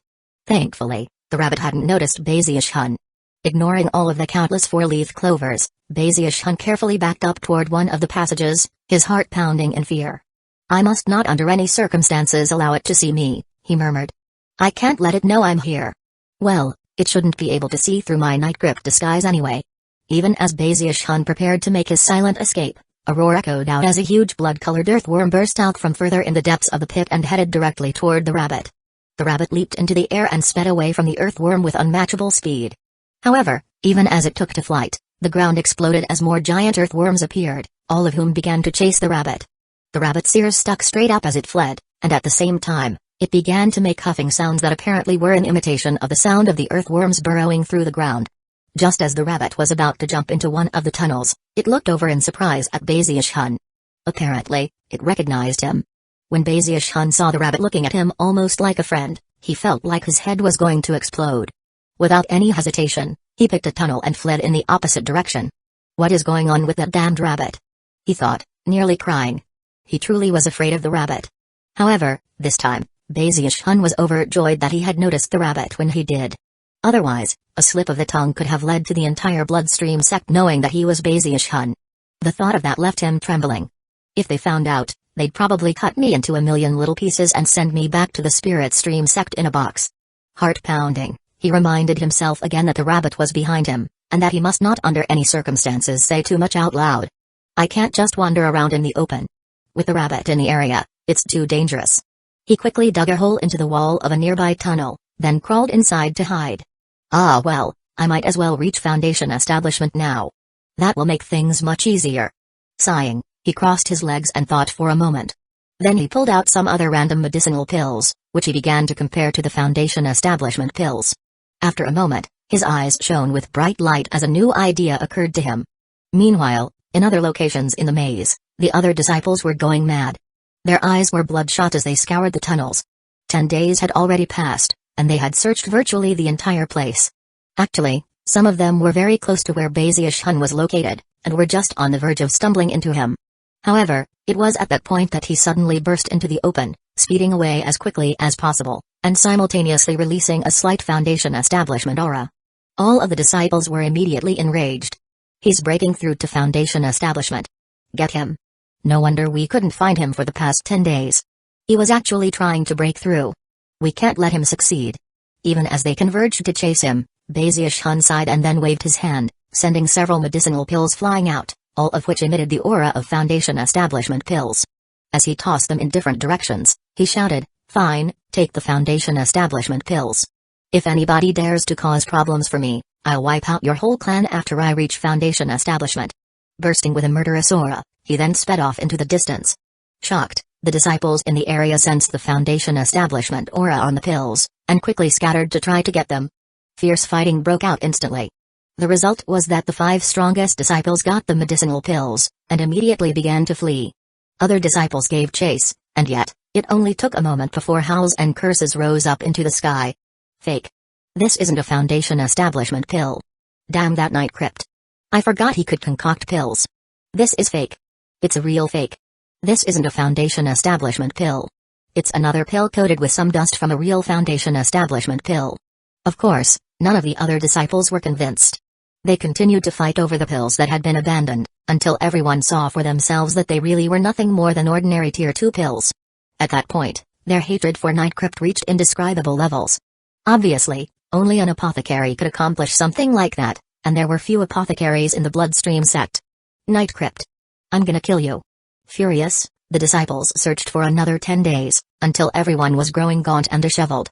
By now, there were only 10 days left, and everyone was nearly collapsing with anxiety. They were fighting amongst themselves, and also fighting the blood beasts, and feeling worse as time went by. Eventually, they found Baziush-hun. However, to their despair, he emanated a powerful aura of Foundation establishment. Sticking his chin up, he waved his sleeve and loftily said, "What gall? How dare you fail to offer greetings to an important Dharma protector like me?" In the Bloodstream sect, rankings were strictly adhered to. After reaching Foundation establishment, one was no longer a disciple. One could select one of the 4 mountain peaks to live on, and would also be named a Dharma protector. Those who reached Earthstring Foundation establishment were even more powerful, and became elders. Of course, both elders and Dharma protectors were people who the inner sect disciples feared. In fact, their lives were completely in the control of such people. The Bloodstream sect disciples looked like they might cry at any moment. Despairing, they looked at Baziush-hun flicking his sleeve, and their hearts surged with hatred. Moments ago they had been clamoring about how they wanted to kill him, but now they had no other choice but to bow their heads deferentially. "Greetings, Dharma Protector Night Crypt." "Greetings. Greetings, Dharma Protector Night Crypt." Chapter 195, I Pick Big Sis Song's Middle Peak. Everyone gritted their teeth and bowed their heads as they offered greetings. Baziush-hun was extremely proud of himself, but his expression was solemn. Chuckling darkly, he looked over the group. Suddenly, Zhao Wakang gritted his teeth and said, "Dharma Protector Knight Crypt, disciple is willing to give you everything I own in exchange for a single Foundation establishment pill." Soon, everyone was echoing his words. No fighting broke out, they simply tried to ingratiate themselves to Baziush to get one of the pills for themselves. To them, Foundation establishment pills were indescribably rare. If they lost out on this opportunity, it could be a very long time before they got another chance. All they needed was one of those pills, and they would be qualified to make an enormous leap upwards. The mere thought of it had them all quivering with anxiety. A decisive gleam could be seen in Zhao Wakang's bloodshot eyes. His clan was on the decline, and there were enemy clans who had recently acquired new Foundation establishment cultivators. If he didn't reach Foundation establishment soon, his entire clan could be wiped out, and likely him with it. With those thoughts on his mind, Zhao Wakang gritted his teeth, dropped down and kowtowed to Baziush. Then he pushed his finger down onto his forehead, causing blood-colored light to flicker as a drop of blood appeared. Shockingly, that blood actually contained a sliver of his soul. He was using a secret magic that he had happened upon long ago. Considering the current level of his cultivation base, using it caused a major backlash. Even as the soul blood appeared, his face went pale, and he coughed up a massive mouthful of blood. Then he looked up at Baziush, voice hoarse and filled with madness as he said, "Dharma Protector Knight Crypt. If you let me reach Foundation establishment, I'll be your slave for a 60-year cycle." All the other disciples gasped, and they looked at Zhao Wakang with mixed emotions. Although all of them deeply desired a Foundation establishment pill, none of them were as decisive as he was. Their faces sank. None of them had any sort of magic that would let them produce soul blood, but even if they did, they wouldn't use it like this. Foundation establishment pills were rare, but there was no saying that they wouldn't get another opportunity to acquire one on another occasion. Shaken, Baziush gave Zhao Wakang a long look, and then glanced at the soul blood. He was no newcomer to the world of cultivation, and had heard of things like this before. After muttering to himself for a moment, he waved his hand, and the soul blood blew over and vanished into the tip of his finger. A very strange sensation suddenly filled him. He could tell that as of this moment, a mere thought on this part could end Zhao Wakang's life. It was a terrifying level of control that was actually somewhat similar to his human controlling grand magic. After a moment of silence, he somberly said, "Zhao Wakang." His grave expression caused the hearts of all the other disciples to tremble. Zhao Wakang looked up, his eyes filled with respect. "I shall give you one Foundation establishment pill, and no more." Baziush had his principles. He waved his hand, and a Foundation establishment pill flew out to Zhao Wakang. All the other disciples looked on enviously. No one would dare to start fighting in front of a Foundation establishment cultivator. Trembling, Zhao Wakang grabbed the pill and then clasped hands and bowed to Baziush. Then he walked forward, sat down cross-legged next to Baziush and consumed the pill. As soon as it entered his mouth, he began to shake visibly, as if something volcanic were about to erupt inside of him. Baziush looked at him for a moment, then retracted his gaze. Inwardly, he sighed. Even in the Spirit Stream sect, Foundation establishment pills were hard to get. However, in the Bloodstream sect, they were even more valuable. Suddenly, he realized that there were many aspects of the cultivation world that were like that. There was a reason why the Bloodstream sect was so powerful. Disciples who grew up in an environment like that would end up far stronger than disciples from other sects. Some people might worry about the disciples' sense of belonging. However, as long as the sect was powerful enough, and did most things in the interest of the sect as a whole, anyone who threatened the rules of the sect would be crushed. The best thing was not to fight the trend, blend in, and use the rules to your advantage. Time passed. Just around the time that the 1-month time limit was over, rumbling sounds emanated out from Zhao Wakang, and then the aura of Foundation establishment erupted out. His eyes snapped open, and they shone brightly.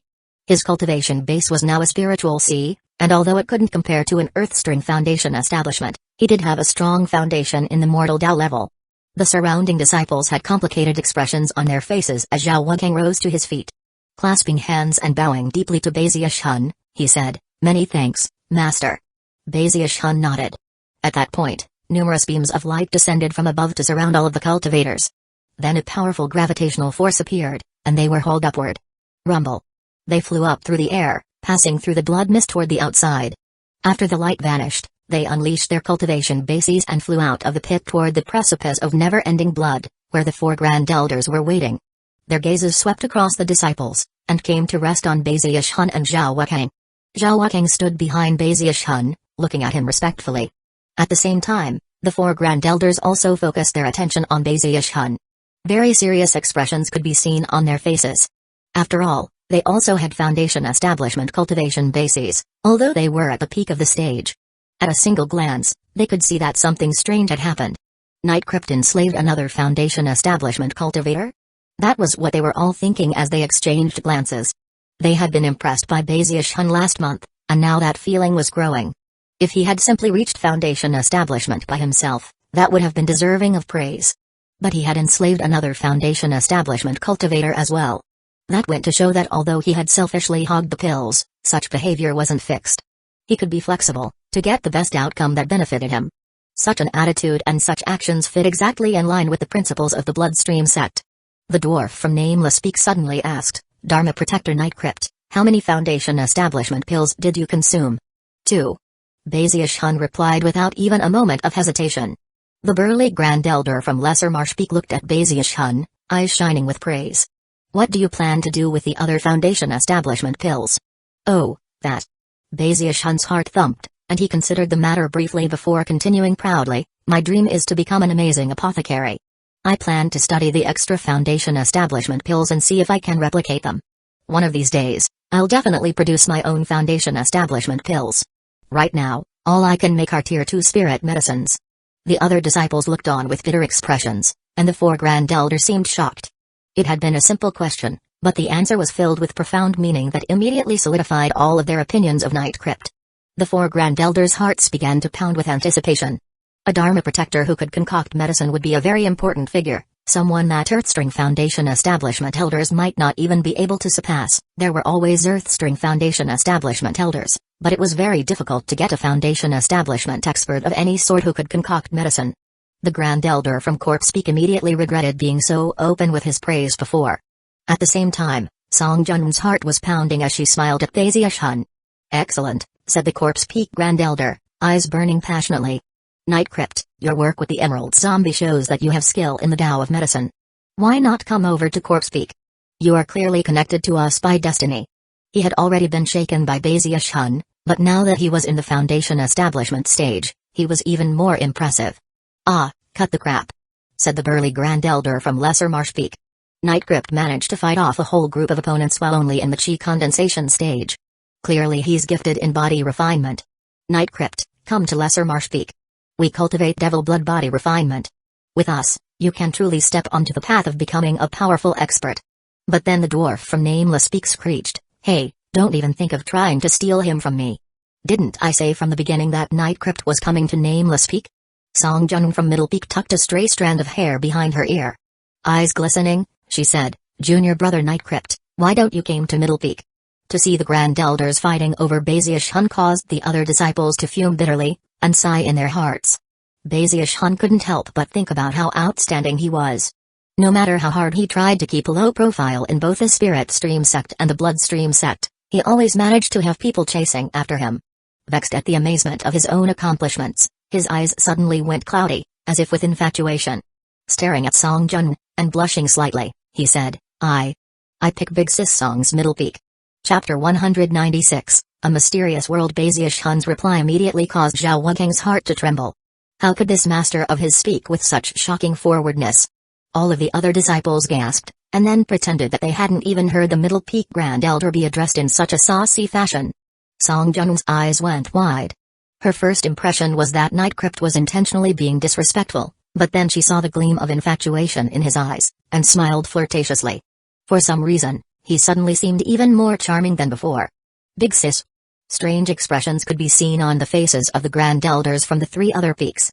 They looked at Baziush-hun, and then at Song Jun. Finally, they shook their heads and turned to leave. As for Zhao Wukang, he chose to go to Lesser Marsh Peak. Before making his way off, the Grand Elder from Corpse Peak sighed lamentingly.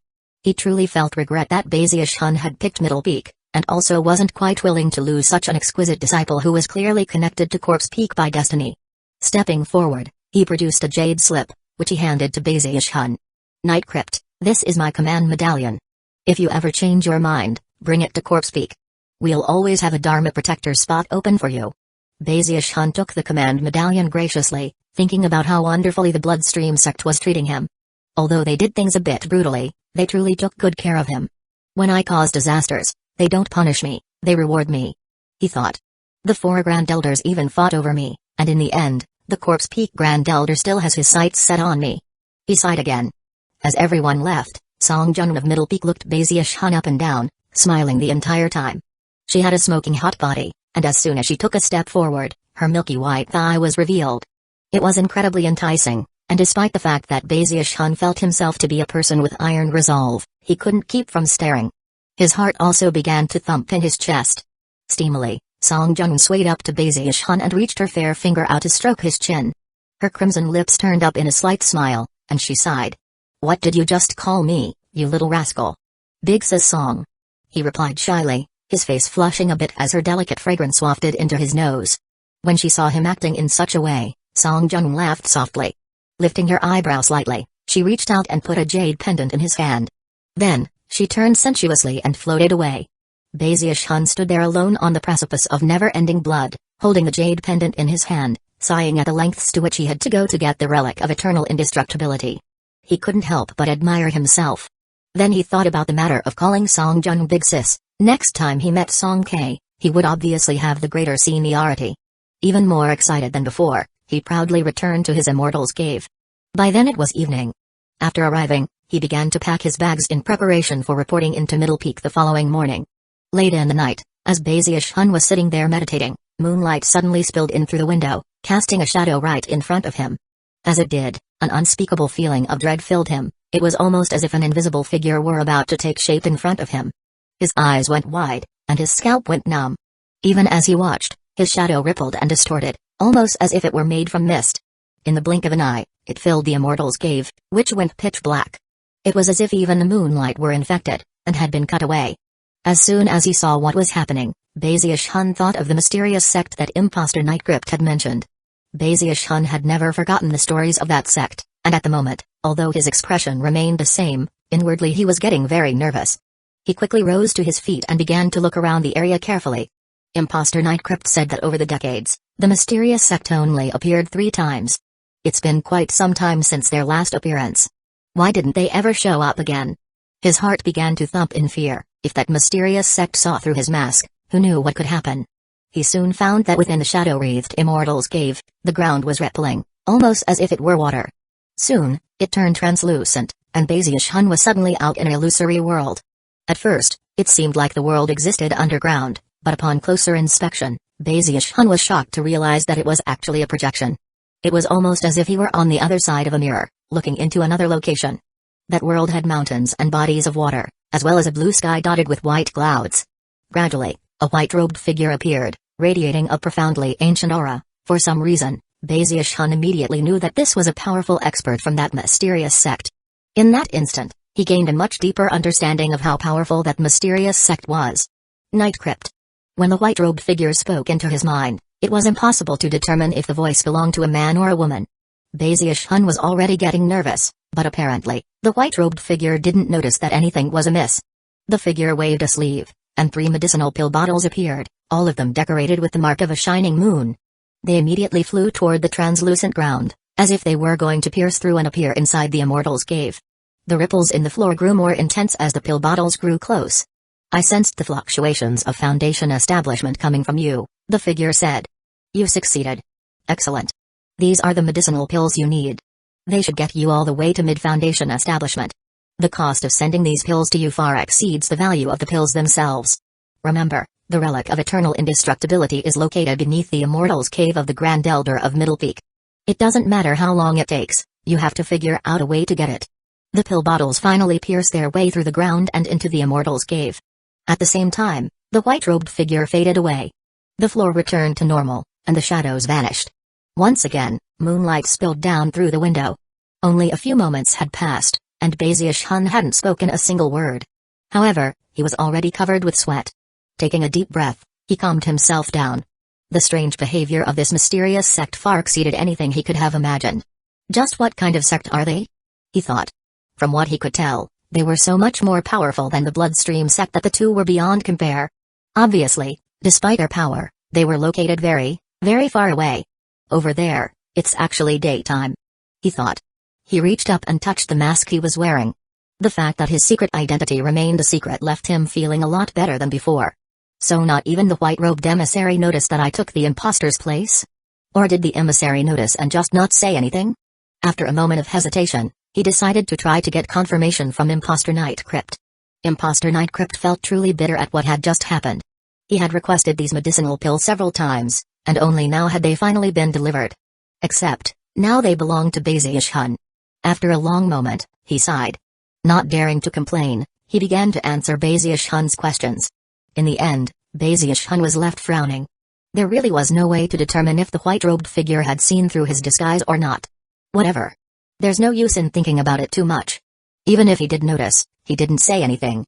In that case, we have a mutual understanding. Based on my previous analysis, it seems more likely than ever that they're just putting on a show. Or who knows, maybe he really didn't notice. Bazish-hun shook his head and looked down at the 3 pill bottles with the shining moon marks. One by one, he opened them all. Within the medicinal pill bottles were a total of 30 medicinal pills. Upon closer examination, Bazish-hun's eyes went wide.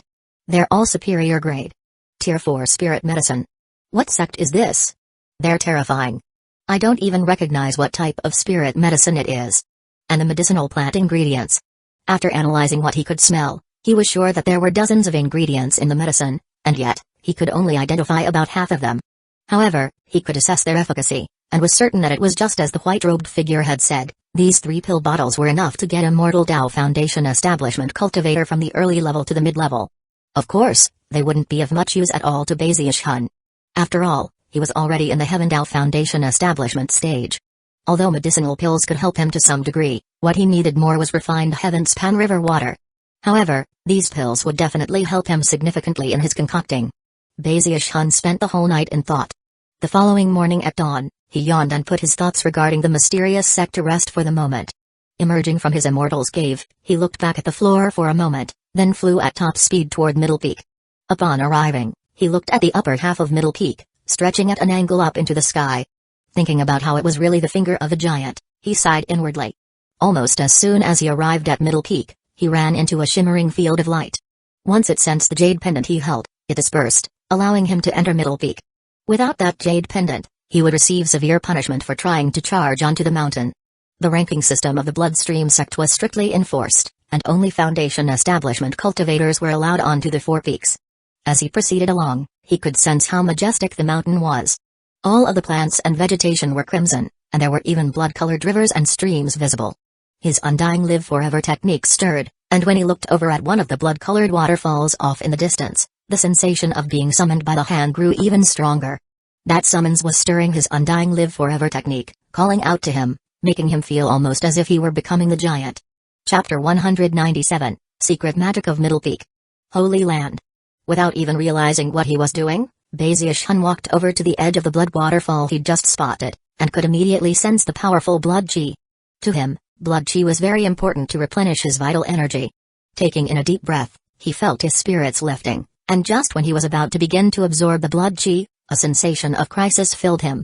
He immediately backed up, whereupon a boom echoed out from the spot where he had been standing. A beam of blood-colored light, almost like sword chi, had slashed into that very spot. The surrounding plants and vegetation whipped back and forth from the blast, and a huge furrow was hewn out in the ground. Someone said. Then, a young man strode out from within the blood waterfall. He wore all red, and had an icily cold arrogance to him as he stared at Bazish-hun. Screw off. You're not allowed in this area. Bazish-hun immediately recognized the young man. It was Song Kei. Immediately after issuing his command, he turned and walked back into the blood waterfall, where he sat back down cross-legged. So, this moron is here, Bazish-hun thought. Humphrey. What makes you think you're so special? Back in the Fallen Sword world, you were crying for your mommy and daddy when I beat you up. Just wait until I get famous in the Bloodstream sect, I'll show you a thing or two. Humphrey. Glaring hatefully, Bazish-hun decided that he would definitely find an opportunity to call Song Jun Big Sis in front of Song Kei. That would definitely heap humiliation onto his head. One eyes flickering coldly, he left. He walked along to visit some of the places he noticed that had especially strong blood chi, but every time he got close, someone would attack him and drive him away. None of them were very polite at all, 3 of them even attacked him with completely murderous auras. If he hadn't fled fast enough, it seemed likely that he would have been killed. Bazish-hun grumbled to himself louder and louder at how overbearing these people were. All he wanted to do was breathe in some blood chi, not stake a claim to their territory. Eventually, he arrived at Middle Peak Pavilion, where newly promoted Dharma protectors were supposed to check in. Waiting there for him was an old man in the late Foundation establishment stage.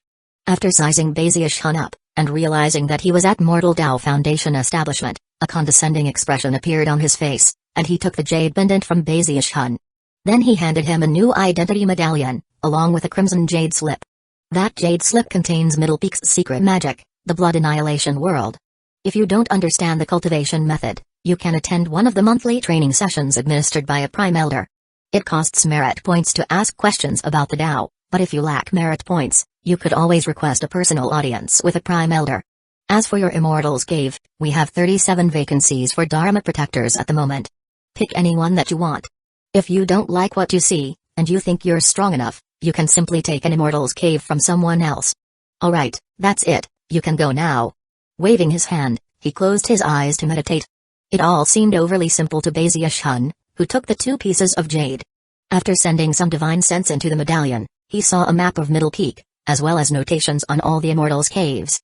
Considering it was morning, he decided to simply walk around and take in the sights. By the time evening fell, he'd had a chance to examine all of the Immortals' caves in the Dharma Protector district.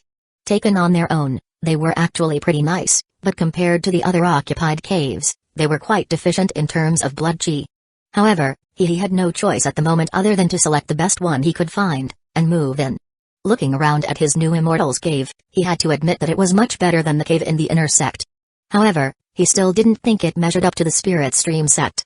Having no other options, he sighed and produced the blood-colored jade slip, which he scanned with spiritual power.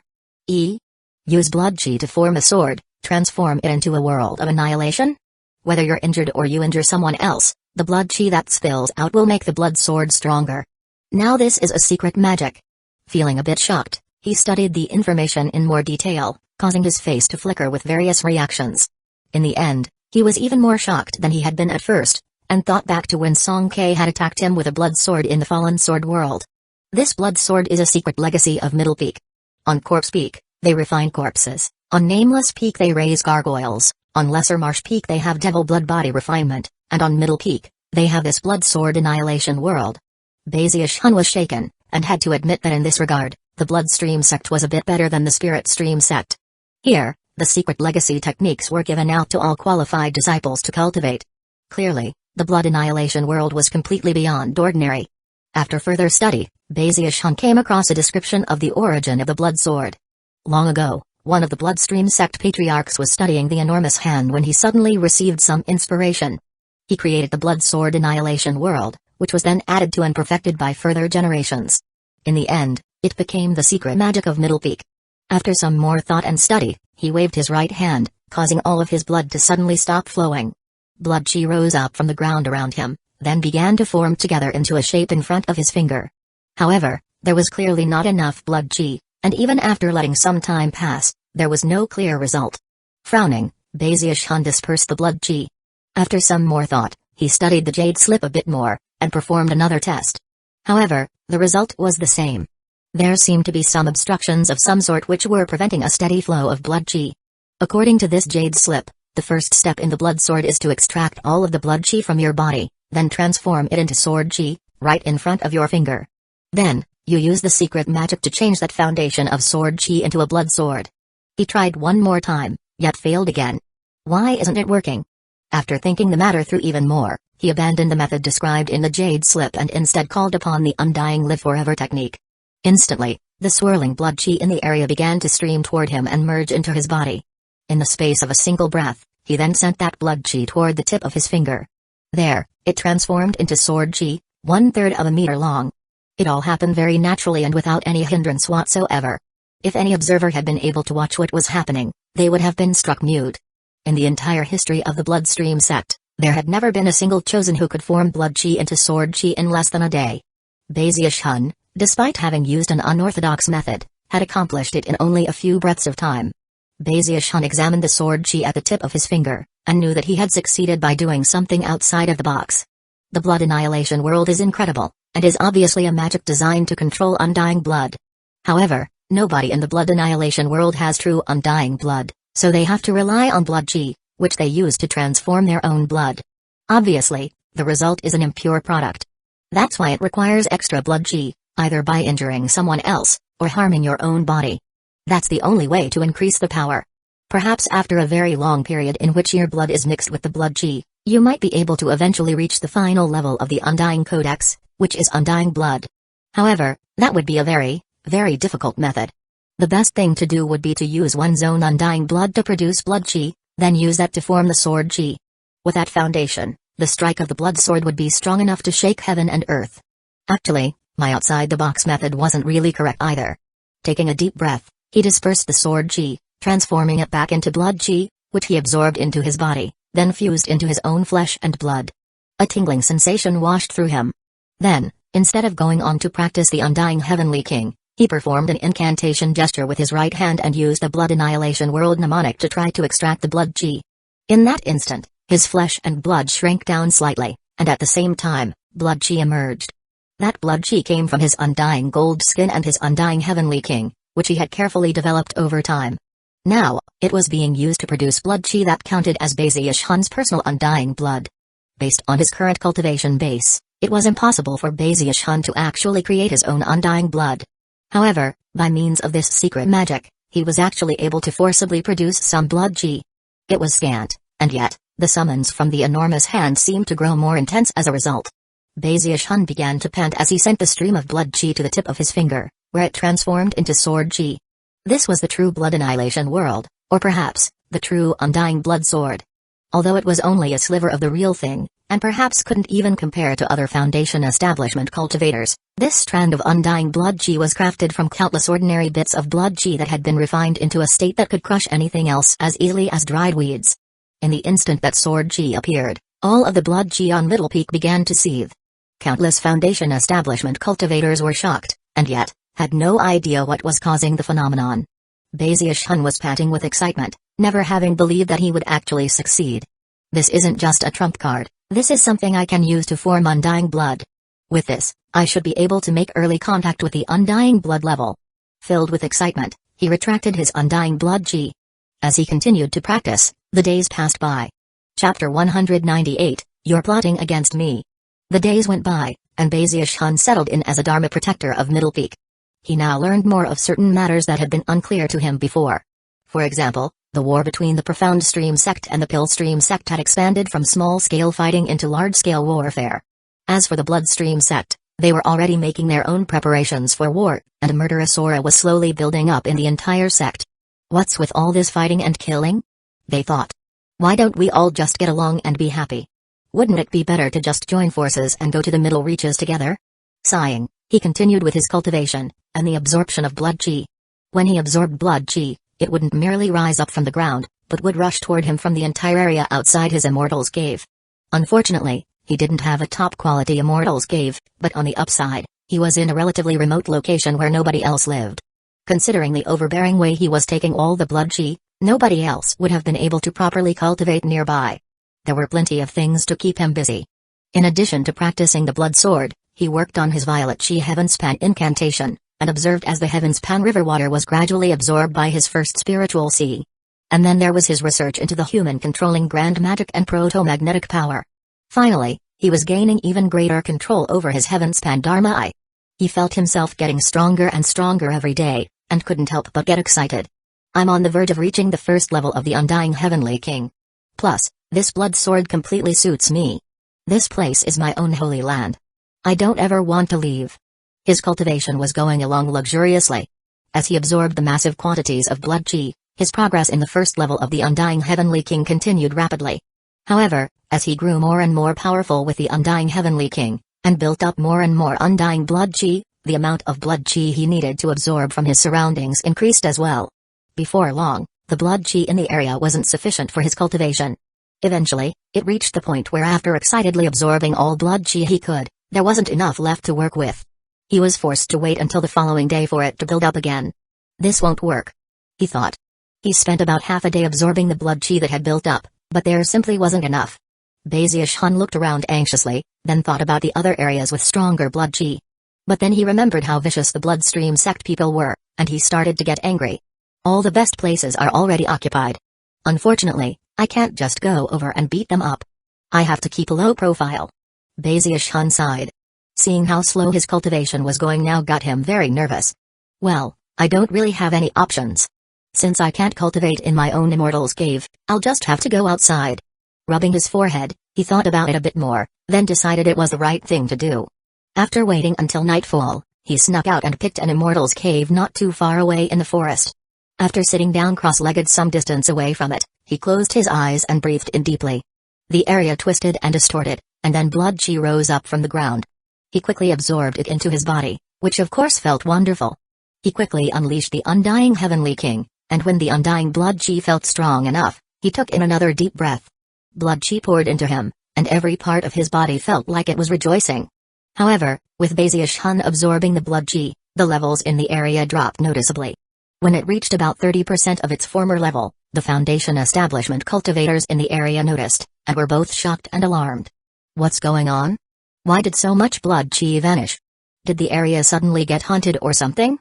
The 7 or 8 Foundation establishment cultivators in the area all rushed out of their immortals' caves to investigate, bristling with murderous rage.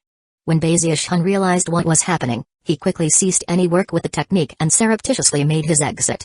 The Foundation establishment cultivators searched the whole area, but couldn't find anything amiss. Then they sensed the blood chi in the area slowly being restored, and they dispersed, suspicious as ever. Off in the distance, Bazish-hun stood there looking irritated. The people in the bloodstream sect really were far too overbearing. He had barely been able to take 2 breaths before they had burst out of their immortals' caves to investigate. So, he said, sighing, it seems I can't stay in place for very long. At the most, I can take 2 breaths before leaving. But then, he suddenly remembered something, and looked around the area vigilantly. After making sure he didn't see any rabbit ears, he breathed a sigh of relief at the bitterness of the life he led.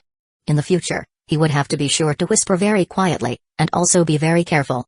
In any case, he made his decision. As of this moment, he looked just like he had back in his spirit tail chicken thieving days in the spirit stream sect. But then, he realized something didn't seem right. After some more thinking, he started to get mad. No. I'm related to this giant. Therefore, this stuff belongs to me. They're stealing my blood chi. Shameless. How dare they steal my blood chi? Well, I'll just have to endure the humiliation. I refuse to butt heads with idiots. Fuming, he made his way off into the distance to another area. After sensing the levels of blood chi in the area, he rotated his cultivation base and turned himself into something like a black hole. Noiseless rumbling rose up that no one but Bazish-hun could hear. To him, it was like thunder in his brain. The black hole instantly caused all of the blood chi in the area to rush toward him.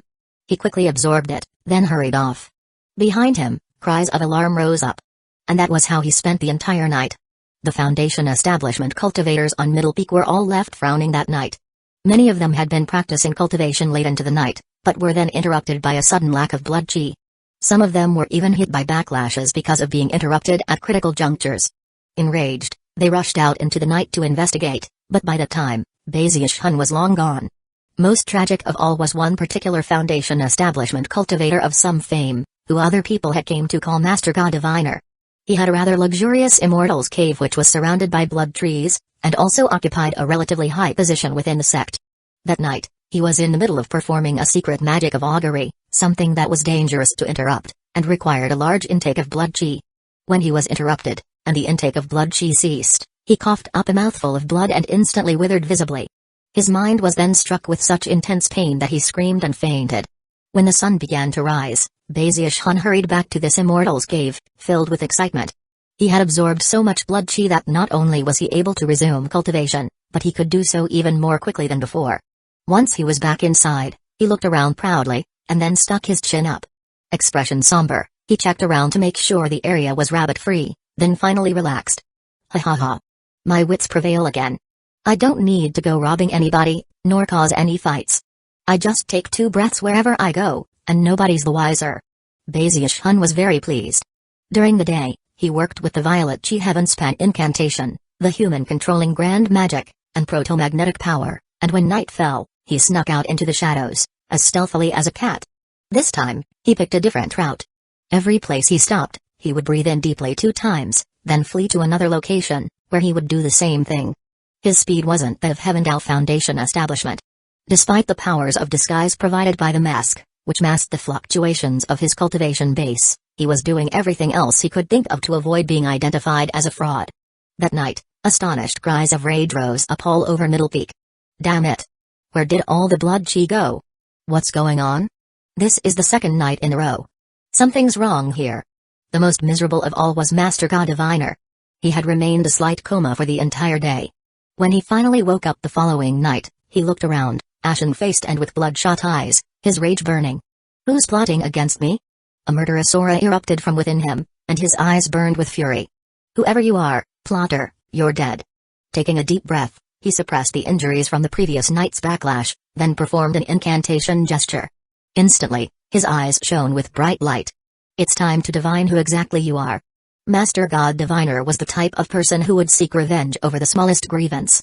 He immediately performed auguries and divinations, causing vortexes to appear within his eyes. They spun faster and faster, sucking in a steady flow of blood chi from the area. At that point, a blurry figure appeared in his eyes. Just when Master God Diviner was about to try to force the figure into focus, the thieving Bezish Hun snuck into the area. It only took him a moment to breathe in deeply 2 times, whereupon howls of rage rose up. A tremor ran through Master God Diviner as the blood chi in the area suddenly vanished. The injury he had suppressed earlier flared out of control, and he coughed up another huge mouthful of blood before passing out.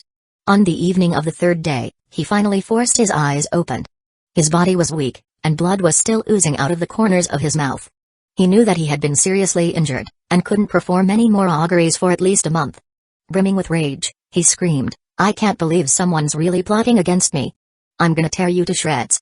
Chapter 199, Zumai's Immortal's Cave. Gritting his teeth, Master God Diviner left his Immortal's Cave and traded with some fellow sect members to acquire medicinal pills to help his recovery. After hearing the grumblings regarding recent events, he realized that nobody was plotting against him specifically. However, his hatred still simmered. He told the other cultivators that he had divined that this was no natural disaster, but rather, was being perpetrated by a person, who was using some unknown method to absorb the local blood chi.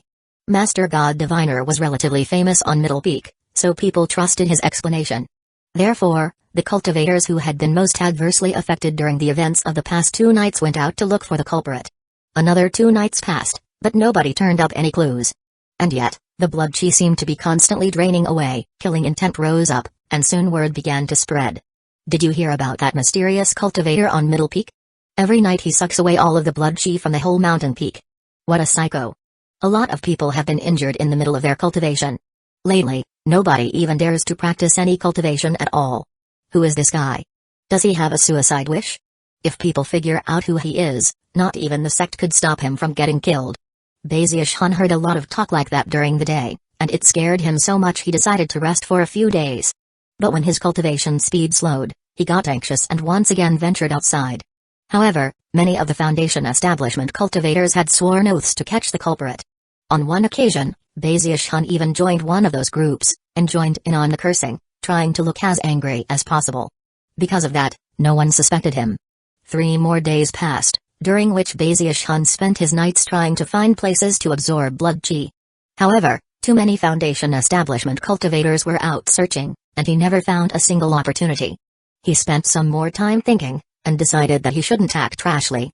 A few more days passed, and eventually, the temporary unity of the Foundation establishment cultivators began to fade. At that point, Bezish Hun set out, humming a little tune as he went about absorbing blood chi. Sticking his chin up, he waved his sleeve and loftily said, "Humphrey. You wanna compete with Bezish Hun? I've got more experience at this kind of thing than anyone." He reaped a great harvest that night. At one point, he passed an area that clearly had much stronger blood chi than the other areas. Delighted, he absorbed some of it, but didn't dare to stay long.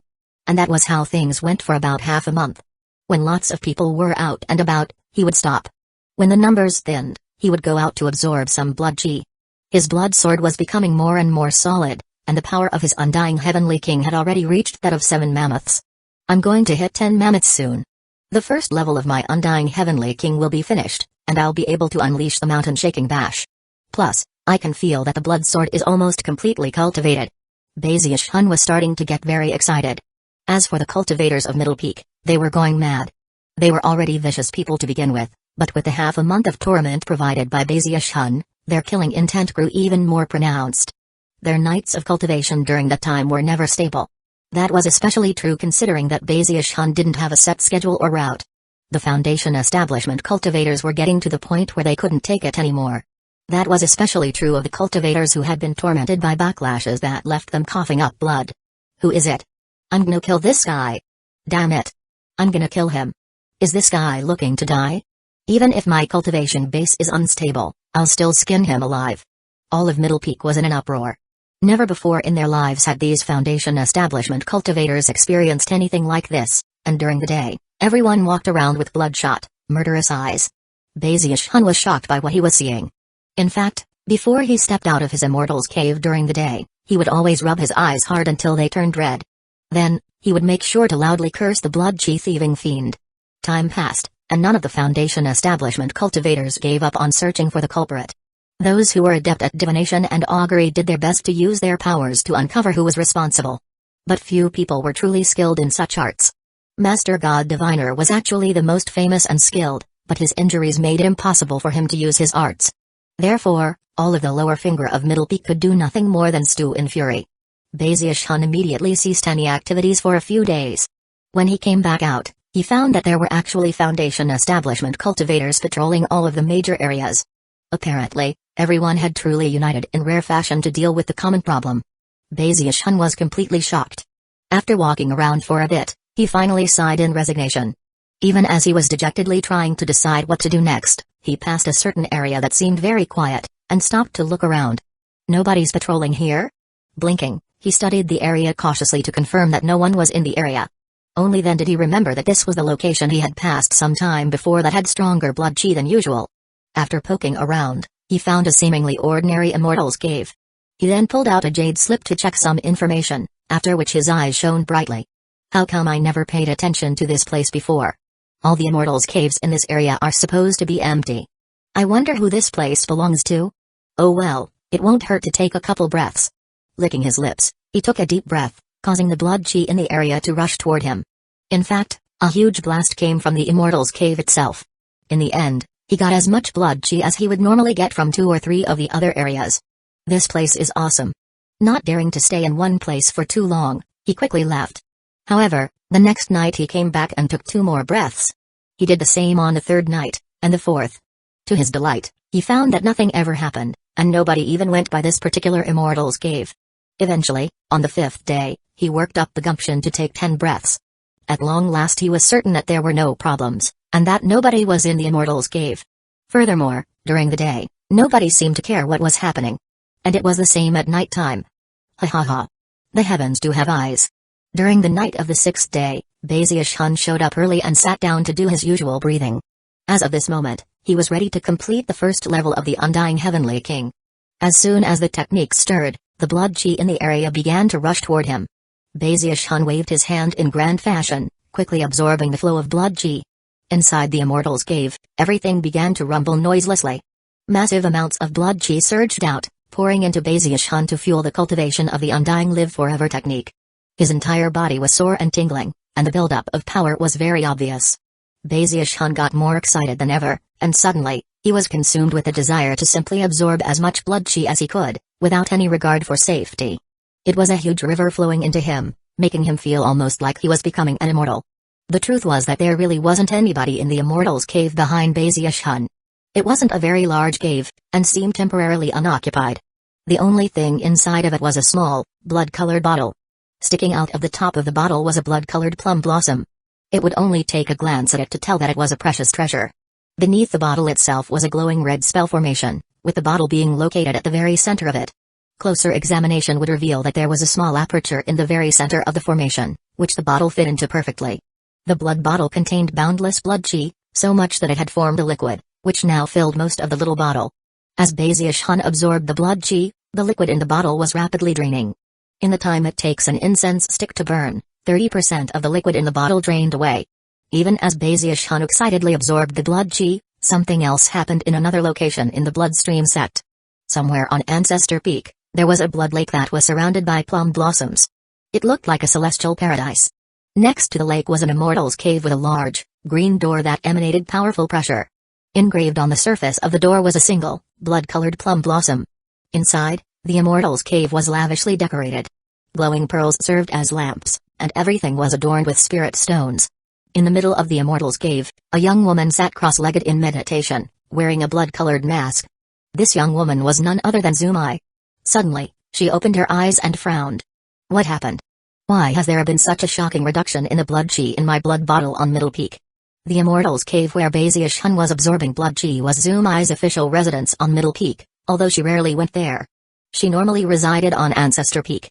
As for the Middle Peak Immortal's Cave, it was a strange place. Her father, Patriarch Limitless, had noticed the place's uniqueness years ago, and had set up a spell formation that made the blood chi there even stronger, far stronger than anywhere else on the lower finger of Middle Peak.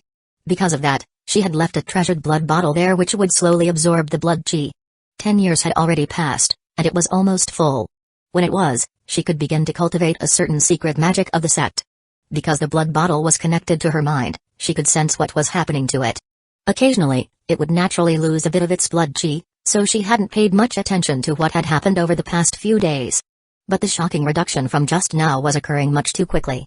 In almost the blink of an eye, 40% of the liquid which had built up was gone. Zumai instantly started to get anxious. Her phoenix-like eyes flashing with anger, she rose to her feet and transformed into a beam of light that rumbled through the night, heading from Ancestor Peak toward Middle Peak. I need to see for myself what's causing this sudden reduction. Chapter 200, Young Lady Zumai, what a coincidence. Zumai became a beam of light that shot through the night at astonishing speed, whistling through the air toward Middle Peak. Almost instantly, Middle Peak filled with echoing rumbles. Zumai had always been a very domineering figure in the sect. That was simply how she acted, and others had always accepted that since her father was Patriarch Limitless. Zumai had came to realize that years ago, and thus, always did everything in intentionally overbearing fashion. As she arrived, the rumbling in the lower finger of Middle Peak caused all of the Foundation establishment Dharma protectors and elders to emerge from their immortals' caves. Shocked, they looked up to see Zumai flying through the air. She whistled along, just barely visible within the blood-colored light that surrounded her. Anyone who looked closely might be able to see her eyes beneath her blood-colored mask, flickering with cold arrogance. Everyone was instantly shaken. I can't believe young Lady Zumai has returned to Middle Peak. Technically, she's an elder of Middle Peak, but she doesn't get along with Grand Elder Songjun, so she almost never appears here. Where is she headed? As people turned to look in the direction she was flying, they realized that there was a large accumulation of blood chi there. In fact, much of the blood chi on the mountain peak seemed to be slowly moving in that direction, causing a blood-colored light to illuminate the sky. All of the Foundation establishment cultivators' eyes flickered. That's where young Lady Zumai's Immortal's Cave is. The blood chi. Could it be that young Lady Zumai has produced some valuable treasure? Everyone had their own speculations as they flew up into the air and headed toward the Immortal's Cave. At the moment, Bazius-hun was in the middle of absorbing the blood chi from inside the Immortal's Cave. As he did, his Undying Live Forever technique rapidly built up power. His fleshly body grew stronger, and although he looked the same physically, he was getting more powerful by the moment. The first level of the Undying Heavenly King, 10 Mammoths Berserk Ghost Body. Bazius-hun excitedly focused on the sensation of his physical body getting explosively more powerful. 8 mammoths. 9 mammoths. Soon, he had reached the power level of 10 mammoths. Bazius-hun's mind filled with rumbling sounds, and cracking sounds rose up that only he could hear. At the same time, his flesh and blood exploded with tingling pain, almost as if freezing water were rushing through him. His body shook as the feeling spread out, filling him completely. He subconsciously took in another breath, and the tingling pain began to retract, slowly concentrating on one location in the pit of his stomach. There, it transformed into a boundless energy. That energy was formed from the intense trembling which racked his entire body. At the same time, his flesh and blood became a vortex which madly sucked in all of the blood chi in the Immortal's Cave. The blood chi raced toward him like stampeding horses, even the blood chi outside of the Immortal's Cave began to rumble toward him. Bazius-hun was shaken, and even as he felt himself getting more and more powerful, a sensation of foreboding suddenly rose up in his heart. In the past, he had always controlled himself, and only absorbed a small amount of local blood chi. Moments ago, he had been attempting to absorb only the blood chi in the Immortal's Cave, which would have prevented any blood-colored light from rising into the air, thus making it very difficult for anyone to detect him. But now, the 10 Mammoths Berserk Ghost Body of the Undying Heavenly King had formed, and he had lost control. His body became a vortex, sucking in all of the blood chi, and causing blood-colored light to shine up visibly into the sky. He tried to stop it from happening, but was too late. As his body transformed, blood chi poured into him, and rumbling sounds echoed out in his mind. His body continued to tremble harder and harder, and his strength rose explosively. Soon, the power solidified. The strength of 10 mammoths formed the berserk ghost body. Bazius Hun's eyes opened wide, and the image of a berserk ghost appeared behind him. Although it was blurry, that was only because it was still in the process of taking shape. Within a few months, it would be incredibly clear. A sense of limitless power filled every inch of him, and yet, there was no time for him to revel in any excitement. He knew that the blood-colored light shining up into the air would surely attract attention. The bloodstream sect people are too domineering. You even have to walk on eggshells when simply practicing cultivation. He was really starting to get nervous, and was well aware that plenty of people in the bloodstream sect hated him already. If they found him here, they would be murderously enraged, and the consequences were too horrible to even contemplate. Just when he was about to flee, a beam of blood-colored light appeared, shooting down toward his location like lightning. In the blink of an eye, a young woman appeared in front of Bazius Hun. She wore a blood-colored gown and a mask of the same color, decorated with the image of a plum blossom. Zumai looked into the Immortal's cave with a blank expression. Never could she have imagined that someone in the bloodstream sect would dare to trifle with her. The mere idea of someone practicing cultivation right at the doorstep of her Immortal's cave was completely outrageous, and she didn't know how to react. She couldn't even think of anyone in the lower reaches of the cultivation world who would have the gall to do such a thing. She could sense that the blood bottle in her Immortal's cave was already empty, and in fact, the blood chi had been drained from it so completely that the bottle was on the verge of shattering. That bottle had been at work for more than 10 years, but had been completely drained in a single night. Even as she stood there, trembling and panting, the last bit of blood chi left the Immortal's cave and entered Bazius Hun. Zumai's phoenix-like eyes radiated murderous coldness as she turned to look at him. "Young Lady Zumai, what a coincidence," Bazius Hun said, feeling a bit guilty. Seeing how furious she was, his first thought was to say that he was just passing by. However, all of the blood chi in the area was still rushing toward him because of his effort to reach the first level of the Undying Heavenly King, and there was nothing he could do to stop that. On the verge of tears, he could think of nothing else to do but change the topic. "This is your Immortal's cave? Why don't we talk things over? I can compensate you." Before he could say anything else, numerous figures appeared, which were the Foundation Establishment Dharma Protectors and Elders of Middle Peak's lower finger. It only took a moment for them to sense the lowered levels of blood chi in the area, and see the strands of blood chi streaming into Bazius Hun. As they realized the implications of what they were seeing, they looked at Bazius Hun with murderous glares. It was Night Crypt. "He's the reason why the blood chi has been in decline for the past few days. You're the reason why I got hit by so many backlashes recently. So this guy did it. Damn it, it was definitely him." As their murderous gazes fell onto Bazius Hun, he began to shiver. Hey there brothers and sisters. We're all on the same side here, how about I provide some compensation?" Beads of sweat popped out on his forehead as he prepared to offer an explanation. Before he could, Zumai lifted her chin, waved her sleeve, and pointed directly at Bazius Hun. "Kill him," she said, her voice as cold as ice. She only spoke 2 words, but from those words it was possible to tell how coldly arrogant she was. It was almost like she had just ordered the death of an ant. When the surrounding Foundation Establishment cultivators heard her words, their killing intent spiked. Part of it was because of their trust in Zumai's ability to protect them, and part of it was because they had been driven mad because of the blood chi recently. Now that they knew who was responsible, how could they not want to kill him?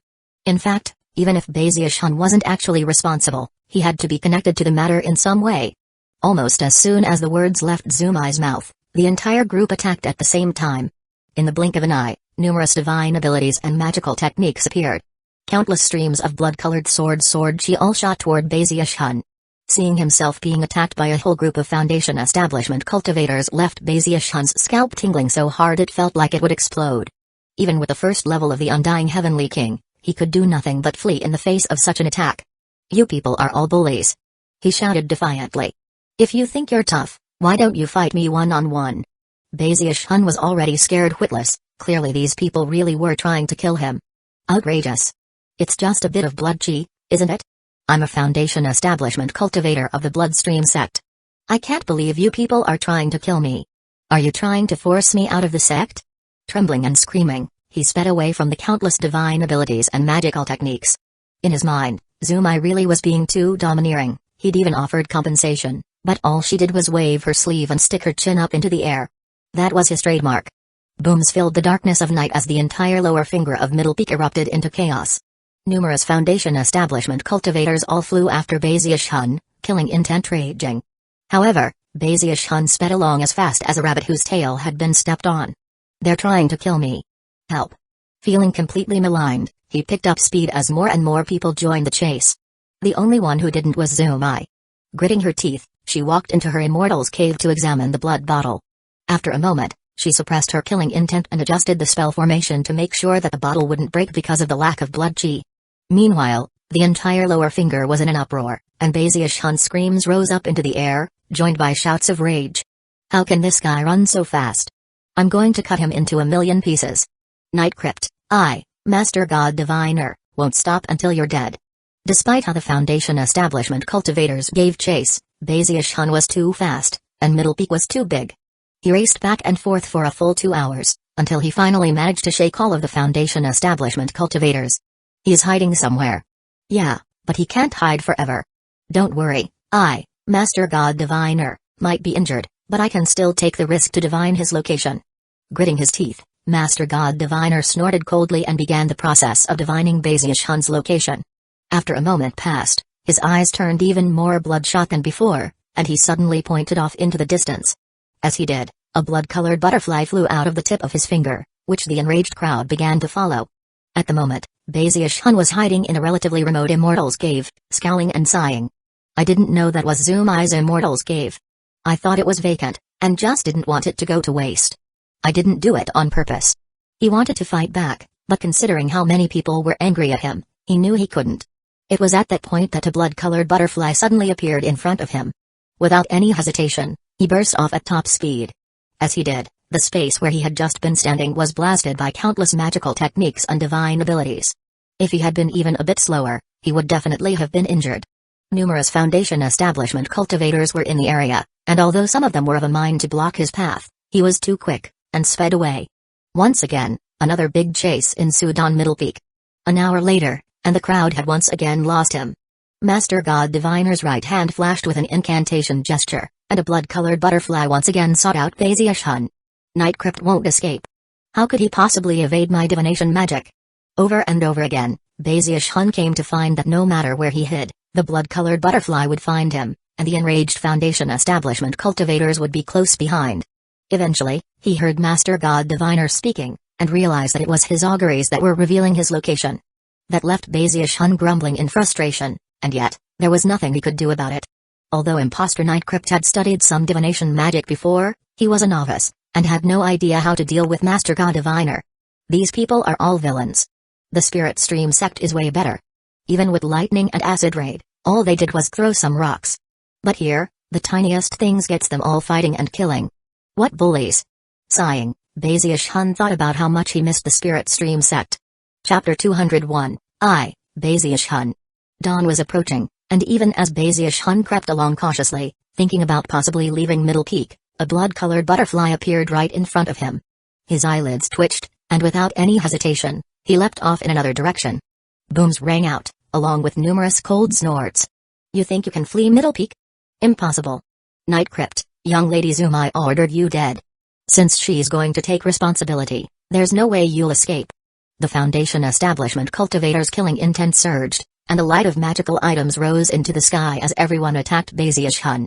Seeing that he was surrounded and incapable of fleeing, Bazius-Hun gritted his teeth. By now his eyes were completely bloodshot. You people push things too far, he said, letting out a powerful roar. At the same time, the mountain-shaking bash appeared in his mind, a divine ability that could be unleashed after reaching the first level of the Undying Heavenly King. Before, he hadn't been able to use it, but considering his recent accomplishments, he decided he might as well utilize it.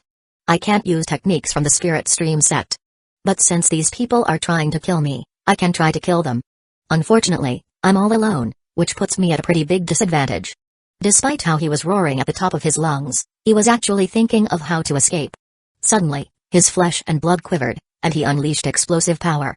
That explosion was a convergence of all the power he had at his disposal, transformed into a bashing attack that could crush anything in its path. Blood-colored light emanated from Bazius-Hun, and rumbling sounds could be heard as he barreled forward. He vanished into a blur, and then, one of the Foundation establishment cultivators who had just been about to launch a divine ability let out a miserable shriek. Bazius-Hun bashed into him, along with 3 other nearby Foundation establishment cultivators. It almost looked as if the group of 4 was one person. Bazius-Hun's bashing attack caused them all to cough up mouthfuls of blood. They tumbled backward through the air, looks of shock and fear appearing on their faces. They landed 300 meters away, where they coughed up more blood and forcibly shook off the power of the attack that had just hit them. Everyone else in the area gasped at the way Baziush-hun had opened a path for himself. In the blink of an eye, he was off of Middle Peak, much to the shock of everyone present. I can't believe this Night Crypt is so strong. Is he really in early Foundation establishment? He just bashed elder brother Zhu, and he's in mid-Foundation establishment. Who would have thought we would offend someone like that? Well, we can't let him escape. Young Lady Zumai said that he must die. Everyone exchanged glances, and then Master God Diviner gritted his teeth and gave chase. A moment later, the rest of the dozens of cultivators joined him. A whole line of people raced after Baziush-hun as he sped through the bloodstream sect. When he looked back and saw them, he got even angrier than before, and finally gritted his teeth. I'll go to Corpse Peak. The Grand Elder there likes me, and according to sect rules, the people from Middle Peak don't have any authority on another mountain peak. Eyes flashing with determination, he turned his head and then pointed at the Middle Peak Foundation establishment cultivators. If you people think you're tough, you'd better keep chasing your Lord Night Crypt. Anybody that doesn't chase me is a wuss. His words caused the killing intent in their eyes to grow even more focused, and they chased him with greater speed than before. However, none of them were a match for Baziush-hun's speed as he headed toward Corpse Peak. As soon as he arrived, he waved his hand and produced a jade pendant, which emanated fluctuations that let him pass right through the protective spell formation and onto Corpse Peak itself. The people from Middle Peak didn't have such qualifications, and were prevented from entering Night Crypt. Gritting their teeth, they could only glare in rage at Baziush-hun. Baziush-hun stopped in place, stuck his chin up and then looked at the group standing outside of Corpse Peak. Come on. I'm standing right here waiting for you. Bring it on. Let's fight to the death. His wording was very domineering and arrogant, causing the Foundation establishment cultivators' killing intent to intensify. However, there was nothing they could do.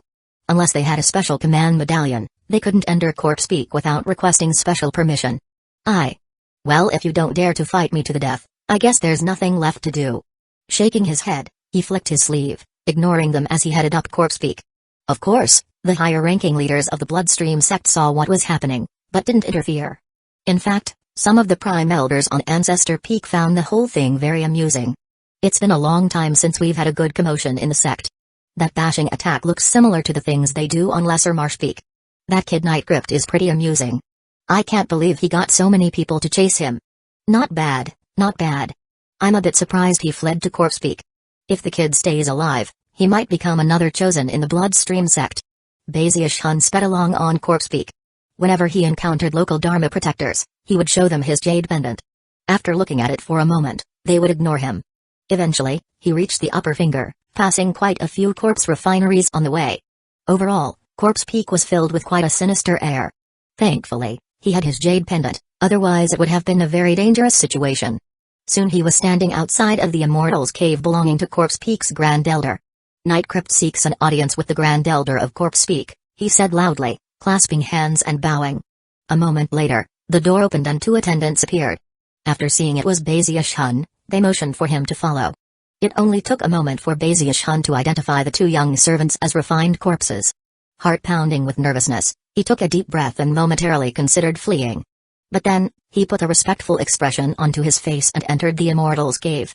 Before long, he was standing in front of the cross-legged Grand Elder. He looked at Baziush-hun, smiling, a thoughtful expression in his eyes.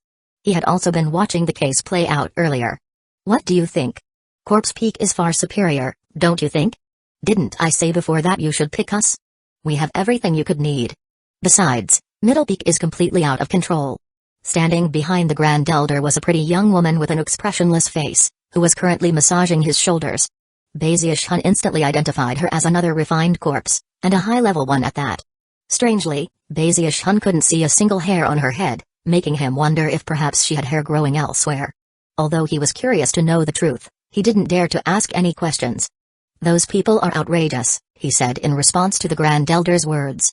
I was just working on one of my techniques, and they wanted to stop me. They even tried to kill me. If I hadn't run fast enough, I might have lost my poor little life. The Grand Elder laughed heartily. That's just how we do things in the Bloodstream sect. They wouldn't really have killed you, just severely injured you. Although, I have to say, it's not very often you see someone in the Bloodstream sect get so many people to chase them. You little brat. A single glance is all I need to see what a little devil you are. Well, in any case, Just stay here on Corpse Peak. There's no need to even go back to Middle Peak. The more the Grand Elder saw of Baziush-hun, the more he liked him. Baziush-hun was very moved by how well the Grand Elder of Corpse Peak treated him. He didn't even need to ask for what he wanted, the Grand Elder took the initiative to give it to him. Taking a deep breath, he quickly nodded. After a moment of thought, the Grand Elder looked at Baziush-hun and in a very serious tone said, "By the way, those Foundation Establishment Dharma Protectors don't matter. But you can't provoke Zumai. She has a powerful background. Just stay out of her way and do not aggravate her under any circumstances." Baziush-hun was a bit irritated about that.